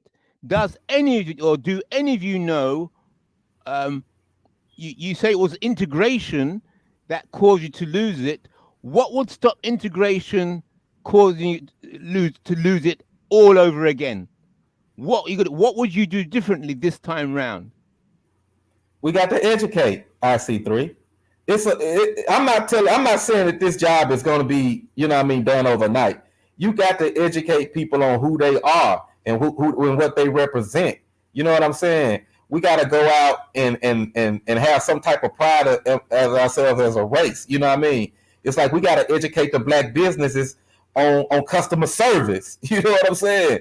Shit like that, man. But they done that. It's work. No, you said we you haven't. had it. No, if you had it before, that means all those issues of customer services, quality food, and stuff like that. IC3. You've been I'm there. talking You've about been IC3. there. IC3. That was fucking 4 generations ago. That was a long time ago. That was 4 generations. Outside of our grandparents, man, we're removed from black ownership. It's only a few black people that I know that's entrepreneurs. 90 to 95% of my friends, they work for other people, or they don't have jobs at all. You know what I'm saying? So it's about educating our people, showing them who they were, what they had, and what they lost, and how they lost it. And we gotta segregate our minds, not a physical segregation, but we got to segregate our minds and understand that we got to shop black first, and we got to let these black businesses know that it's customer service over anything, and then we'll make it. Because you take your ass to Chick-fil-A. Let me give a crack at this. Let me give a crack at this. All right. So he said integration, and I kind of agree with that. Well, my side of integration would be non-black money getting infused with our businesses, and controlling our interests. So that is how we can pretty much, once we get back to the where we was, this is how we overcome our failures from before. We cannot allow non-black, whatever you want to call it, non-ADOS, whatever, non outside of us funds coming into our business, our infrastructure, our schools, or whatever we have, ultimately changing the course of our mission statements. That's what integration ultimately did. More white investors came in.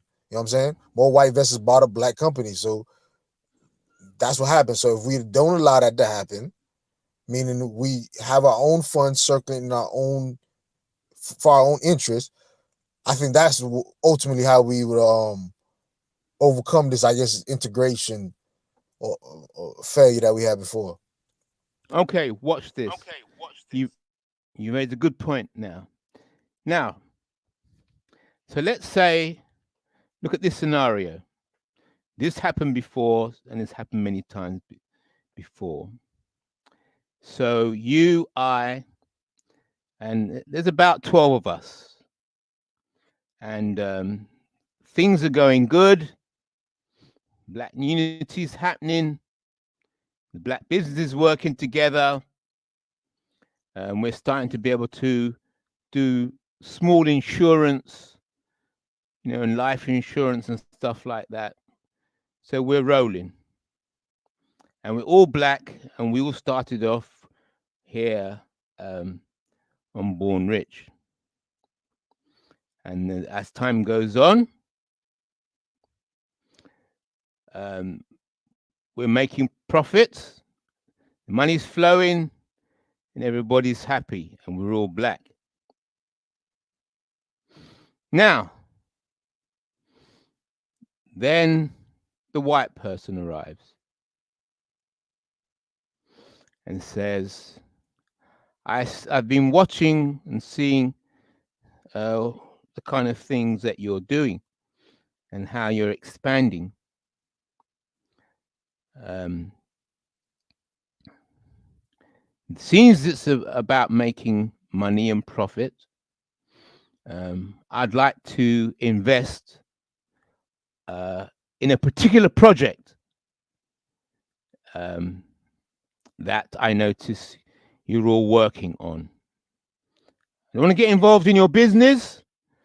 I'd just like to be joint partner on this particular project, which I think will be very profitable for yourselves and ourselves as well.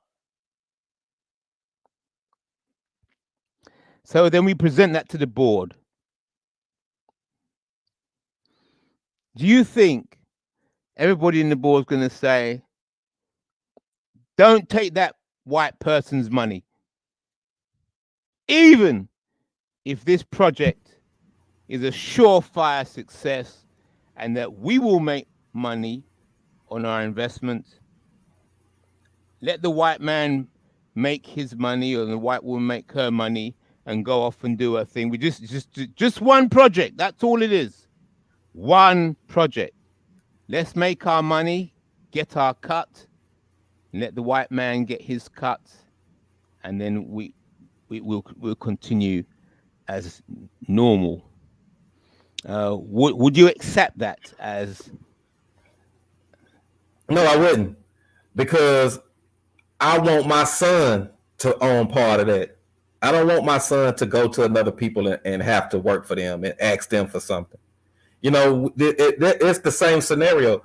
It's just like you got to look at what's that guy named Don Cornelius went through in the 70s when Dick Clark tried to buy Soul Train for $5 million. He said, if he's offering me $5 million, what is it really worth? Hell no, I'm not selling. You see what I'm saying? It's about education. It's about knowing what's going on, about knowing business.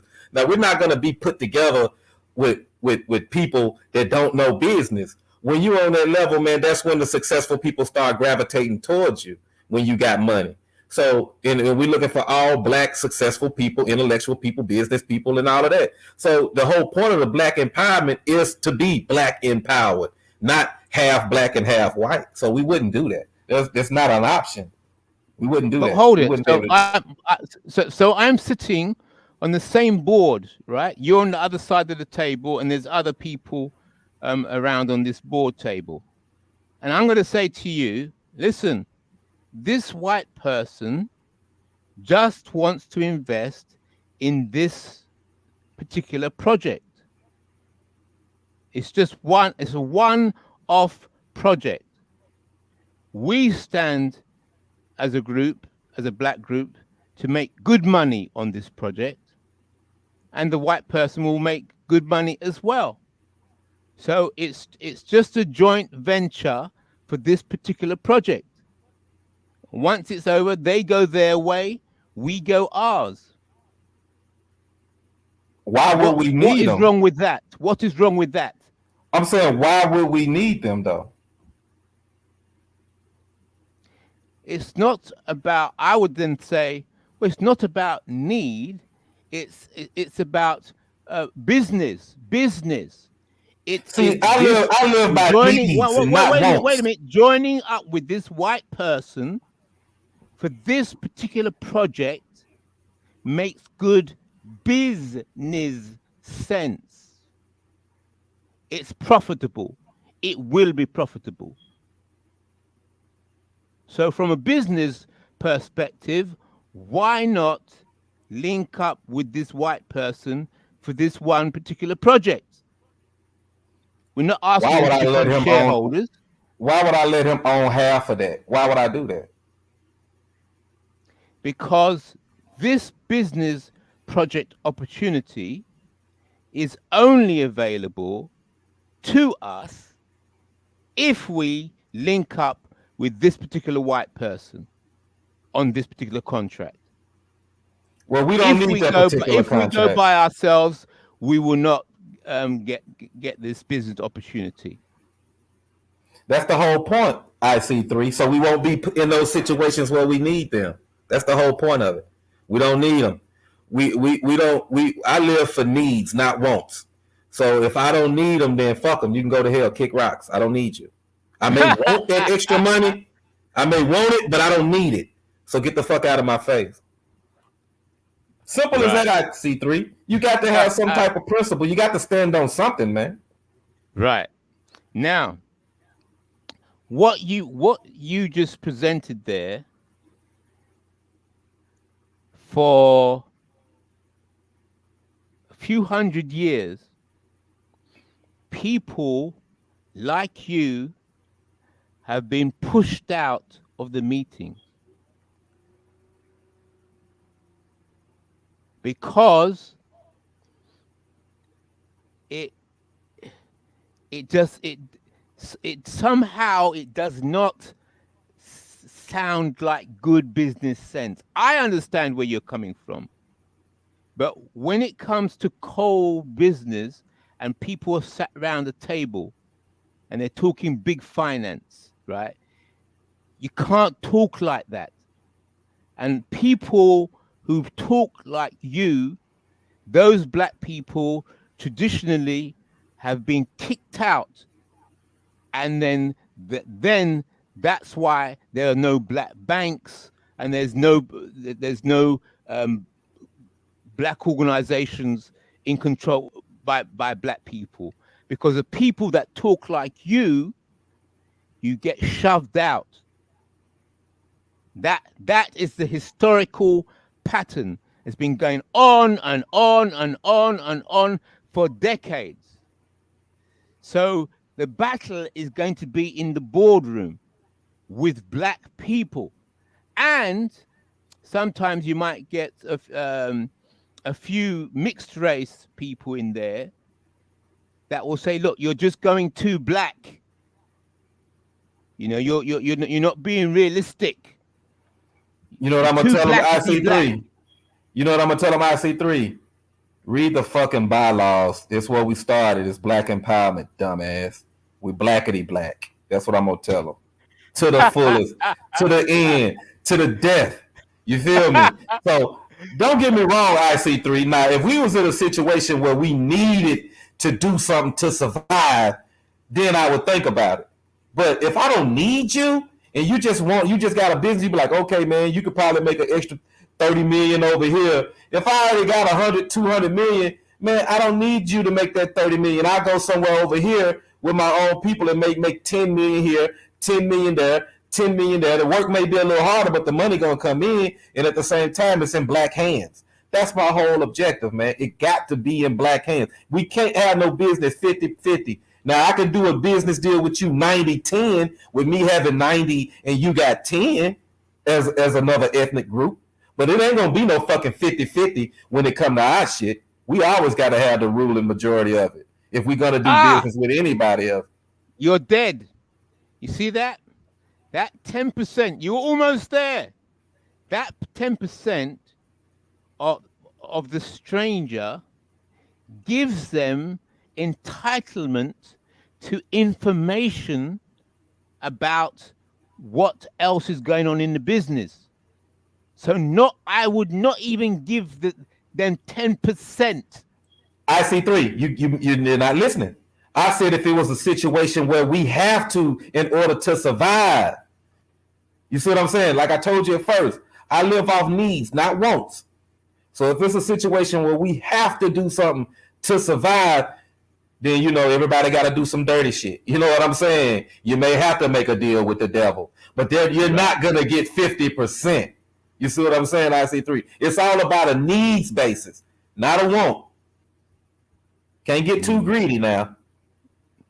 You see, that management of greed. You see, this situation has been going on for decades. That's so many black banks and community enterprises crash on this very issue. They fail every single time. I've been studying the history. I've been reading. And I think, what happened? What happened? What happened? And it's the same issue. This very issue that we're discussing right now. Black people historically have been unable to handle this question. It's very, very difficult. Very difficult indeed. Because it's constant, decade after decade of failure on the same issue. What is solid? What is uncompromised? Is there any aspect that is solid, or is everything up for negotiation? What is need? The difference between need and want. There's been a constant mismanagement. Black people have not managed that issue between need and want, and the so-called outside entity. The management of the outside entity. It's so painful when you just read the history. The same thing. And so that is why I'm so much against the money. I'm so much against the money because when I study, it's just the same pattern of failure. So it can't be aiming for money. It can't be the way, because it's too much. The record, the track record is too long, too consistent. So there must be something different. A solution must be strange, must be weird. And I believe that weirdness is in focusing on power. And it's going to sound weird. It's going to sound silly. It's going to sound impractical. But the answer is in that strange focus on power and not on money. There's two ways to power, IC3. There's money and there's violence. So you make a choice. You ain't going to get power by persuasion. You're not going to do it without no money behind you. Hold that point there. You just made a statement. So let's examine that statement now. Two ways to power. Money and violence. So we can see the limitations of your mindset. You will always be thinking within those parameters. Two ways to power. Money and violence. Yep, I understand your position, but I totally disagree.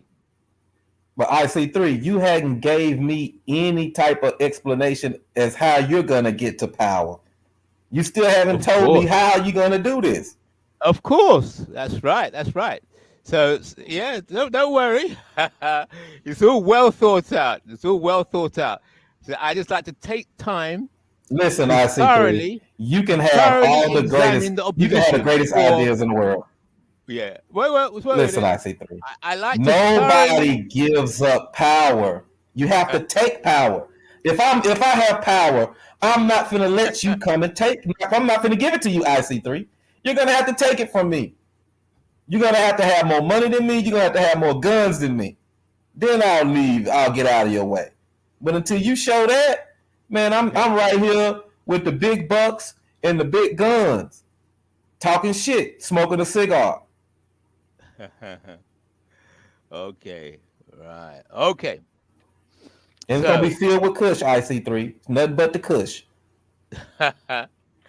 Right. So it's all about, this discussion about power is a very, very, very deep discussion and very sophisticated discussion. It's not an easy subject. Definitely not. So, but at least you have a position.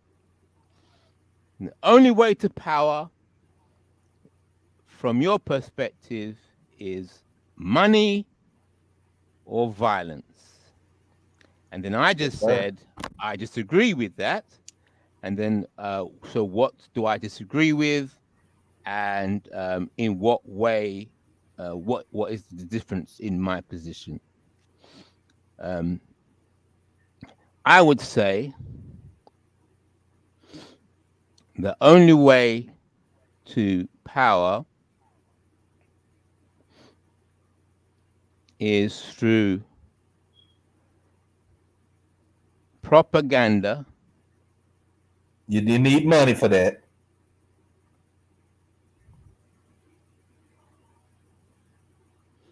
You just can't be the only person out here talking. You got to put your ads out. You got to put your flyers out, your billboards, your commercials, your propaganda campaign. You can't do that broke. Hold it. So your position, money or violence? That's correct. My position, propaganda alone is sufficient. So how are you going to have a propaganda campaign with no money? You got to have money. Explain to me. All right.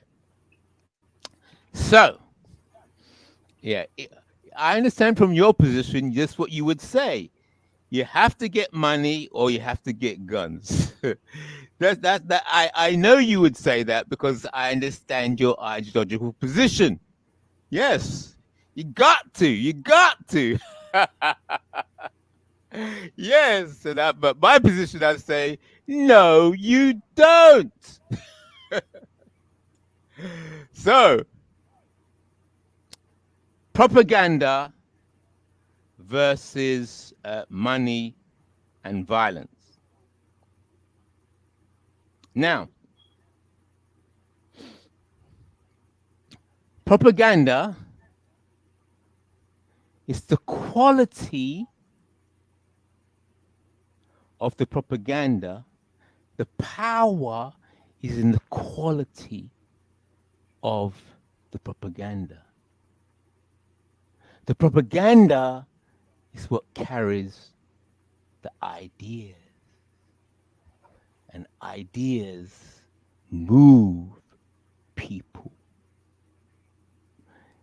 Whether it can move them in the way that they spend their cash, it can move them in the way and the direction that they point their gun. It takes move cash them for that, man. In the way that they swing their fists. It takes cash, man. Right. You think this whole Black Lives Matter movement just popped up out of nowhere? Funded. The propaganda course. campaign funded. Yes. They Paid all the funded the crisis signs. actors. Okay. Crisis They, actors they got got paid. them right. They got them a logo. They did all of this, man. The propaganda was paid. Okay. And you know what? IC3? I saw you on what's that guy? Morris World TV a few months ago. He kicked you off. He got rid of you. Because you know why he got rid of you? Because you didn't donate shit and you was on there talking and he got rid of your ass. If you would have jumped in that super chat, he would have let you speak a little longer. You know what I'm talking about. I saw that show. He kicked your ass off of there. Right. So what, you felt that he was focusing on money? Of course. Okay. Of course. Right. All the Right. people that do the super chats, he let them talk and do all that. He was still trying to figure out how the fuck you got on this show. He was like, "Who is this? How you doing? What is this?" He got rid of your ass quick. So your propaganda campaign went down the hill with no funding. Not quite, because other people, you see, I mean, you raised a good point there actually, because if we use that example, if my presence for a short time on his show made people realize or think that he's focusing more on making money than actually addressing the issues within the community. So addressing the issues within the community are secondary, but money making is first. If that was exposed as a result with our clash, I think that is good in terms of making people think and consider values. Consider values. Should you be chasing the hits? Should you be chasing the cash app, or is there an actual purpose in this format or frame that you've organized? Do you really want to address the underlying problems that people classified as black are facing? Yeah, and money secondary. Yeah, so thanks for raising that point. If it causes people to start to think whether it's money or issues, then I think that's healthy thought, healthy discussion, and cause people to think. So we're battling it out now. Your position: money or violence for power versus propaganda, and you're saying you need money to be effective in the propaganda. And I'm going to disagree yet again, because if you say the right thing, if you have the right idea, when it is heard by certain people, they will amplify it and spread the idea. Or two, sometimes they'll open up resources for you. Yes. So there's all you have is the idea. All you have is your tongue. You put the idea out there. If the idea is strong, guess what? IC3. Guess what? I got a lottery ticket too. Those are the chances that you got without no money of pushing your propaganda without no money. You might as well play the fucking lottery, man. you're not gonna look. Listen. That shit is so far from reality. IC3, you got to pay to play, man. You got to put your message out there. Like I told you, this Black Lives Matter movement, these motherfuckers popped up overnight. You know, it sounded good. It sounded like it didn't start with no fucking. She had one hashtag, and you're right. The right motherfucker seen it and put the money behind it. You're gonna have to have some money, man. That's just the bottom line. Oh yeah, okay, yeah, but I'm not saying that just propaganda by itself will do it. Yes, money will come, but money serves propaganda. It serves it. If you have money and you have rubbish propaganda, you have rubbish ideas, that money is not going to save you. Those ideas, those stupid ideas, those bad plans will sink the money, sink it. Whilst if you have quality ideas, yes, and no money, the money will come. So yes, you are correct. Money has to come. Let me ask you this question. Let me ask you this question. I feel you. Let me ask you this question. What substantial ideas that Biden had to become president to run his propaganda campaign? He didn't have shit. He had money. So you running a campaign saying beat Trump? That's it? That's it? Do you understand how much money that was actually raised in this campaign? When you pay attention to presidential campaigns, it's whoever raised the most fucking money is the one who's likely to win. You see what I'm saying? So he had all these commercials and all of this shit out there running this propaganda. He had the money behind him, man, with no fucking ideas as to what he's gonna do as president. But he still won because he had that money behind him. His only campaign, the only thing that he ran on was beating Trump. That was it. So there wasn't no ideas behind that. It was money. The only idea he ran on was beating Trump. So was the fact that he was trying to beat Trump significant, or was it purely about money? What I'm saying is, what was the better good of the country for him running saying he's going to beat Trump? Because we see now he ain't no better than Trump. You see what I'm saying? It's the same shit. But he needed that money behind him to actually win that election. And he did. So how did he get the money behind him?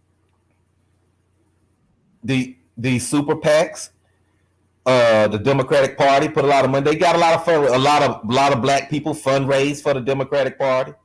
You know, they send me emails. Hold it there. Fundraise. So in other words, somebody was giving money. Black people. Somebody was giving black people a lot of propaganda, which then impacted on the mood and the way the money flowed. Somebody had to be pushing propaganda to black people. We were suckered off into listen. We were suckered off into the Democratic Party before I was born. This is years ago. That I don't know how we got suckered off into this party, but we're here. So this is something I don't know how they did it. I don't know if it was money behind the propaganda to get us in the Democratic Party or whatever, but they got us. So they used their money as propaganda to spread to get Trump out of office. He had no campaign promises at all. Get Trump out of there. No. You can't use money as propaganda. He used money to finance his propaganda. Yeah, that's what he did. Yeah, but watch carefully. The money is subject to the power of propaganda. propaganda That's not moves true, the money. IC3. What do you IC3, say? I'm telling you, it's not true. He did not have anything legitimate to run on. So I'm saying what pushed him through was motherfuckers seeing his face on TV all the time and him saying no Trump, and all these commercials and all this money that they were spending on ads and shit to push that propaganda, all the emails that was sent. You see what I'm saying? Keep Trump out of office. All of this bullshit that they was doing. This shit costs. I heard that they needed black people to.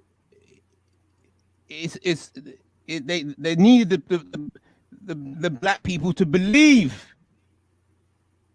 Listen, when you got black so-called black leaders pushing these motherfuckers. What's that broad name? What the fuck was her name? The bald head bitch. She ended up she tackled somebody for fucking Joe Biden. She was a Bernie Sanders supporter at first. Then she switched over to Biden. Damn, what's her fucking name? I think her last name's Sanders. I can't think of her first name. But Simone Sanders. Simone Sanders. Simone Sanders. There you go, Mr. Paylou. Simone Sanders. Simone Sanders. And what's that motherfucker out of South Carolina? Charles Claiborne. These people. We got the people that work for the white people. The white people pay them with money to corrupt the minds of black people and push this bullshit ass propaganda that these politicians are for us and they don't give a fuck about us. Hold that point there. You see what you just said? You said you got these black people being paid by white people to push corrupt the mind. Listen, but it's a job. You're saying white people having to pay black people to corrupt the minds, and basically saying white people paying black people to push propaganda. Now I'm gonna tell you what's really going on. Propaganda. Let me tell you what's really going on. Listen, there's no propaganda without the money. That's what I'm telling you. They may promise them jobs. Listen, it's a trade. You got to money. They're not gonna do Money this for is free. no good without the propaganda. You want me to explain it? The propaganda is no good without the money. You gotta have the money to push it. You want me to explain it? Go ahead, Mr. Paylou. Okay, listen. Okay, the party has a machine. They call it party machines, right? They have a machine. They hire people. They recruit people. They have an ongoing financial base. They have the ongoing funders. Now it's a job. Now these people who work for the Democratic Party, it's literally their job. They have a career in politics. We have career politics. It's just that enough black folks have bought into the Democratic Party machine to the point where they control most political participation in majority black communities. And they have their machine, they have their funders, they have their donors, they have their everything, and they're able to push their agenda because black people bought into it. Now they bought into it in many different facets, both the political lobbyists, both educational facilities. It's a lot of things that go into the machine of the Democratic Party and the left. It's a lot of things that go into it. But unfortunately, black people have sold themselves to the Democratic Party machine for token benefits because they've been able to give black people token jobs, token everything. Because it's like this: is the black? Because look, the Democratic Party has always used black people as slaves, but now the slavery is changed in a way because now they have a different type of plantation where they marry the black people to the state to keep America up. Black people, since the inception of coming to America, in my humble analysis, I told everybody this is my humble analysis. I'm not saying I know everything. They were brought over here to be slaves to build up the state, and they're still doing it in different ways. Right now the way we're building up the state is by working. Like for example, where I live, we probably have the wealthiest black communities in America. Right, they're right in my county. I live in Prince George's County, Maryland, right directly east of DC. Right now, the reason is because the government, because we're next to the federal government. We live right next to the White House. You know what I'm saying? So we have the federal jobs. I mean, they've tied the black community to jobs, and enough black people are making money off the federal government and the federal system that even though the majority of black people are not working for the majority of black people, we have enough. We have the what people call talent and tenth or whatever. We have enough people who have sold themselves to the state or have got so comfortable in the state apparatus that they're not building their own black economy and everything. They've tied themselves to the states and are keep on tying black folks to the state, even if it sells out black folks, even if it sells out the future of black folks. They'd rather have their comfortable jobs in the state, in the Democratic Party, in wherever, or in their schools or whatever. Even down to the schooling. That's half the reason why black school districts are messed up. Because I remember when they tried to fix the DC schools, when they started firing all the teachers, they got rid of the whole mayor. It was a black mayor too, but he actually trying to fix the schools. He brought in somebody to change the schools, but then but once people over here, this is what we call it. Over here we call it the gravy train. There's enough black, as long as they have enough black folks on the gravy train, and unfortunately the black folks are getting educated in their system and their ways. They're not getting educated to build the black community up. They're getting educated to work on the white gravy train, on the government gravy train. I'm gonna say white. I'm gonna say the government. Right. Yeah. So the government gravy. So enough people on the government gravy train on different levels, whether it's on welfare or whether it's the professional jobs. The government gravy train has tied us up to the black community and is using the black community to keep itself going. Right. So black people have become wards of the state. First they're wards of slavery, now they're wards of the state. Mm-hmm. Facts. Super facts.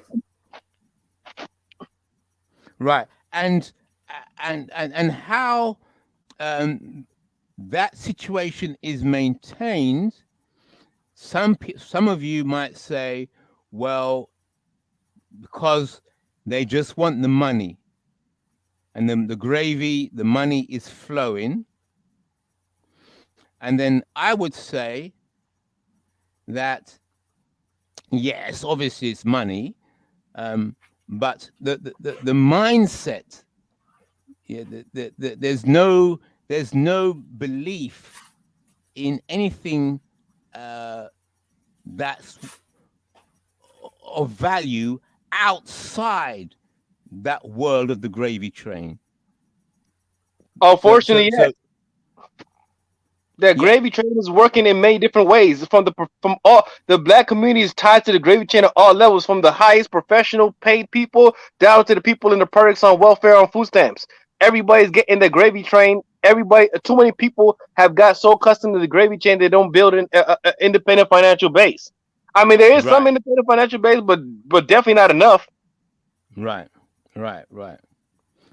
So therefore,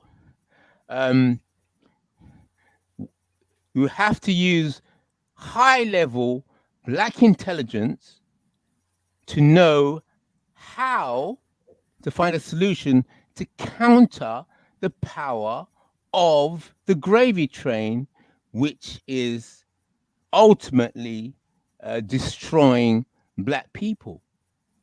How do you counter the power of the gravy train? That's His a $1 position million question. was you need to make money or you have to get violent. My solution is that the way to counter it is through propaganda, and then the money will come afterwards. No, you absolutely you kind of right. You kind of right. I won't call it propaganda. I'm gonna call it re-education. You know, I mean, I understand what you're saying. You would need a whole different educational philosophy and be able to propagate it amongst black people and get their minds to a whole different beat. You would have to do that, and that's a monumental task to counter all the opposite indoctrination that black people are getting from various means, from their schools down to their the media, down to everything. You would need a whole counter education system. You would need that's a whole. Basically, you would need a whole black religion.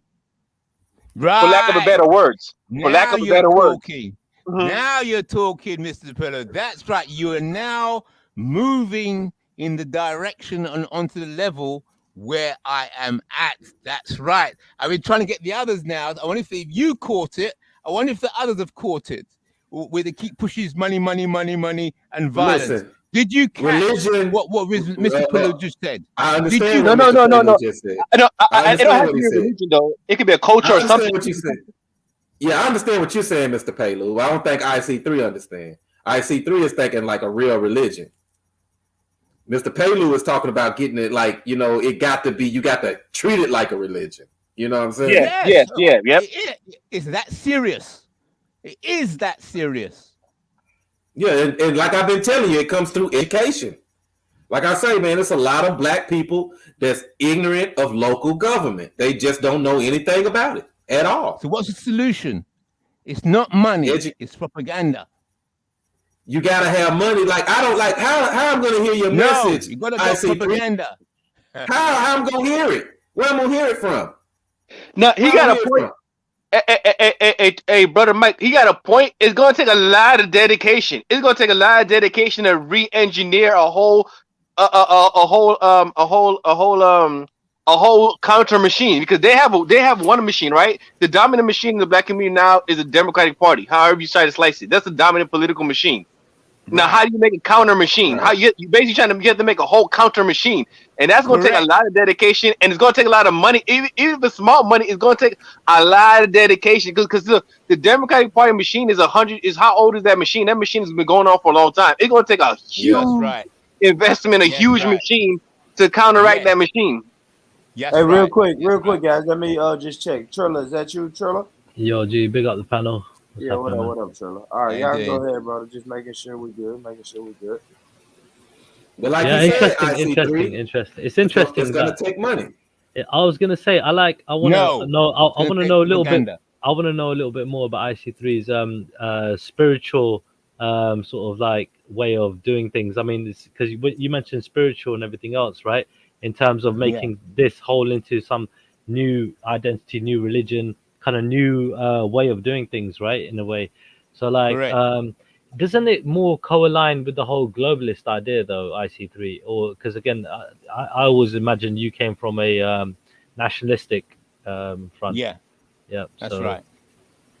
Yeah. Could you elaborate on that spiritual movement then, that you believe might succeed more than anything else, and why? Well, to simplify it, propaganda, because the battle this evening's been between one team saying it's all about money, you got to get the money, or violence, and then my team is saying no, it's all about propaganda. So how spirituality comes into this is that fundamentally people move based on trust and faith and belief. Yeah, that's the power. Yeah, you trust that your money will be looked after in that bank account that you chose. You trust. Yes. Yeah, so you're trust, right? So in God we trust. So trust, faith, these things are all related. If somebody believes that they have to kill you because God is no point offering them money, you're dead. You have to stop them. You know, if that's the belief, money is not going to stop them. See, so the power, real power, is in faith, ideas, trust, propaganda. Because I understand. Even if you that's you're breaking it. You're breaking it down to the bare bones. Basically, you're sort of like, all right, you're removing the skin and going down to the bones. You get me, right? Yes. In terms of like, I mean, the breakdown of our society and our structure in general, and what you're trying to work on, the foundation. You know what I mean? That's itself. right. So I understand where you're coming foundations from. of society. Yes, it's a very good point you made, by the way, about the whole trust and everything else, because you know, in God we trust, you know what I mean, and people we trust, you know, and these are things that are just you know, based on, you know what I mean, ourselves in that regard, you know what I mean. So how we and all the people that follow that don't have power. It's the people with power telling you that shit. You know what? I think in this day and age, but if you go back in time, right, to any time before, 50, 100 years ago, right, a lot of the times, when, the structure and everything else, right, it made a massive difference, and people were ready. They had armies ready. They had people always ready. Like, you get me? Like, now it's become more industrialized, right? It doesn't mean that going back to basics isn't the wrong way to think in terms of this approach moving forward. What do you think of this? It'd be interesting to hear the different views from the panel. Now, I'm going to present this. It's sound a bit weird. Right.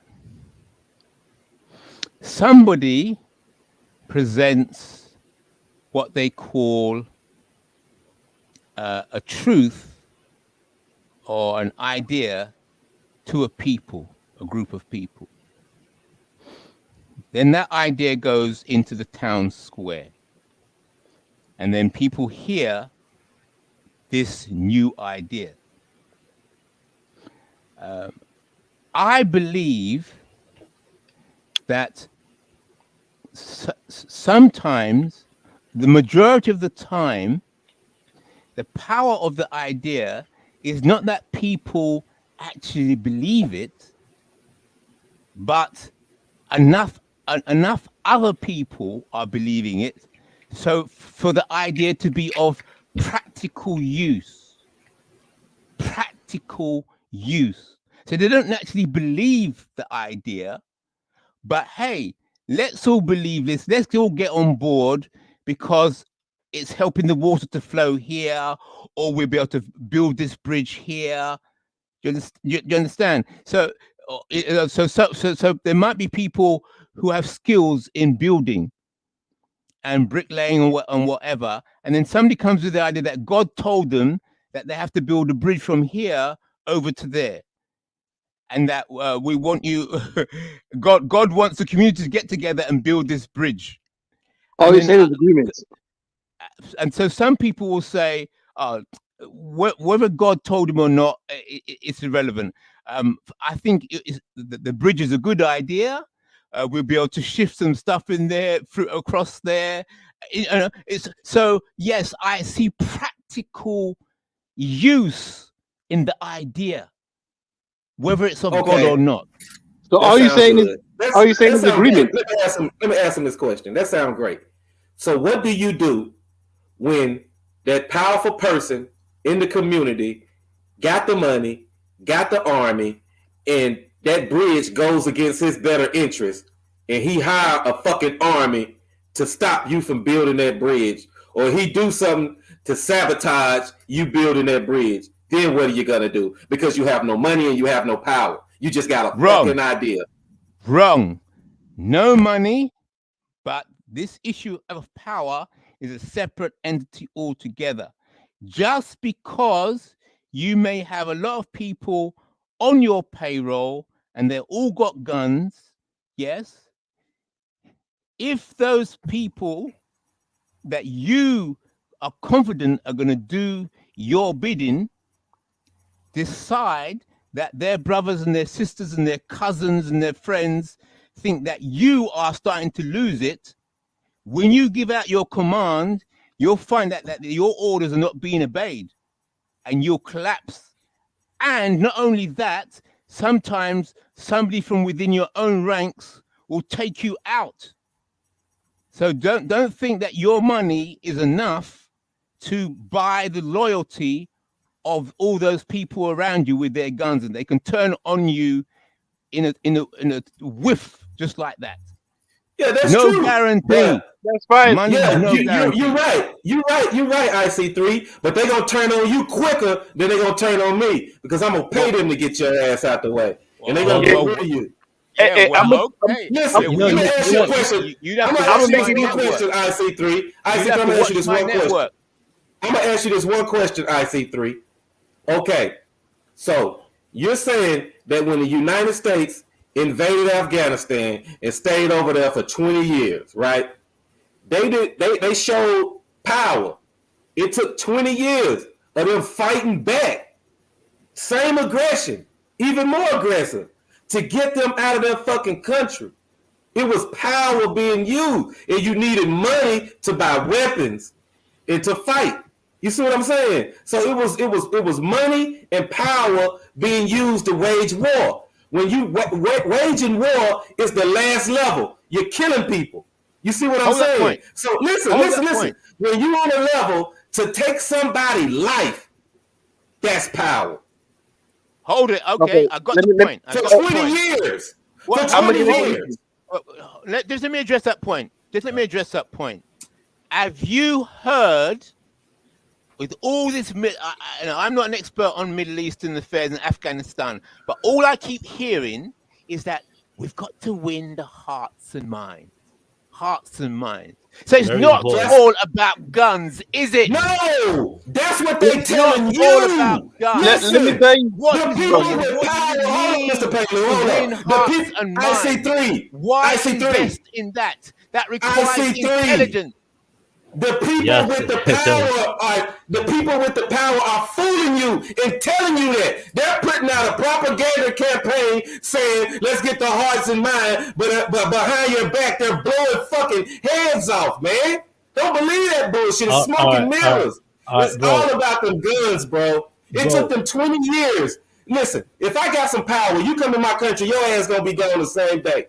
Like Fidel Castro did. He wielded power. It took them 20 years to get them out of there, bro. Bro, you're hyping with all due respect here on the violence part of it. Look, fight, yeah. I like the word fight, but there are many ways of fighting, right? There are, you get me?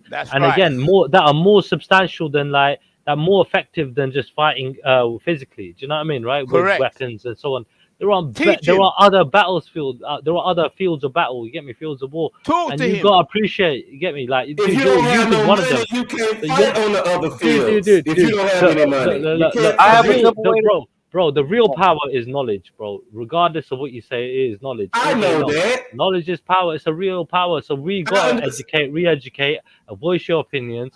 You're using one of the tools. Get me? You're using the internet. That's another weapon. You get me, right? To promote whatever message you want to promote, like IC3 was saying, propaganda. It's very important, dude, to change hearts and minds, to get people to think, get me, the way you want them to think in regards to, that's right. You know what I mean, what you believe. Tell him. Tell him. So it's not that difficult. It really isn't that difficult, dude. The majority of people, they have like a herd-like mentality, right? So if it's a good idea, it's gonna bounce off, especially in the media age nowadays. People all around the world will hear your message in a second. Why do we live in the world that I just described? Okay, I'm gonna give you some reality. I'm in reality right now. No, my brother Mike, I hear you saying right. Reality. It's your reality. No, because look, it took them 20 years to get them out of their country, bro. It's your reality. It's not the reality I live in.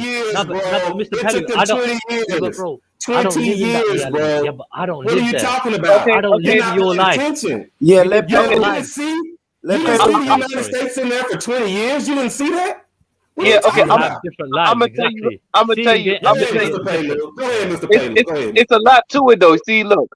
First of all, when we talk about this wars in Afghanistan and in America, the one thing we have to understand is interest, right? What is everybody's interest? Now, as Black folks, we gotta think the same way. We gotta think, what is our interest? What is your permanent interest? What is your long-term interest? What is your short-term interest? It got to be a set of prioritizations in order to find the right directions. And if you have these prioritizations, you maximize agreement. The problem is we're not maximizing agreement. We're maximizing disagreements and not agreements.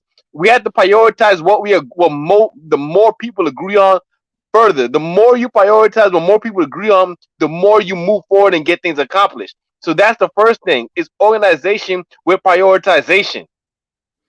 Once you get that, if the money's the first thing, you have to understand, okay, we're getting money in, right? For whatever means. Some people working, some people getting the government money, some people whatever. It's okay, so the first thing to do is we prioritize getting as much money in the pockets of our people as possible before anything else, right? If you look at other communities like Jews, Japanese, everything, like Japanese don't care about having senators, but they care about having money in their pocket, right?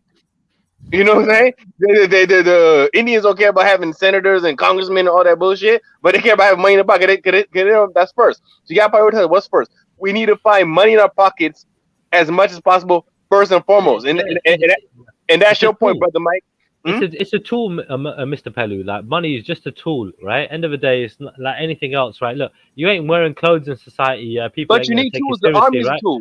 But So is at an the same army. time, money is So is a also a gun. tool. You do, if you have money, more people will listen to you. It's a thing of respect to negotiate with. So It is like sitting on a mountain of gold. If you got a lot of money, do you know what I mean? That in that people are gonna look up to you. They're gonna respect you. They're gonna envy you. They're gonna hear you. You know what I mean? So having money has its role, definitely, dude. When it comes to promoting whatever message you want to promote.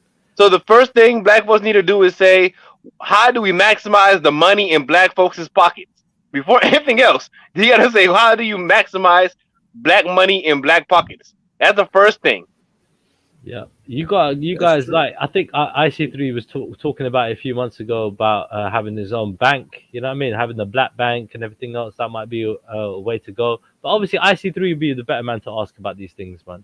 Now they He's got been. some black banks. They got industrial. Over here, we got a bank called Industrial Bank. They got some black-owned banks. Not enough though, but they got some. But the first thing, even before black-owned bank, before black-owned everything, the first thing you say, how we get as much cold hard cash in black folks' hands as much as possible. No, I don't care how they spend it. Whether first get it in their hands. That's first thing, right? Yeah, Then yeah. we worry about how they spending Yeah. it and where they redirecting it. You know I what I'm think saying? I think again it comes back to what you're saying. With the message has got to be set forward. Everybody's got to hear the message and just you know what I mean, all do the same thing. You know what I mean, and Man, support money talks whatever you're and supposed bullshit to be walks, right? supporting. That's what people say, right? So first thing, Right. say how to get as much money in black folks' hands as possible.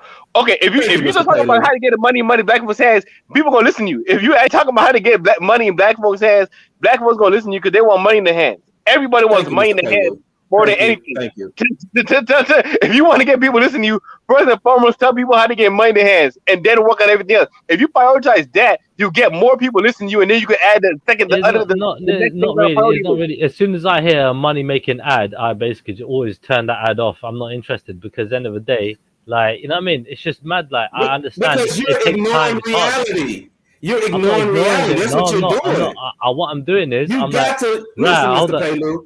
At Right, some go ahead. point, we got to Let's pay making a good attention to point. reality. We got to. We got to pay attention to reality.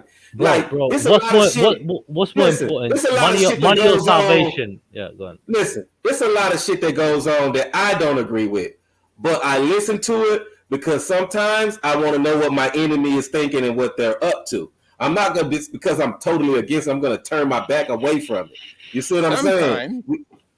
We gotta pay attention to reality, man. That's just the point that I'm making, bro. We got to, and we got to understand that the people that you're trying to compete with, or the people that you're trying to gain independence from, are the same people that went into a country and warred with them for 20 years. But hold So on. what What you gonna do when reality? they come to war with your ass? But that's what I'm saying. What reality are you talking about? Because the thing is, look, if we're looking at the outcomes of those realities, of those said realities, right? The outcomes that basically would be, right, you're gonna lose, right? Because when it goes to coming down to going against things like institutions like the government and so on and so forth, you're gonna lose simply because they are. You get me stronger than you get me. Who said you want to go Basically, against the government though? That's why I said to I'm just saying. prioritize getting I'm money just saying. first. When it comes down to like institutions, like banks, like this, like that, and everything else, like the media machine. You got newspapers. You got the big. You get me? Yeah, platforms, right? Facebook, YouTube, blah blah blah, right? You got to compete against them if you want to send out a message. You got to compete against the banks if you want to talk about money. You got to compete against so on and so forth when you're talking about these certain. You get me? Industries. You get me? That do what they do. Now, together, what are they doing, right? They are basically the elites working together to promote something. What are they trying to promote, right? Who is at the detriment of that, right? Us normal civilians, right? Who don't earn that much, so on and so forth, right? We're going to be at the, you know what I mean? You know, at their whim. We don't, how much power do we really have? How, if we wanted to invoke change, how are we going to do that? It's going to be from Trilla, where hearts you and live? minds. Where you live, Trilla? Man. Where you live, Trilla? London, UK. See, listen, Trilla, man. It's different over here, bro. Listen, like I've been telling y'all, man. Mr. Paley understand because he lives here. I got cousins out there. Listen, I got cousins out there, bro. There's two. Listen, you gotta live here. Mr. Paley understands that he know the one route to power. He knows through money. There's another route. It's through violence. It's just the way it is in this country. That's all illegal, though. Yeah, that's all illegal, right? What is legal? Listen, man. Yeah. Listen. Yeah. Legal is who has the power to enforce it. Do you understand that? We as black people in America, we understand that. It's different time for white boys and black boys. We had a saying coming up in the hood. Don't ever do nothing dirty with a white boy because you're going to get all the time and he going to get out. So we know it's two different judicial systems in America. So what you saying the law, that shit don't mean nothing. No. All I see is people that got money and they got control and they got a force behind them to keep my black ass in line. Bro, and if I'm not in line, if I'm not in line, they got two places for me. It's called a cemetery or fucking jail cell. Bro, all I gotta say, there's a time for a diplomat and there's a time for a warrior. Right now is a time for diplomacy. Yeah, right now is. Listen, I'm not saying war. I'm not saying that. Yeah. I'm just saying the ways to power is two ways in this country. Yeah. It's through money. I choose money, not violence. Okay. You see what I'm saying? I choose money. Well, I like it. Yeah. Well, I like the idea of changing hearts and minds. You get me? You can do that literally on a free platform. Listen, I mean, listen, for free. You know what, bro?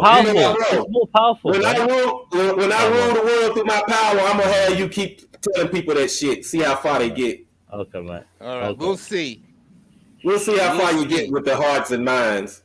All right. Well, okay. You know what? I'm quite distraught by that comment because my people, for example, at the end of the day, like I said, money is a tool, right? When it comes to the Sikhi people, I'm from a Sikhi background, yeah. They, with the Gurus, fought against the mightiest empire in the world, the Mughal Empire at the time in India, right? And we survived. And if anything, you get me, we won many encounters and everything else, you get me? And we helped in completely eradicating them from India, right? So the empire was completely destroyed, you get me? So all I'm saying is, we were a minority. And it was the hearts, it was the minds that made them fight to the death. You get me, right? Exactly. Like with absolutely no cowardice, nothing, bro. They fought for God. You get me? They fought for righteousness. You understand? They fought for right. Okay, that was before people had the internet, before they had football, before they had fucking cars and airplanes and luxury. Listen, the majority of our history. In a luxurious life that they was living, ain't nobody trying to fight no fucking more. That's why money and fucking and violence leads to power. Because don't nobody want to fight and do what y'all talking about no more. Y'all living in the past, man. That's a relic. Hold on. They were all about money as well. They increased the GDP, right? The GDP from India at the time was 25%. So they brought in a quarter of the freaking world's wealth. And you know what the white boy said? India never reached that height again on my watch. That's what the white boy said. They'll never get that. There's a lot of corruption there. There's a lot of corruption. They'll never get it. Yeah. And you know how they'll never get it? Because we're going to control the world militarily. That's what the fuck we going to do. And you know what? Let me ask you this, Triller. Let me ask you this. Yeah, history taught you lose when you go in bullying people. Let me ask you this, Triller. Let me ask you this. What happened to Martin Luther King and his role model Gandhi? What happened to them two? They was trying to win the hearts and minds. What happened, man? They got their fucking heads blown off, man. There you That's go. what the fuck happened. Yeah, it happened. That's reality, bro. I'm not happy that this shit going on, but I'm living in reality. Bro, I'm living in reality. They did. So they made themselves targets. They knew what they were doing. They knew that might happen. It was not like, let's not live in a fucking sugar world. Bro, hold on. You might not be. They knew what they were doing. Yeah, they knew that might happen. Do you understand? By speaking up. Yeah, they had the courage to do it. Right now, you got courage to speak online, but you're not willing to go as far as they did, maybe. Right? No, bro. You say that, but bro, it was these people, these inspirational people, right, that did have a way with words, right? These people are very, very powerful orators, you get me, right? And you can't. Your enemy has so much control over you that he teaching you not to fight him back. and you fall for it. Nah, dude, And I'm you not don't saying. fight back. What? And Hold you on. get It's your head blown off, hold on. and your people Hold on. die, Hold on. and I you're just still told you. losing. I just told you there's different ways of fighting. Yeah, right now, learn how to use what other weapons you got. But if you don't know them, then bro, Listen, I'm telling you now, man. bro, Listen. the We internet's one got of them. all. Right? Listen, Come on. man. Listen, Yeah. bro. Listen. Anyway, bro, The I'm gonna take a U.S. I'm gonna take a 5-minute the break, U.S. but I'm government got listening. all Yeah. the weapons, All right, bro. They got all the weapons, and they use them all. So I don't know what you're talking about. You can't compare. Nobody in the world can compare to that money in them weapons, bro. I'm sorry, but you can't. When you got the authority and the power to kill people for no reason at all, and invade and just take over, and don't nobody in the world say stop that. Yeah. Man, stop playing with me. You couldn't so basically you fucked up in Vietnam, you fucked up in Afghanistan, you fuck up pretty much everywhere you go. So but go on, carry on about power, Of you fuck up. course. Yeah, no, it's not of course, That's it's not what them okay. white boys do. All right, it's not okay. I mean your boys, get me? When you actually saying that your boys not are me. causing genocide, but they're your boys, so you're responsible for your boys. I'm telling you, they got power, bro. I know they have. I know So what what? power is. So fucking And what, what you bro? talking about? Bro, bro, I don't believe in that minuscule amount of power. I believe in God's power. I believe in a greater power, right? That power is fuck all compared. We are like ants, yeah. Which God? We are Which like God you believe in, bro. man? Again, no, I told you I'm from a Sikhi background, right? Only one God. I don't know man. what that is. Well, you don't know I about don't know what Sikhi? that is. All right, no problem. No. No problem. So you might want to look it up sometime. You seem like an intelligent guy. IC3, I'll let you carry on. I'm gonna take a quick 5-minute break, yeah? Yeah, okay. Yeah, thanks for the contribution. You're on the level. Yes. Trust. Hey, keep living in that fairy tale world, IC3, if you want to. All right. Keep trying to capture the hearts and minds. Those, yeah. You better go after what these people want. You give them what they want. In the fairy tale world rule. Priest class. The priest class. What do they rule? They stay in the fairy tale world and they rule from there. Priest class. I don't know what you're talking about, man. That's over my head. Priest class, warrior class, different classes. It's just a bunch of people with a bunch of ideas you have, that don't want to accept the world for what it is, man. That's just all it is, man. Power here in Britain, you have the House of Lords. You have the House of Commons. You have the House of Lords. That's the seat of power here in Britain. In the House of Lords, there's some special benches reserved for the Lord's spiritual. And those benches have been there for hundreds of years since the setup. Yes? So those that are dealing in high level power, they know the power of the church.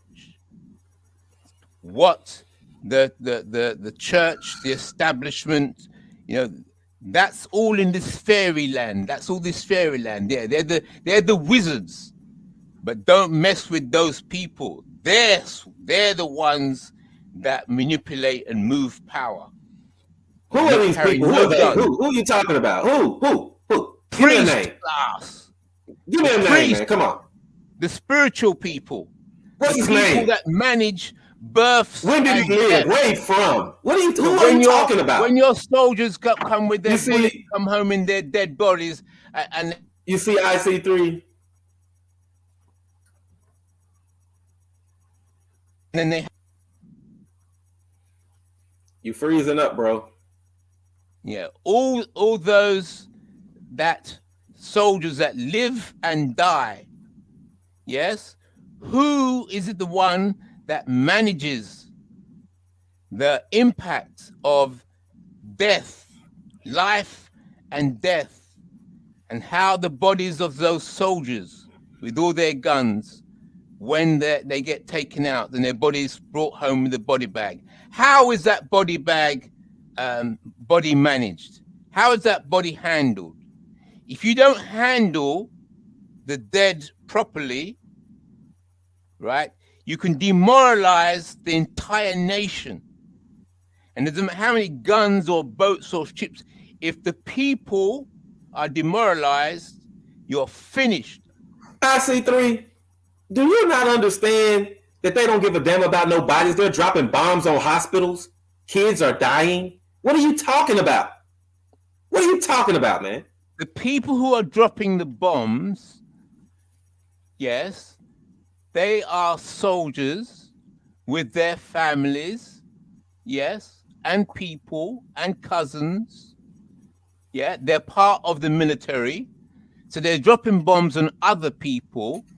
But when some of their people die, that energy has to be managed properly.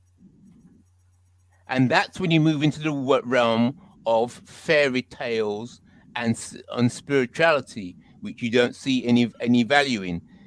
The management it's not that. of the It's not dead. that. Is that like you're not giving me any names. You're not giving me any proof of this. You're just making a blanket statement saying that that's what they do. But you're not telling me who the priests are. How do you know this? Give me some names. Give me something. I'm just supposed to take your word for it. How the military handles their dead? You don't think that's a serious issue? Listen, I'm not talking about them people. I'm talking about the people that you were saying that sat on these benches hundreds of years ago. Who are these people? You have to look into the House of Lords. The point I'm making that in the realms of power, these so-called spiritual people, they're dealing and managing the forces that are around death, life, death, burial. Yeah, life, the value of life itself. The reason a nation wants to live, the reason people fight. All this is in the airy fairy. It's in the airy fairy, what you would understand as airy fairy. The world of the spiritual. So yes, I do understand the power of bombs and guns and bullets. But if you don't manage the dead properly, right? I understand you that. can demoralize the soldiers. I understand that totally. I totally understand that. Look, what can most people agree on?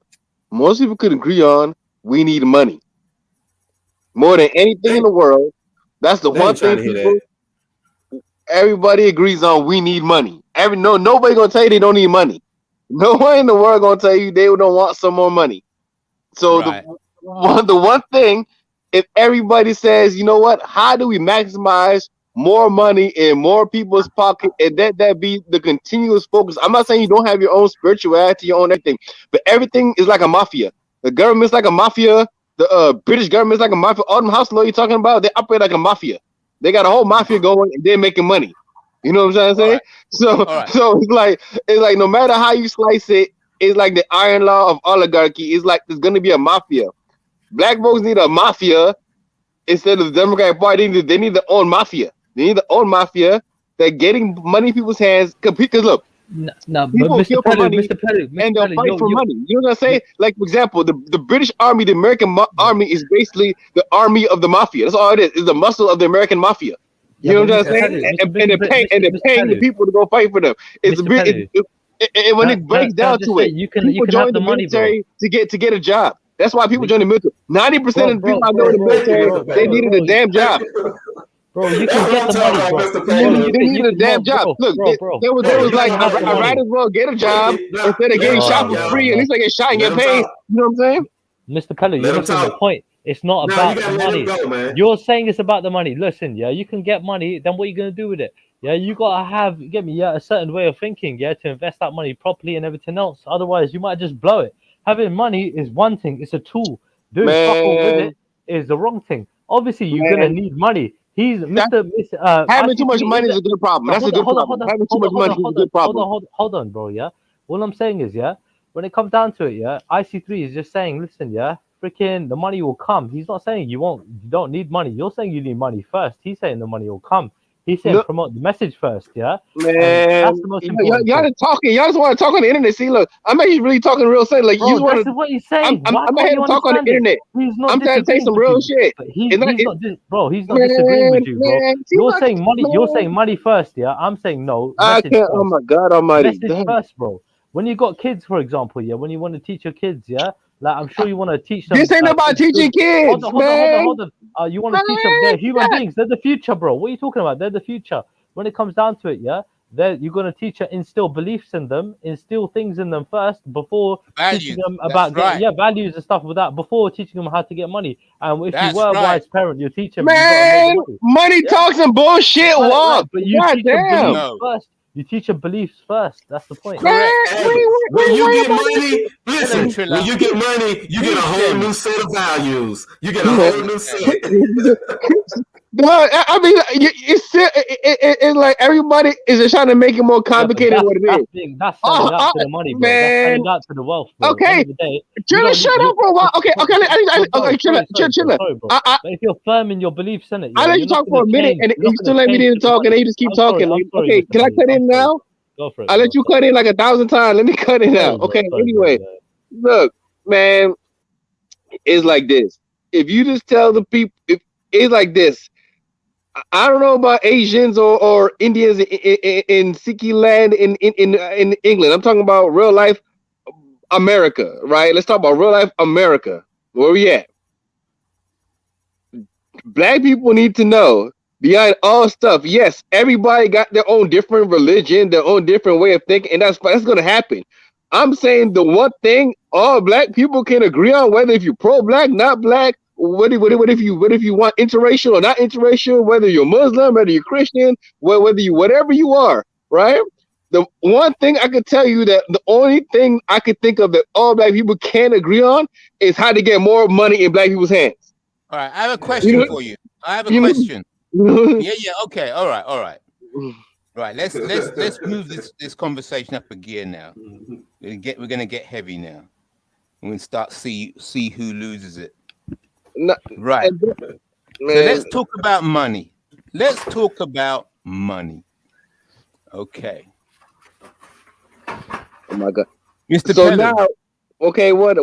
I have a question. Okay, go fast because I'm not trying to get bored of nonsense. Let's go fast. Go. Allow it, Mr. What Pelham. is the difference between money and currency?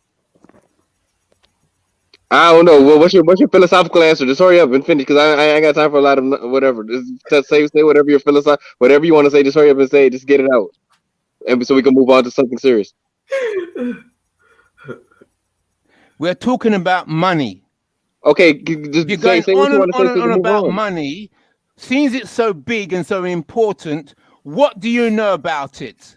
Obviously, man, say what you want to say about money, and then we'll go on because I'm trying to just talk about serious talk sense. Come, Do you know Mr. what it Pelham, is? why are you doing Oh that? my God! Yeah, let him go. You gotta let him land, Palo. Answer the Man, look, when we get it, we gonna learn what it is. But none of you answered it. None of you answered it. I'm gonna have the money to learn what money is. What's the difference between money and currency? Do you know? Yes or no?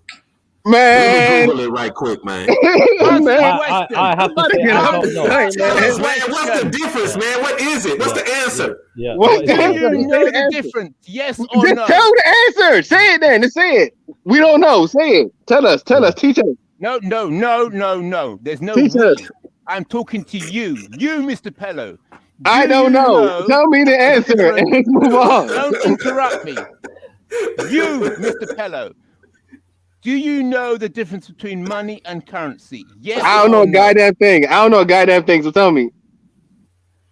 Answer the question. Yes or I no. said I don't know. No. I don't know anything. Good. I don't know a goddamn thing in the world. Tell me. Shut up. You don't know. Right. Next one. Brother Mike. Hey, I don't know. No. Hold on. I'm shutting up. No, I don't. I shut up. No, I don't know the difference. No. All right. I'm shutting up. No, he's I don't. asking a different question. How you know? Because I he's ain't even gonna. ever asked the question. Because if you don't know the line of asking the line of All things, right, man. Go ahead, man. Go ahead, Come on, man. bro. Go ahead. Yeah. Right. Go on. You, Mr. Mike, do you think it's knowing the difference between money and currency is important? No. Okay. And you, Mr. Pello, do you think knowing I the have difference no between money idea. Just and keep going. currency, knowing the difference between money and currency I have zero idea what you're talking about. Just keep talking and hurry up. Well, I'll tell you what I'll do. I don't like your attitude, so I'll leave that question with you for you to meditate on. I don't like to cast my pearls before swine, and I don't like dogs like to return to their own vomit. I don't waste information. Honestly, I'll just put the question out there. Yeah, and please, it's good please, food for thought. Seeing that you are yeah. also focused on money, I thought it would be interesting just to explore that, and we'll leave it there, because I don't think that you are in a state of mind that would encourage me to want to exert any energy. How you know we just don't want to know what you got to think about it? Don't worry about it. You ask So the don't worry. questions, So, and now you're saying right. don't worry about it. So going You back ask us to questions, and then you say don't worry about it. Why even ask a question like Mr. Pelu said? You was wasting time, and you did. He's living in reality. He knew you was gonna waste time. Yes, And you I did am it. I'm a time waster. Then that's what I am. So when it comes to so from the beginning of our conversation, we were talking about power. Your positions are you need money and violence as the only two ways to power, and those have been the original pillars that you stood on in the beginning of this conversation, and both you and Mr. Pello have held that position, which is fair enough. And in opposition, my position has been propaganda, and it's been quite an interesting conversation as we've bounced between money, violence, and propaganda. Yeah. Wow. Yeah. So propaganda. you saying all of Anyway, these, let's go back to reality. you Let's saying go back to all of these reality. empires were going through propaganda? Hold on. Propaganda is really important. Propaganda is important. Man, we know this. We know it's Born Rich. You over here asleep, bro. Yeah, we can't shit in Born Rich. on propaganda, bro. You know that. Born Rich, you sleep over here. We already know this. I'm telling him that propaganda ain't no good unless you got money behind it. We know this, Born Rich. What are you talking about? That's our argument. Yep. He thinking that simple propaganda can just get out there and then that's just what it is. But I'm telling him all of these messages in the information age today are financed and pushed. First Is of all, money any good without propaganda? Listen, let's make it simple. What propaganda you want, everybody got their different propaganda. The church is a propaganda. Even Islamic dawah is a form of propaganda. Really, even the word dawah is related to the same word they use for propaganda in Arabic in the same root. So no matter, everybody got their propaganda. There's 1,000 different propagandas. But one thing everybody's going to agree on, I'm talking about what people can actually agree on and move forward in, how to maximize money in black people's hands. That's the one thing. I don't care if you're Muslim, Christian, Nuwapian, Morris science, whatever you is, right? You can agree on we need to get more money on black folks' hands. Every black person should agree on. I don't care if you're pro-black or not pro-black. Whatever your case is, whether you swear or not, whatever it is, everybody can agree on that one thing. I'm trying to say. You know what it's called? IC3 is called black nationalism. Mm-hmm. Yep. No matter what anybody, exactly. No matter what it is, everybody can say they need more money, whatever you want to call it, money, currency. Because currency is how you use the money and all this other stuff. Because currency changes its values and how you keep the money. And of course, you don't want to debase your currency. You want a currency that you could trust. You want to keep its value, but whatever reason, that's secondary. The first thing everybody agrees on that we need more economic benefits in black people's hands. Everybody can say we need more cash, we need more money, we need more resources, we need to maximize the resources held by black folks, and part of that resources is armaments too. We need to maximize armaments by black people. That's why white think the U.S. spends so much money on their military. You know why? Because they want to maximize the armaments that they have, so anybody mess with them, they could come in and knock them out. You know what I'm saying? That's what is a mafia. The same way a mafia spends money getting the best muscle, the same way a gang does that, they spend money on their muscle men. The same way America spends money on its military, because that's what it makes them protect their interests. We need to find the only permanent interest is getting resources, however you want to call it. What do you want to call it? Money, whatever you want to call it. Getting the most things in the hands and control of black folks with the means of defending it with ultimate force or maximizing force. We all agree on wealth maximization. If we all can say, guess what? As blacks, one thing we're going to agree on is wealth maximization. That's the first step to moving forward.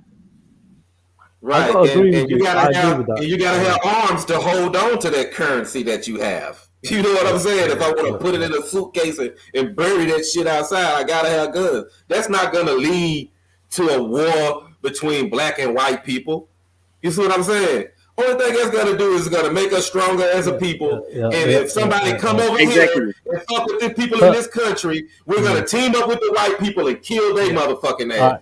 Exactly. You're right. Exactly. Guys, let me make a point. Yeah, I agree with what Mr. Pellu is saying. Right, bearing arms and being stronger, a force to be reckoned with. Right, is definitely important. Really important. You get me? Yeah, very important. So when it comes down to it, all I'm saying is like, freaking hell, what was my point again? Anyway, yeah, it'll come back to me, man. Carry on, guys, man. All right, got my point. There's all of this. Once black people say we black, we need money. I don't care what type of black you is. I don't care what type of black, right? As long as you say that we need money in black people's hands, no matter how you say that's secondary. Yeah. You know what I'm saying? My point was about training. You got to train people, yeah, to basically, do the training, become soldiers. You get me? Yeah, learn how to, use you. So all that as well comes with, influencing. But people, we need the right? first agreement. Right? We need the first agreement. Generally speaking, about like I told you, when you're children, you give like kids that normally get like action figurines where they're fighting and this and that. They watch these cartoons that are heroic. You get me? This and that. So it gets them in that mind frame from early, innit? Yeah, it's a noble thing, innit? Yeah, regardless if you're from a religious background or not. You're indoctrinated straight away. So this whole message, this propaganda, is super important, right? When it comes to even just motivating people to join, like the army, for example, that you want to sort of kind of have, innit? Yeah, like everybody should have, that has their own, way of doing things, their own way of life, to protect their interests, innit? Who wants an army, man? We're just saying trained up, man. That's it, man. Listen, trained up. It's hard. You got to train them. It's hard. It's hard talking to people that don't live on this continent with us, because what we got here, it's a lot of groups of white people, and guns. That's the American way. What is that? The Second Amendment, right? The right to bear arms. So it's in their constitution. That's the second fucking thing they thought of, man. Yeah. So it's a part of the culture. So you got a lot of white groups out here that's paramilitary. They go out in the woods and train and shit. And it's a rise of black people that's doing it as well. We're just embracing something that they told us that a lot of black people were too scared to possess guns. You see what I'm saying? Because a black person with a gun get your ass killed. You see what I'm saying? Now the tide is starting to turn. You know what I mean? We're getting trained up, getting armed up, and shit is starting to change for us. Now we need that money. Once we get that money or that currency, and then we'll be able to push. We ain't trying to fight or kill nobody, but we will defend ourselves. Simple as that. I think. And if we have the money and the weapons, ain't nobody even gonna try to attack us. It's a deterrent more than anything. It's a deterrent. Yeah, it's a deterrent. Okay, like for example, even Britain got a nuclear submarine. Why they got a nuclear submarine in Britain? Because they call it a nuclear deterrent. That's what they call it. They call it a nuclear deterrent. They got a whole submarine fleet just there to bomb motherfuckers, even though they don't plan on using it. Yeah. All right, I get this. Yeah.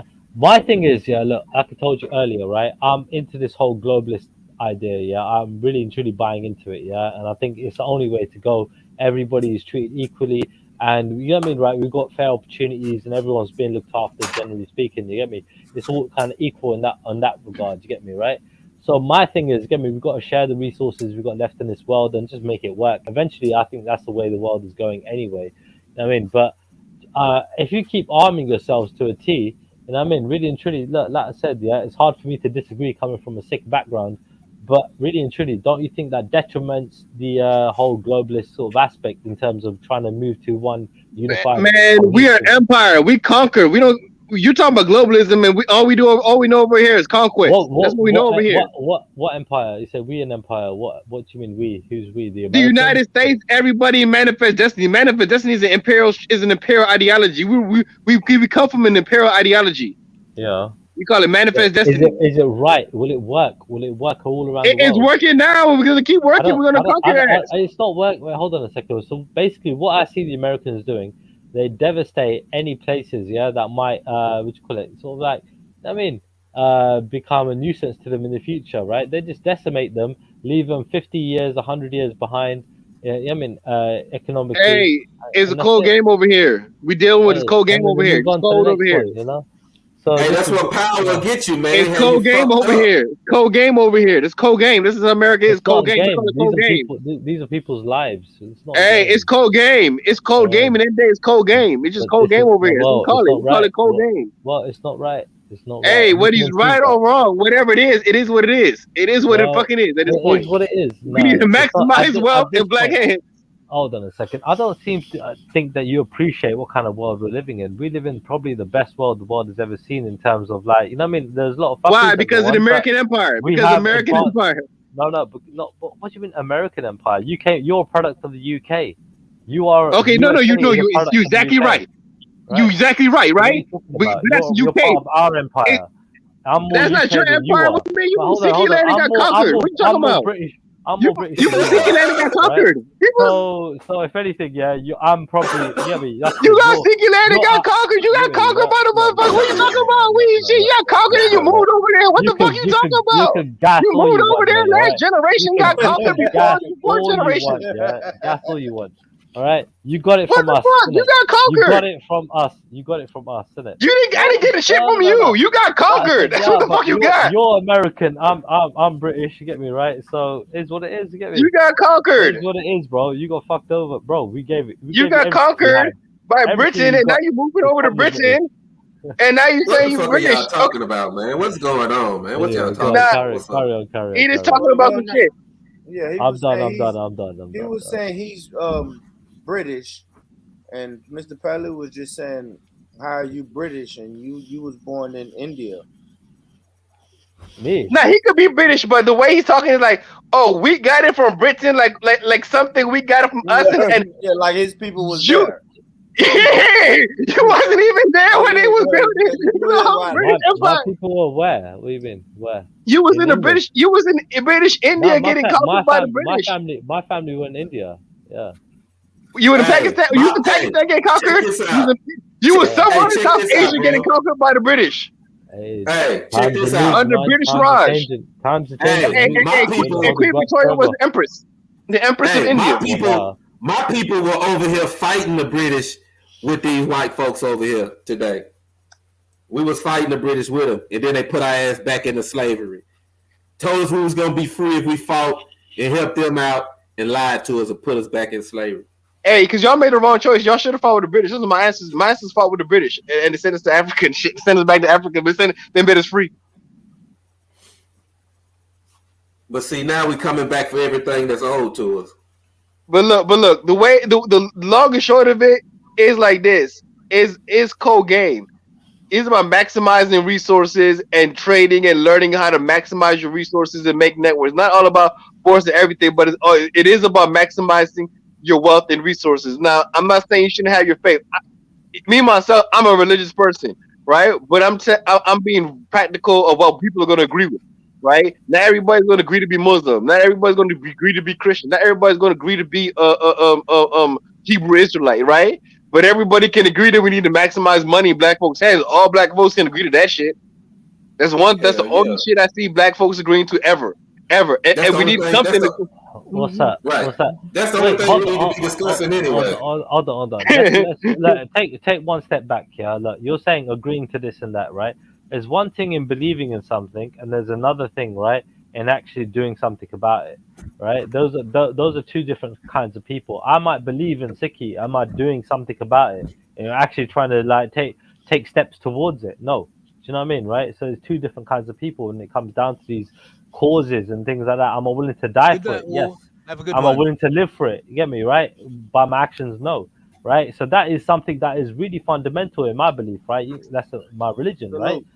You know what I mean? Salute. So, I but see I'm this. making a point in it. Like, end of the day, one thing doing something about it, another thing actually just, you know what I mean, talking about it. You know what I mean? Just So saying we my need to be beliefs. talking about how to maximize wealth in black people's hands. That's what we need to be talking about. Okay, you can look. I understand religion. I understand religious people, right? But at the same time, brother Mike is not gonna follow my religion. I'm gonna follow brother Mike's religion.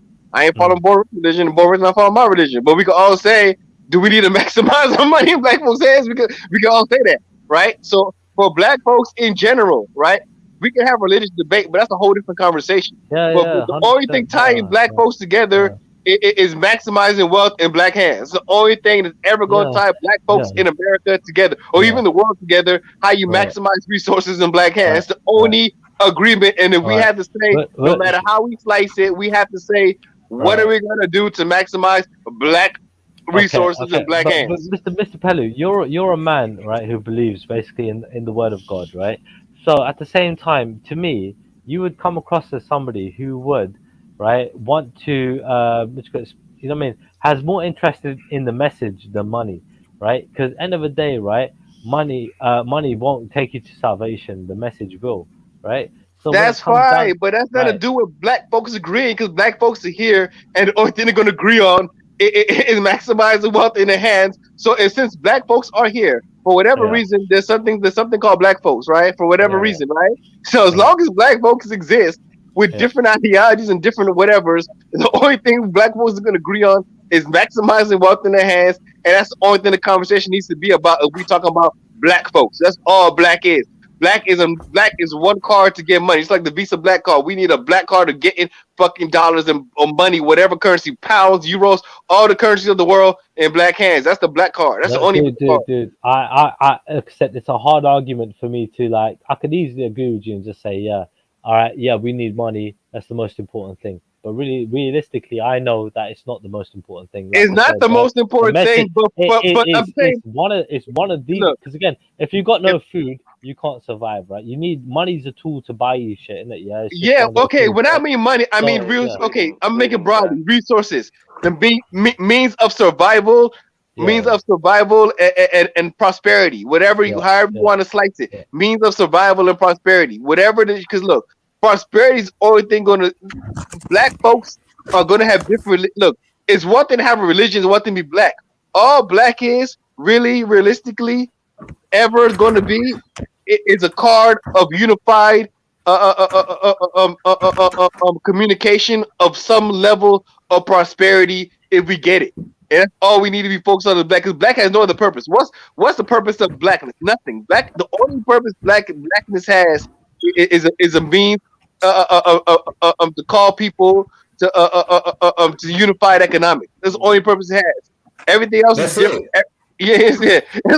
That's You know what it. I'm saying? Because Hello. it's a lot of people they won't even consider themselves black. You know what I'm saying? Or they may be I'm African American or something like that, but we you all know. know what that Yeah. black mean. Can You y'all see You what hear I'm know, me? saying? shall I tell you something? Sorry, Robbie, 1 second, yeah. I'll tell you one thing. Last point before let Robbie go, yeah. Like freaking every black person that I know is more or less like so cool with other nationalities and everything else. You get me, yeah. Probably more so than other races, generally speaking. You get me? I don't know that many people, but I grew up with a lot of black people, and they always seem to be cool and just be embracing other people's cultures and traditions. You get me, yeah. More so than any other, peoples out there. I grew up with mostly Caribbean people and African, you get me, yeah, people.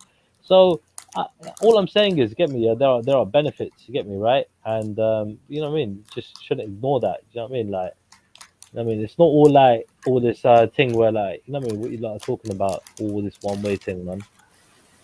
Look at All man, this we need them one black way them brothers thing. in them What are black you hands, talking man. about? All this one way thing. What are you talking about? Nah, what these all saying earlier, man. Fucking, but yeah, freaking. Anyway, it is Yo, what it is, man. Yeah. Yeah, what? Yeah, I don't even know. Yeah, can y'all hear me? yeah. Go ahead, Robert. Yeah. All I was gonna say, man, because I kind of got a brief synopsis for the last 5 or 10 minutes.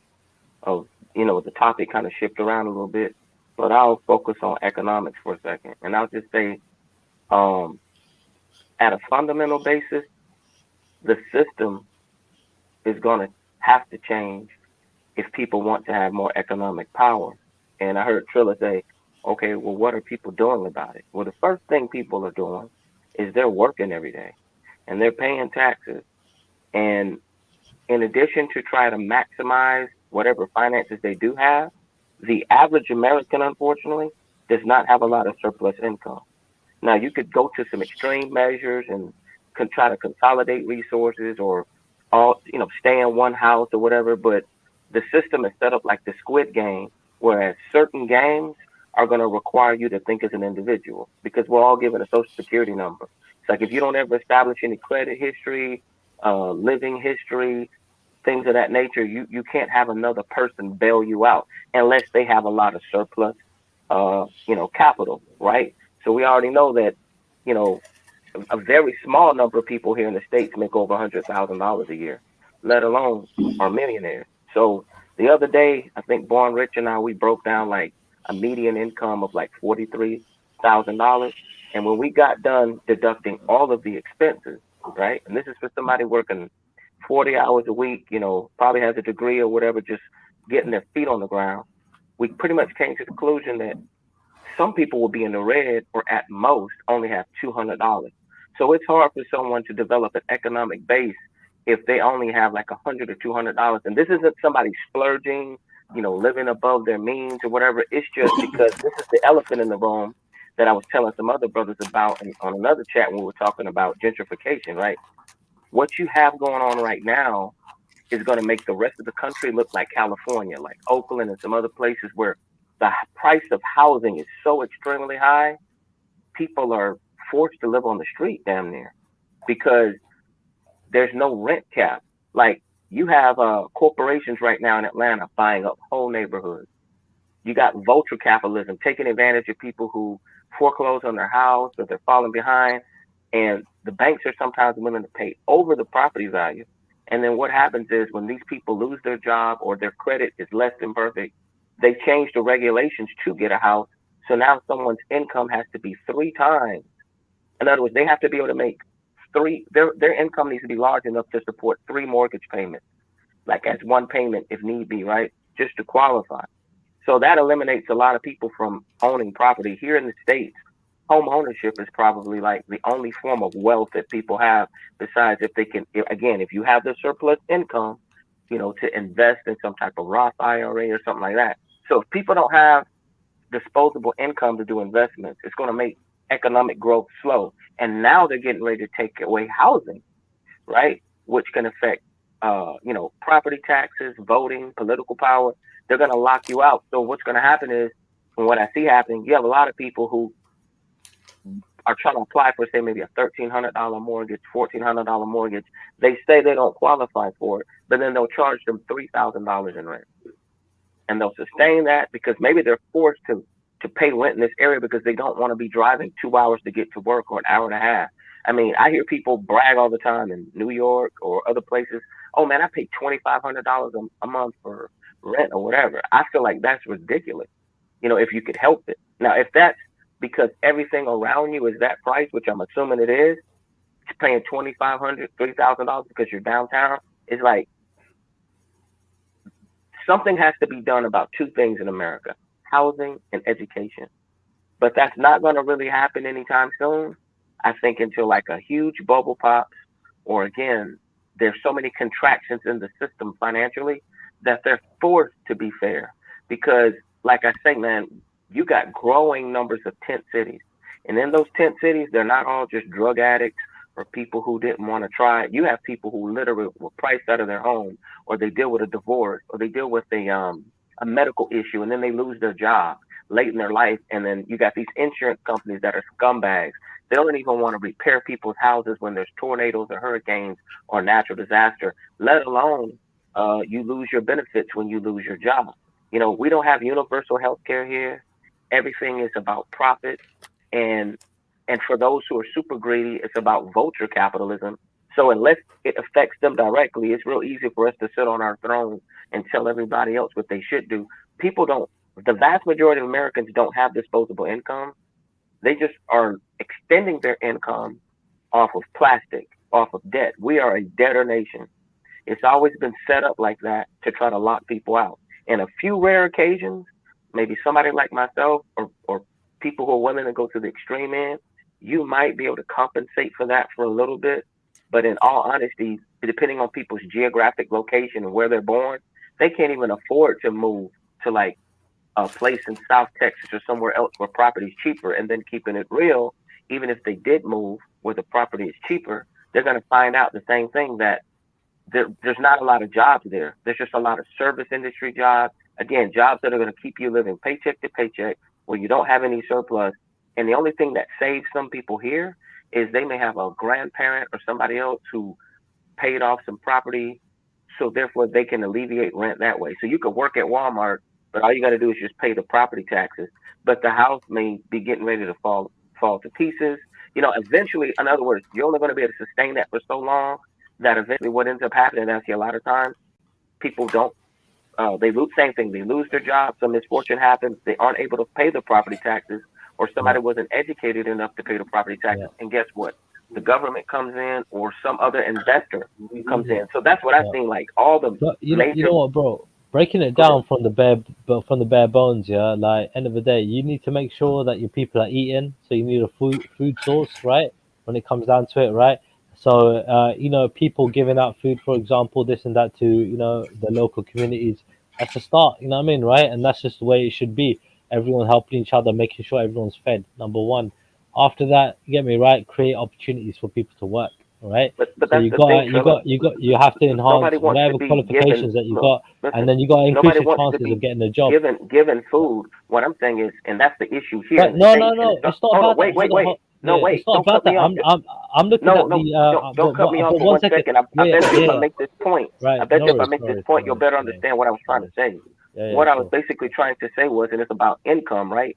And that's the big issue here in America. I can't say anywhere else. You're starting to see a push for higher wages. You got to understand, in America, a lot of people haven't even gotten a raise in over 20, 30 years. But you got inflation being at record numbers going into next year. So what I'm saying to you is, it's great if we have social programs and people within themselves just even give to their neighbors. I get that. But what I'm saying is, which I think is the key issue that a lot of brothers on the panel are saying, when we talk about economic empowerment, I'm even just highlighting and saying that, yeah, there are people that are actively trying to do something, but the rate of change is going to be slow when you don't have disposable income. I don't need to spend food. I need to have income to spend and invest. It's one thing for someone to say, man, you know what? You're not competing. You don't have your kids' college to pay for. How are my kids' college supposed to be paid for if I go to school, I get $150,000 worth of student loan debt?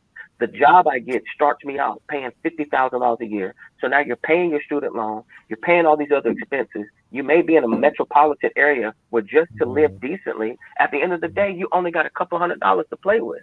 And then when you want to talk about that $100, when it comes to dealing with white Americans, Black American households are only worth 10% of what a white American household is. And if you want to talk about nationally, because of the 400-year head start they have, for every $100 they spend, we have 0.5% collectively as Black people.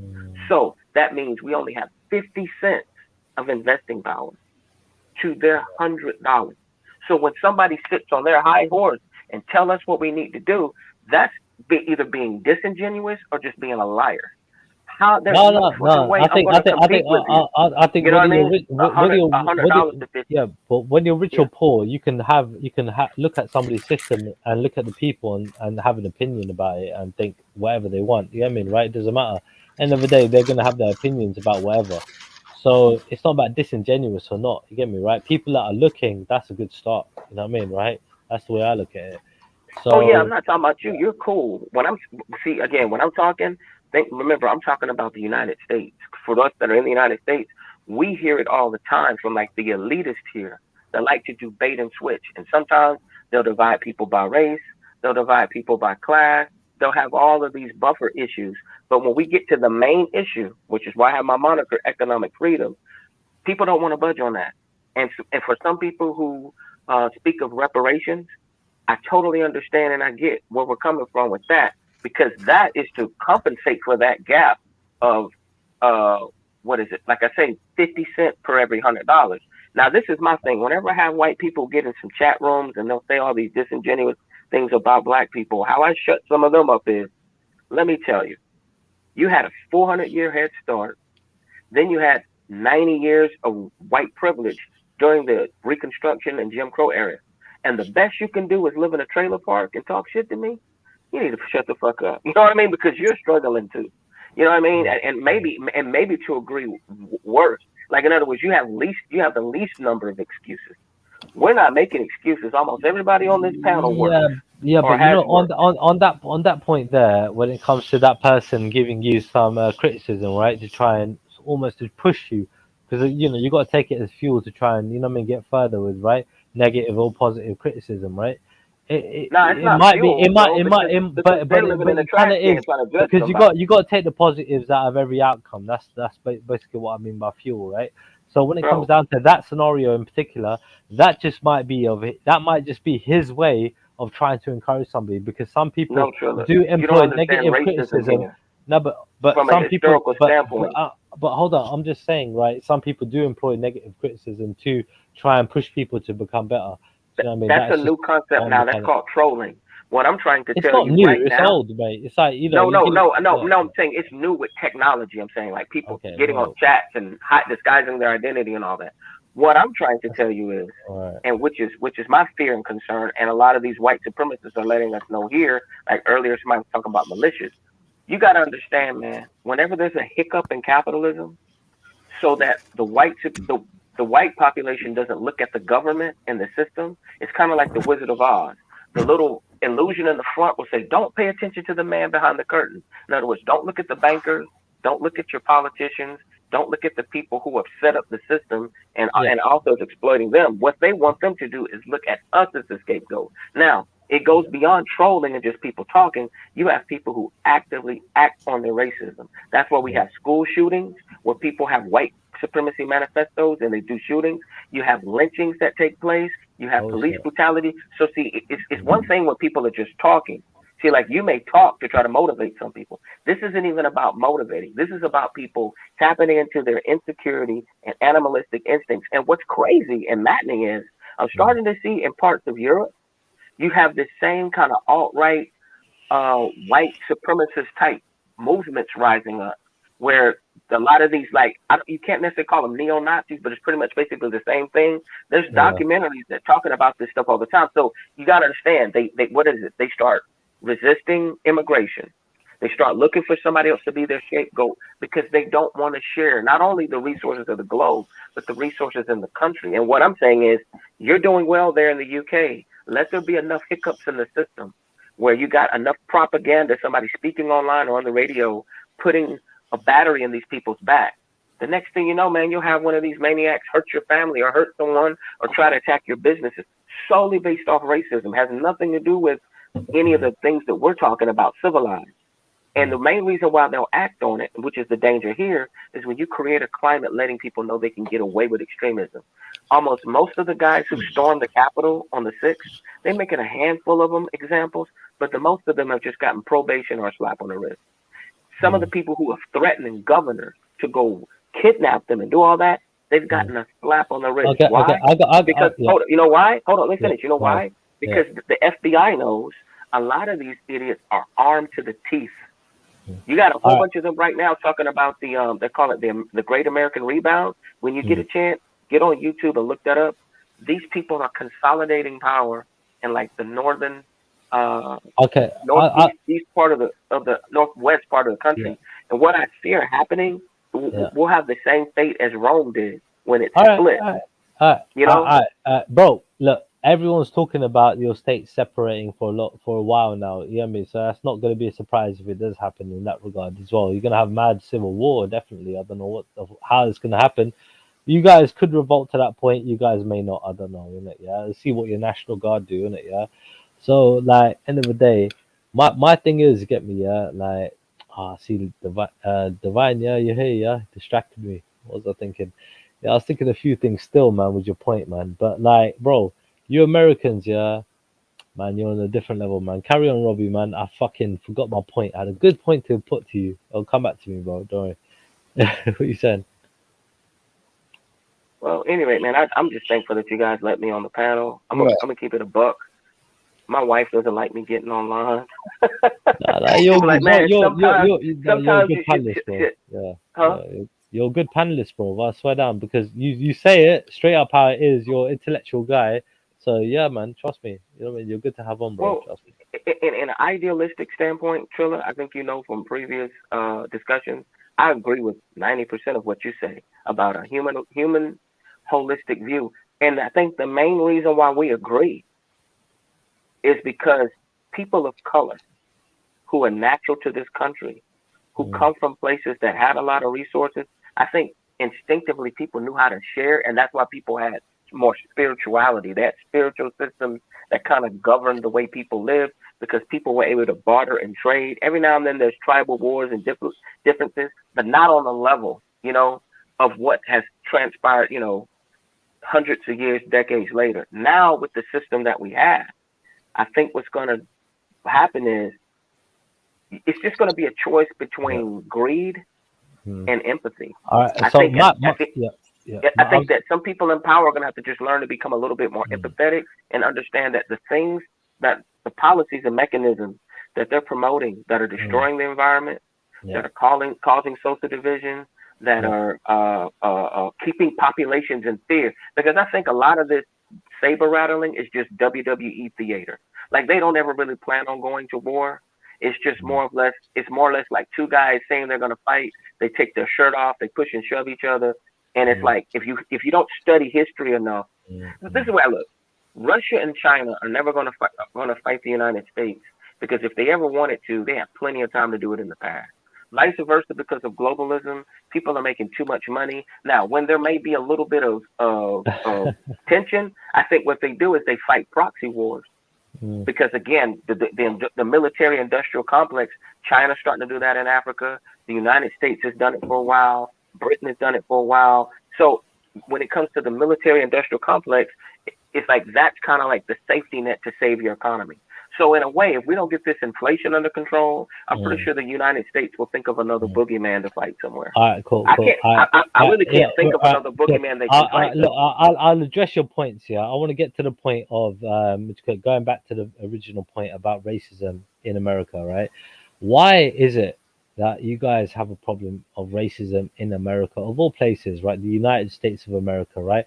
Like you said, all this military advancement, all this advancement in so many different fields, yeah? But why is it, yeah, with the simple thing about discrimination, right, between races, right, that you guys have a problem with in America predominantly? What is the problem with that? I don't get it. Is that a question you're asking me? Being such an being such an advanced. I don't even know. Anybody. You're from America. You're the number one country in the world. Yeah, Robbie just told you. Why you don't have you got racism. have you got this simple can I answer your problem? question? You'll have to keep going. Why is it that you lot still have Trilla, this how many problem? questions? How many questions are you gonna ask? No, but this is one question. Like, why do you have this problem in Okay, America? I'm ready to answer it. I'm ready to answer go it. for First it, off, African Americans have never had a race problem. We're not the ones who created the census system.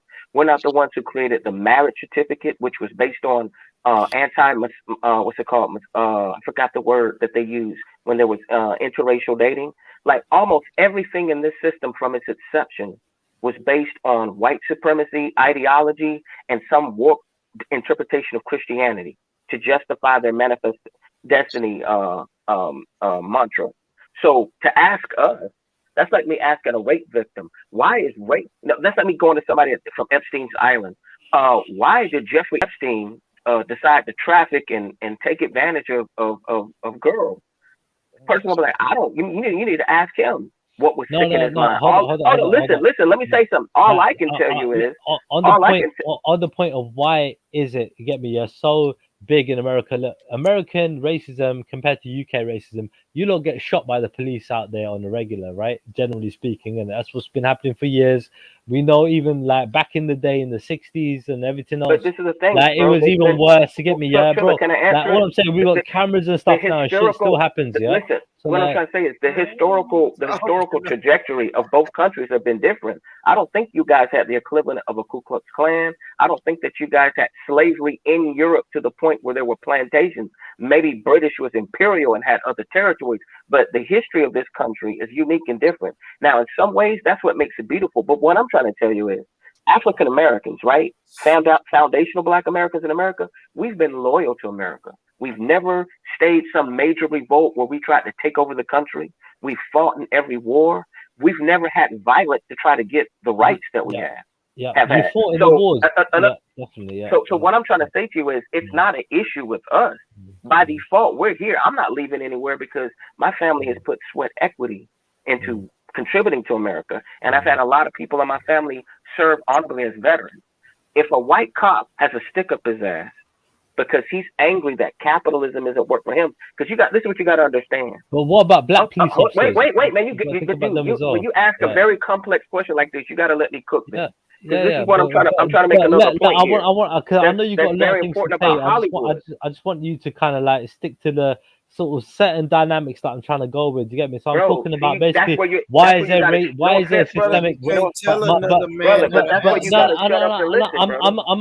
bro, no problem. You need a history lesson, is what I'm trying to tell you. No, bro. And I'm trying to tell you. I know you can.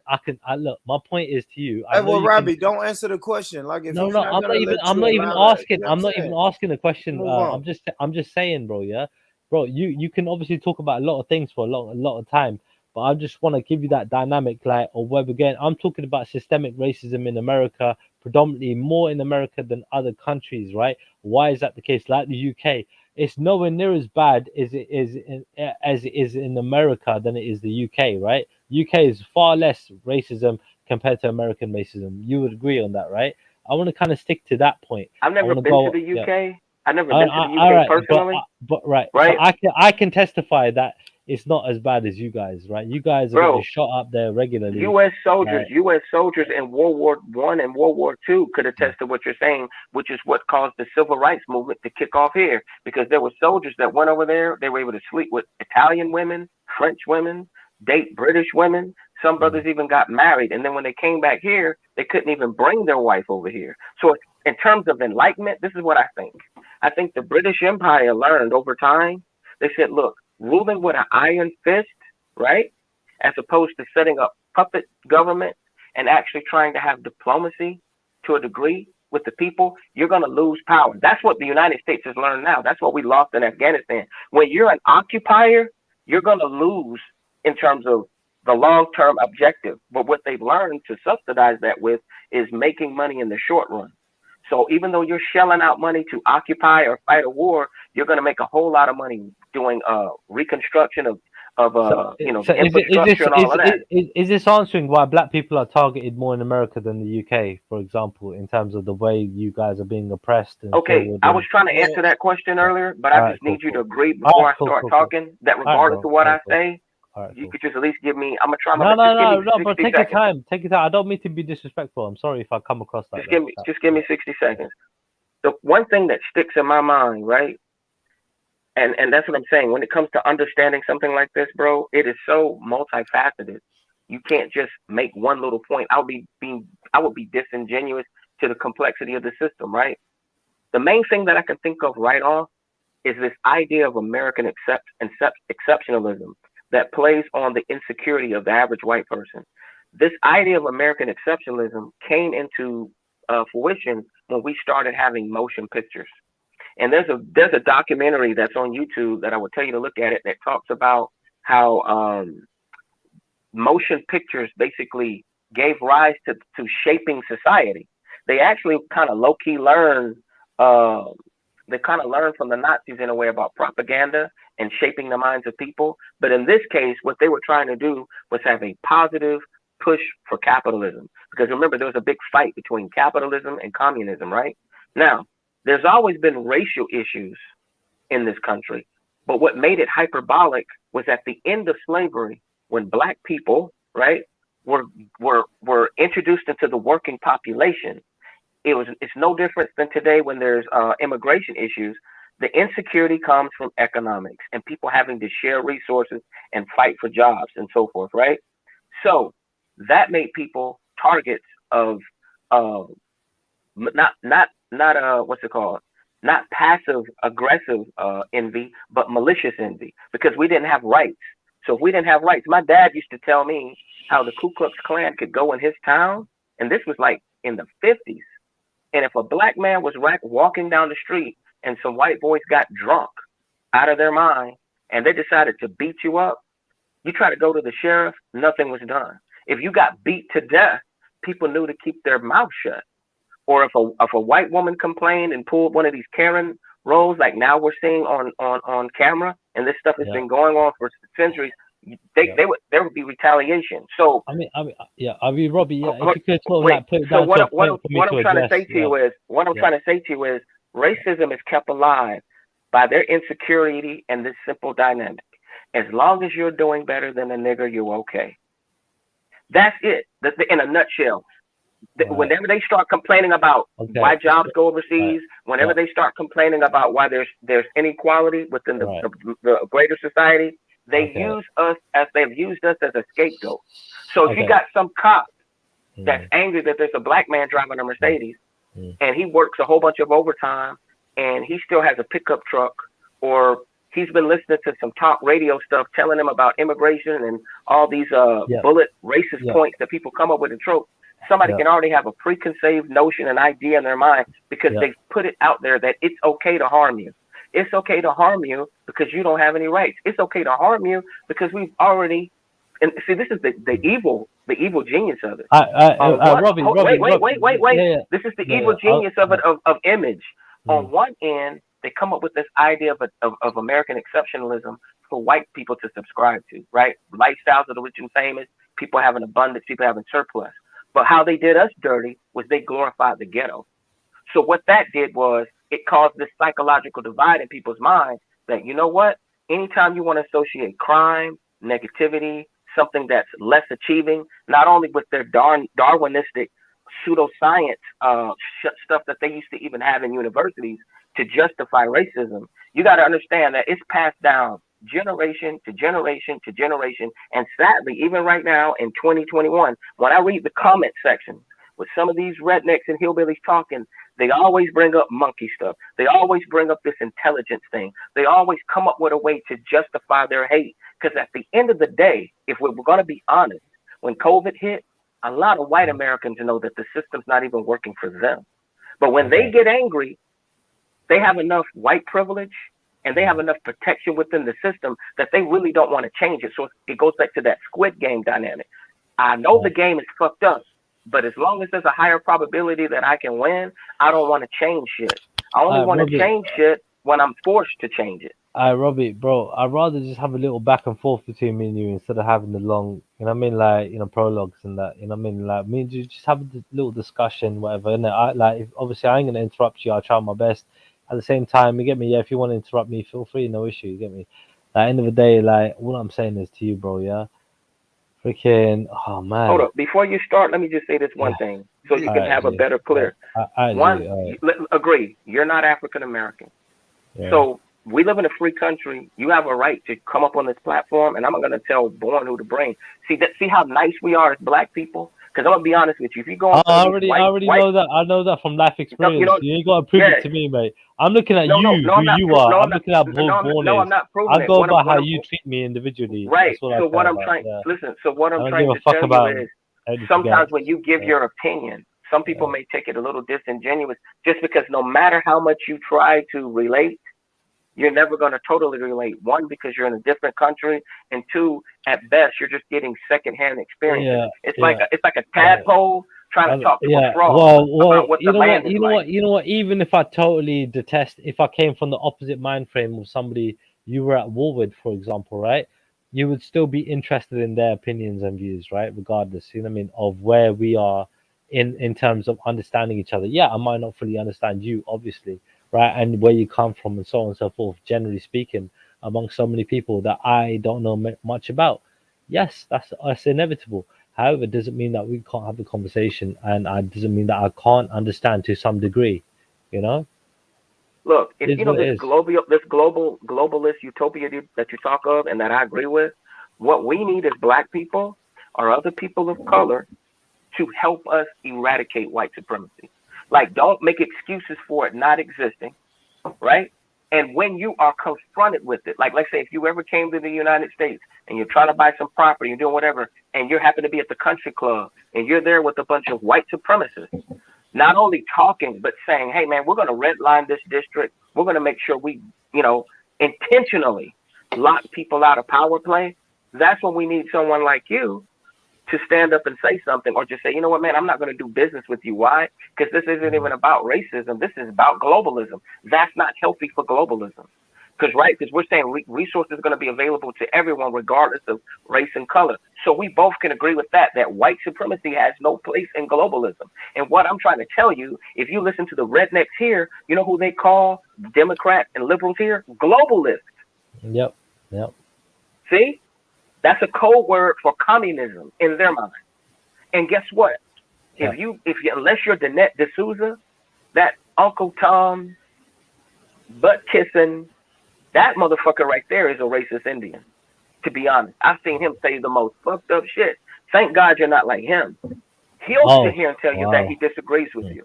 He'll say, bro, globalism, what are you talking about? Well, this is the thing, that's mate. the enemy It's the of thing. freedom. Again, you're neglecting. I think you're stereotyping slightly. When it comes down to someone like me, again, I am my own individual. Grew up in I my didn't own think you were environment. Danette D'Souza, But because generally that's why I'm speaking, talking to you, just bro. because I fall under the category of Indian and Sikh and this and that, right? I just made the distinction. But I'm just Notice saying, what I right? said? But You support globalism. You yeah. think completely different than he does. Dude, and he's an American. Again, I'm trying to think ahead, and I'm trying to think. Okay, cool. What's But before you think ahead, bro, we got to deal with the reality of now. You Hold on. The reality of now is, I'll tell you what the reality of now is. There might not be a tomorrow. How's that reality for you, right? We That is understand that. That is an inevitable situation that we are basically in at the minute. So when it comes down to it, we can try to figure out the best ways, right, for our generations under this pressure of extermination, under the pressure of extermination. Yeah, bro, I have we one can question to ask get you. a lot of wisdom out of a lot of people. I don't want to lose my train of thought. I have one powerful question to ask you.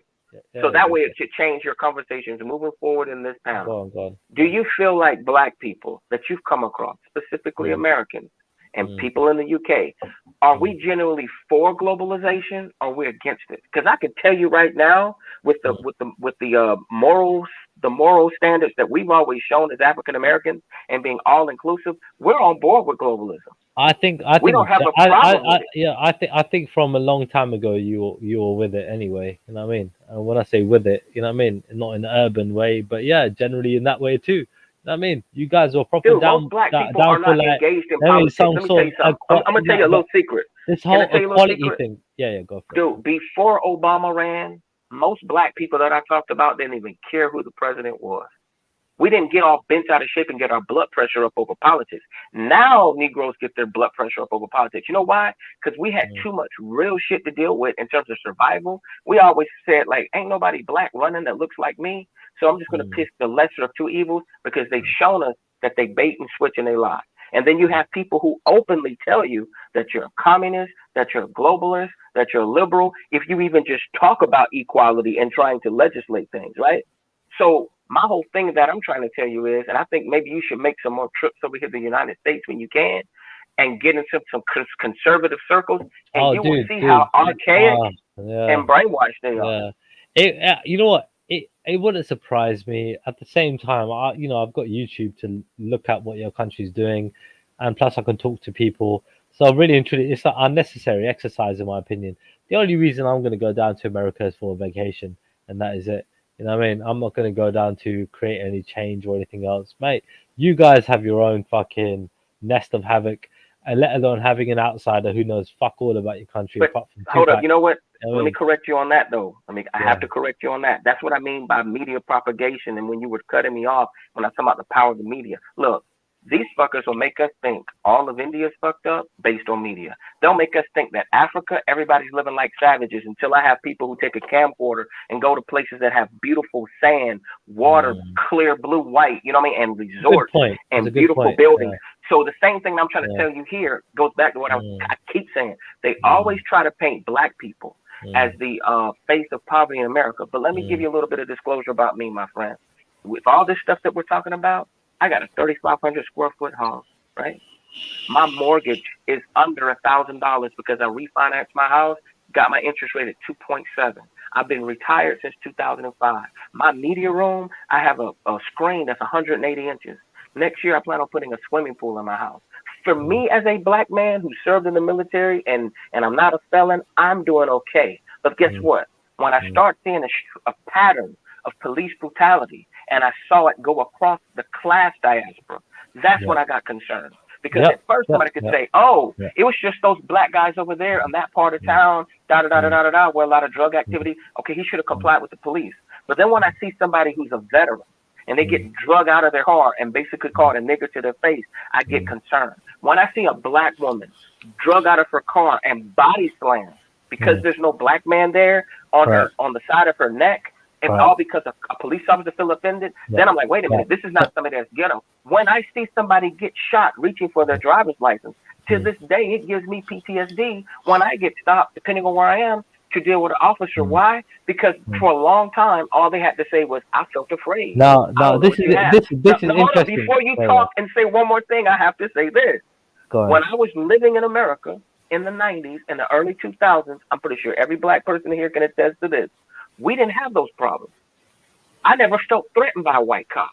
So what's the difference? What's the change? I'm going to tell you what the change is. When Barack Obama got elected, it was like a herpes breakout. It caused all insecurity and white supremacists to go on we got white backlash, basically, for people who were non-progressive and globalists. They basically called Obama a globalist, nigger, and a coon. Excuse my French, but that's what it was.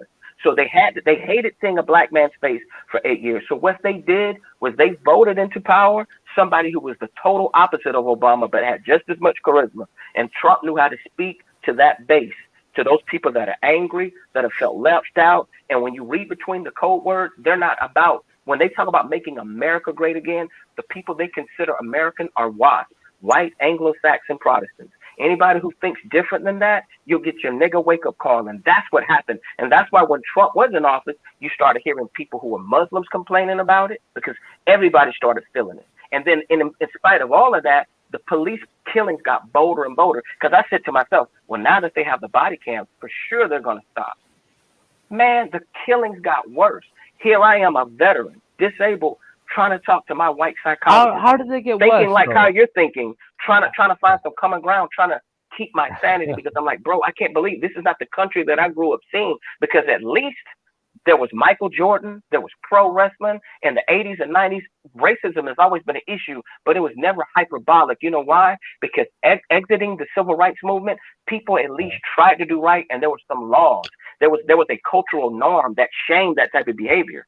But once Obama got into office, these motherfuckers start feeling themselves, and they said, you know what? We're going to normalize Jim Crow level racism. So you start having white people call you nigger to your face on camera.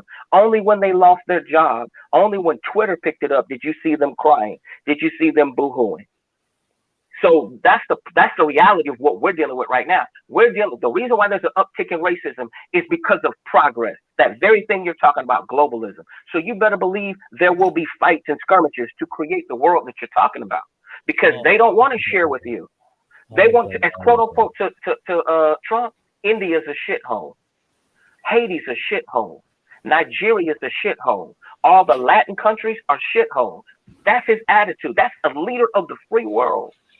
So we have the biggest navy in the whole. So that's why as African Americans, when we see other minority groups sucking their dick, we're like, you're just a nigga and you don't know it. When they, you know what I'm saying? When they get in their chat London, rooms, London's all right, bro. Listen, at the end of the day, we come from different parts. I've been around the world a little bit. You get me? Yeah, I know. Certain places. I ain't been United States. I've been Canada, right? And you know what I mean. Seeing some fucking racist looking fucking 5-0. You get me? Yeah, with some big ass fucking pistols. Yeah, I'll be like, yo, what the fuck, man? Literally, you get me? I'm not guilty. Like, fuck it. You get me? So I understand. You get me about this? The police. I seen it. You get me a little bit. Yeah. So all I'm saying is, you get me? Yeah, like discrimination is a key word, isn't it, in this whole thing, right? So discrimination, when it comes down to whatever it is, yeah. Obviously, when it comes to race, it's completely unacceptable, right? So it all comes under that whole discrimination thing. So all I'm saying to you is, bro, you get me, yeah. What is the plan? What is the solution? We already agree that globalism, I think, yeah, is going to be the key way to do things. You know what I mean? The way forward. So I don't see a problem. Do you know what I mean? In terms of everything that you're saying, everything else that you're saying, yes, there is discrimination. That's all I'm hearing, and I know that there's discrimination in so many countries, right? Some small scale, some large scale, right? So, yeah, I mean, again, it coincides with corruption. So we got to try and combat this from many different angles. What I'm saying is, get me, yeah, like work with the people, have a conversation. How do you think it's gonna happen? If you want to know the honest to God truth of what I believe, and I was just talking to my dad, thank God he's alive. Yeah. Let me speak to you about America. What you're about to have right now, since Trump opened the door, we're about to have an oligarchy here. Freedom is over with, man. There's the middle class here in America is going to be gone. That's why, and to be honest with you, there's really not a whole lot Black people can do as a collective. I think reparations would have been like that Hail Mary long distance pass. It's going to really boil down to individualism. That's really it at the end of the day. And sadly, because there's so many people who are uneducated here, when I say uneducated, I don't mean in terms of the school system. I mean in terms of history and in terms of how politics work. People don't understand how the Supreme Court and even the judges are now right-leaning thanks to Trump. That's going to affect us for the next 30 years. And right now, because of this debtor nation that we're in, I just finished telling you, man, you have corporations buying up whole neighborhoods before people even finish college, and they're going to have student loan debt. Now, depending on what the powers to be and how the media spins it, I want to say they would like everyone to live in peace under anesthesia, and just debt becomes the norm. Because there's a lot of young people I talk to, they lease their phone, they lease their car. If they could, they lease their clothes. They're basically living like a lot of these celebrities and these rappers. Everything's leased. Their house they're renting and leasing. Like I said, cars, everything is a lease.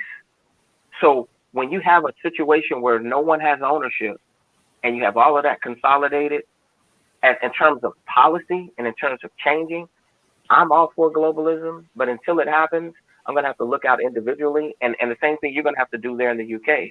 And hopefully, after some more growing pains in a few generations, maybe people will see the benefit of saving the environment and working together. But the reason why people aren't thinking that way, because it's real simple.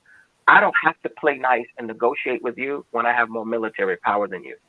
That's really what it boils down to. In other words, I can try to play nice and negotiate with you, so I abide by the Geneva Convention, and also I may see the CIA in your country, right, to tell the leader, look, you either play ball or you're going to get assassinated or you're going to have regime change. We don't have to go in necessarily with troops. But like somebody was saying earlier about that deterrent, dude, right now water is going to become one of the most precious resources that people are going to need in the next 50 years. If there's any conflicts, because people want to have the military industrial complex and put military first, I can tell you right now, Black people, even with all our voting power, are not going to change the hearts of white people, and are not going to change the hearts of right wing conservatism. Yeah, I think you're. Are you assuming with that comment there that white people are more racist than not? Is that what you're assuming? No, I'm not. Listen. There's a difference. We're between talking being over racist. 50%. Hold up, wait. Listen. Listen. There's a difference between racism and prejudice. Like if I don't like you because you're Indian, I'm prejudiced. But I'm gonna tell you something we learned in the military: fuck, feed, and finance. If I don't do 2 out of the 3, there's nothing I can do to stop you from collecting. If you don't like me because I'm Indian, that's racist. No, listen to what I'm saying. That's listen to what I'm racist. saying, bro. You're hearing me, but you're not listening. I'm listening. To me. I'm listening. I don't have power over you. Okay, fine. You can deem it. You can deem it as passive racism. Bro. But when I'm talking, listen to what I'm saying. I can be racist. The racism that I could have towards you verbally is a lot different than me having the power to prevent you to vote, to prevent you from accumulating wealth. or even acknowledging your rights. That's what I'm trying to say. We are a minority in this country. So even collectively as a voting base, that's what we have to find Yeah, out. my people are a minority everywhere, bro. No, Is no, what but it you is, no, bro. you get what I'm Yeah. saying. I'm talking about here in the Yeah. United States. Right. So what I'm trying to say to you, of course we have a kumbaya attitude. I'm just telling you the stark reality that people are letting me know Bro, from you're all extreme vigilantes out right. there. You're all vigilantes out there. What are you talking about, mate? That's Dude, basically I'm not what a you are in vigilante. America. I just finished Generally telling in you how I'm America, living. if you know, it came Dude, down to the dude, crunch, see, that's your you guys perception generally, for what you're you seeing. guys are That's your, generally programmed to be like that, right? Wouldn't that be no, the bro, way you're bro, basically, you that's know, but wouldn't it be statistically the that's wisest way incorrect. to do? But Bro, wouldn't it be the statistically smartest that's thing to do? incorrect. You know why I know Why that's not? not true? Why not? Because Because you're every trying to time you survive. have You got your guns, yeah, to help you survive, right? And now, basically, what you want to become like, you know what I mean? Like, you know, vigilant, right? You want to be careful. You know what I mean? There's nothing wrong with that, no, right? bro, there's always been gun ownership, at least for the past 50 years across all the United States. You don't have shootouts every day. Because this is the thing that you gotta understand how intelligent our government is, which is what I was trying to point to you about statistics, and I said this before.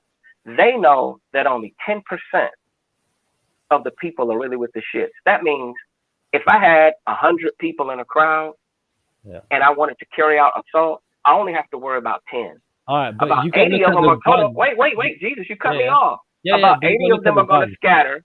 Hold on, Yeah. about 80 of them are going to scatter, and maybe there might be another 10 that if they see the courage of the first 10, they may support them. Right. Like in Texas, right? Yeah. When there's a gunman that goes into the mall and starts shooting, nobody engages that gunman until the Yeah. cops come. And here in All right. Texas, dude, we have a Yeah. bunch of guns. What it But bro, is you have a lot of insecure people who like to.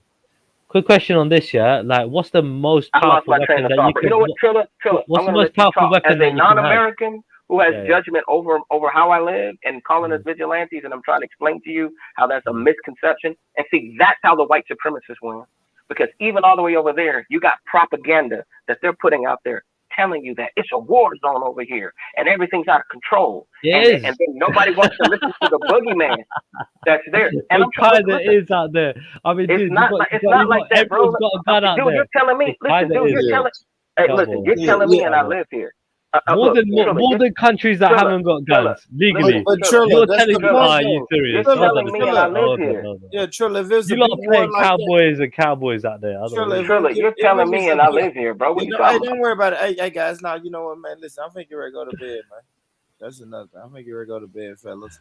Play this video, then Okay. we're gonna get out of here, man. Play this video. I'm out of here, man. All right, take care, B. Say, homie, it fucked me up and it hurt me to see them California Asians go national, homie, calling me niggas, and no black people from California stood up, homie. And they put in the crib. Hey, homie, that crushed my soul as a nigga. That's where my. So you expect them niggas that you didn't disrespect? No. Hold on. I don't understand. Hold on. Hold on. Not that I'm disrespecting. To understand the fact that they got Asian Crips. They got Asian Crips that kill niggas. And they on a platform with niggas saying niggas. I hadn't disrespected California then. I hadn't disrespected nobody from Cali then. Now it's fuck them California niggas riding with them Asians. Okay. No, nigga, where I'm from, nigga.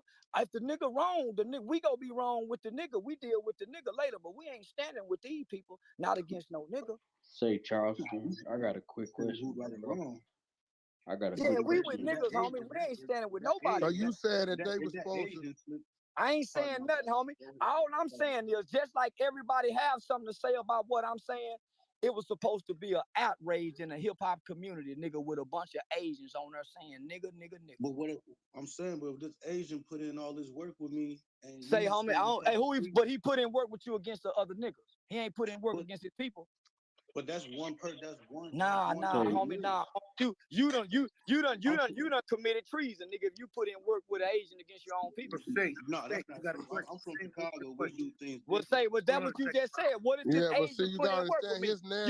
You ain't putting in no work with no Asian against no Asian. He's saying if you ain't went with that Asian to put in some work on some Asians, and you took that Asian to put in work on black people. That's all he's seeing. He ain't. Nigga, you done committed treason. Me and y'all want to hear nothing. What if you ain't never grow? What if you in a community that never grew up around Asians? So you should think. So Are those people supposed to go seek out an Asian? I'm not understanding what you're asking me, brother. If you grew up in a neighborhood that never seen an Asian before, how can you be Most upset niggas, most niggas ain't seen Asians. Asians ain't got no business calling no nigga. Not where we from. No, nigga is exclusive to niggas. No, everybody can't be nigga. Grandmama and them still alive, my nigga. No, I agree with that. Listen, homie, we still got 80-year-old grandmamas, nigga. They still alive. No. So what I'm saying is, these Asians went viral. A bunch of Asian Crips. So in my mind, who do Asian Crips bang on? Asian Bloods? Nah, it ain't no Asian blood. That's what I'm talking about, homie. It's So a I didn't know that. Asian. It's a Listen, couple homie. Asian Y'all on Asian. got to understand, homie. Yeah, man. Speaking of Asians, what's going on, Tash? Yeah, Tash got out of there. All right, family. Good shit. That's a great conversation for another time, man. Yeah, yep. You right about that, Robbie. You right about that, Robbie. The media, man. Yeah, you know how it is, man. Propaganda is key. I missed that, Bourne. What did you say? Huh? What did you say? Speaking Oh, of I was Asians. saying, speaking of Asians, I want to welcome to Tash to the panel. Too out of order. Yeah, I'm lost on this actually. I was just listening to Triller and they were kind of talking at each other rather than with each other. So I wanted to. Yeah, but it don't matter. I was letting that shit go off the rails because I'm finna go to bed. So it Okay. ain't that. It's the same. Big up. It's the same. I go to sleep. I'm actually on my first day off. I finished for the year. My last day of work was yesterday. So Good shit.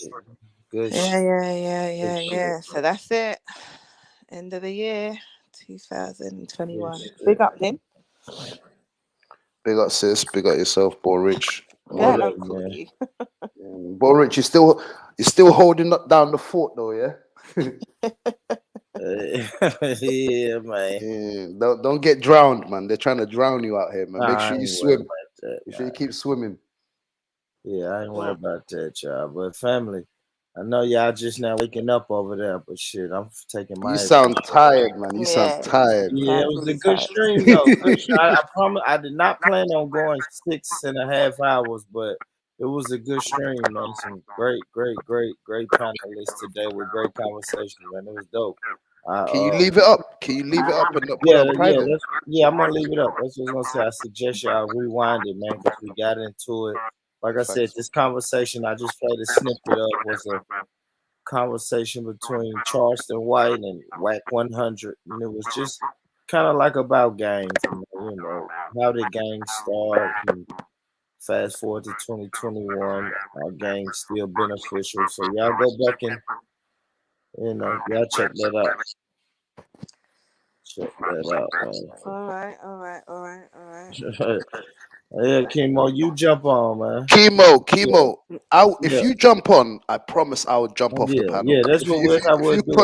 If you contribute, you jump on Chemo, then I'll ban him. I'll ban him from the platform. Yeah, Chemo's got a good point about James Jones, but Bourne, we're gonna have a chat about that another Good day. night. Chemo, I'm gonna block you on Somair's channel, Chemo. I'm gonna block you. Good night, y'all. Good night. I built this shit. Me, brick by brick. And I'll be damned if I let you tear it down just because you don't like the way another nigga talk.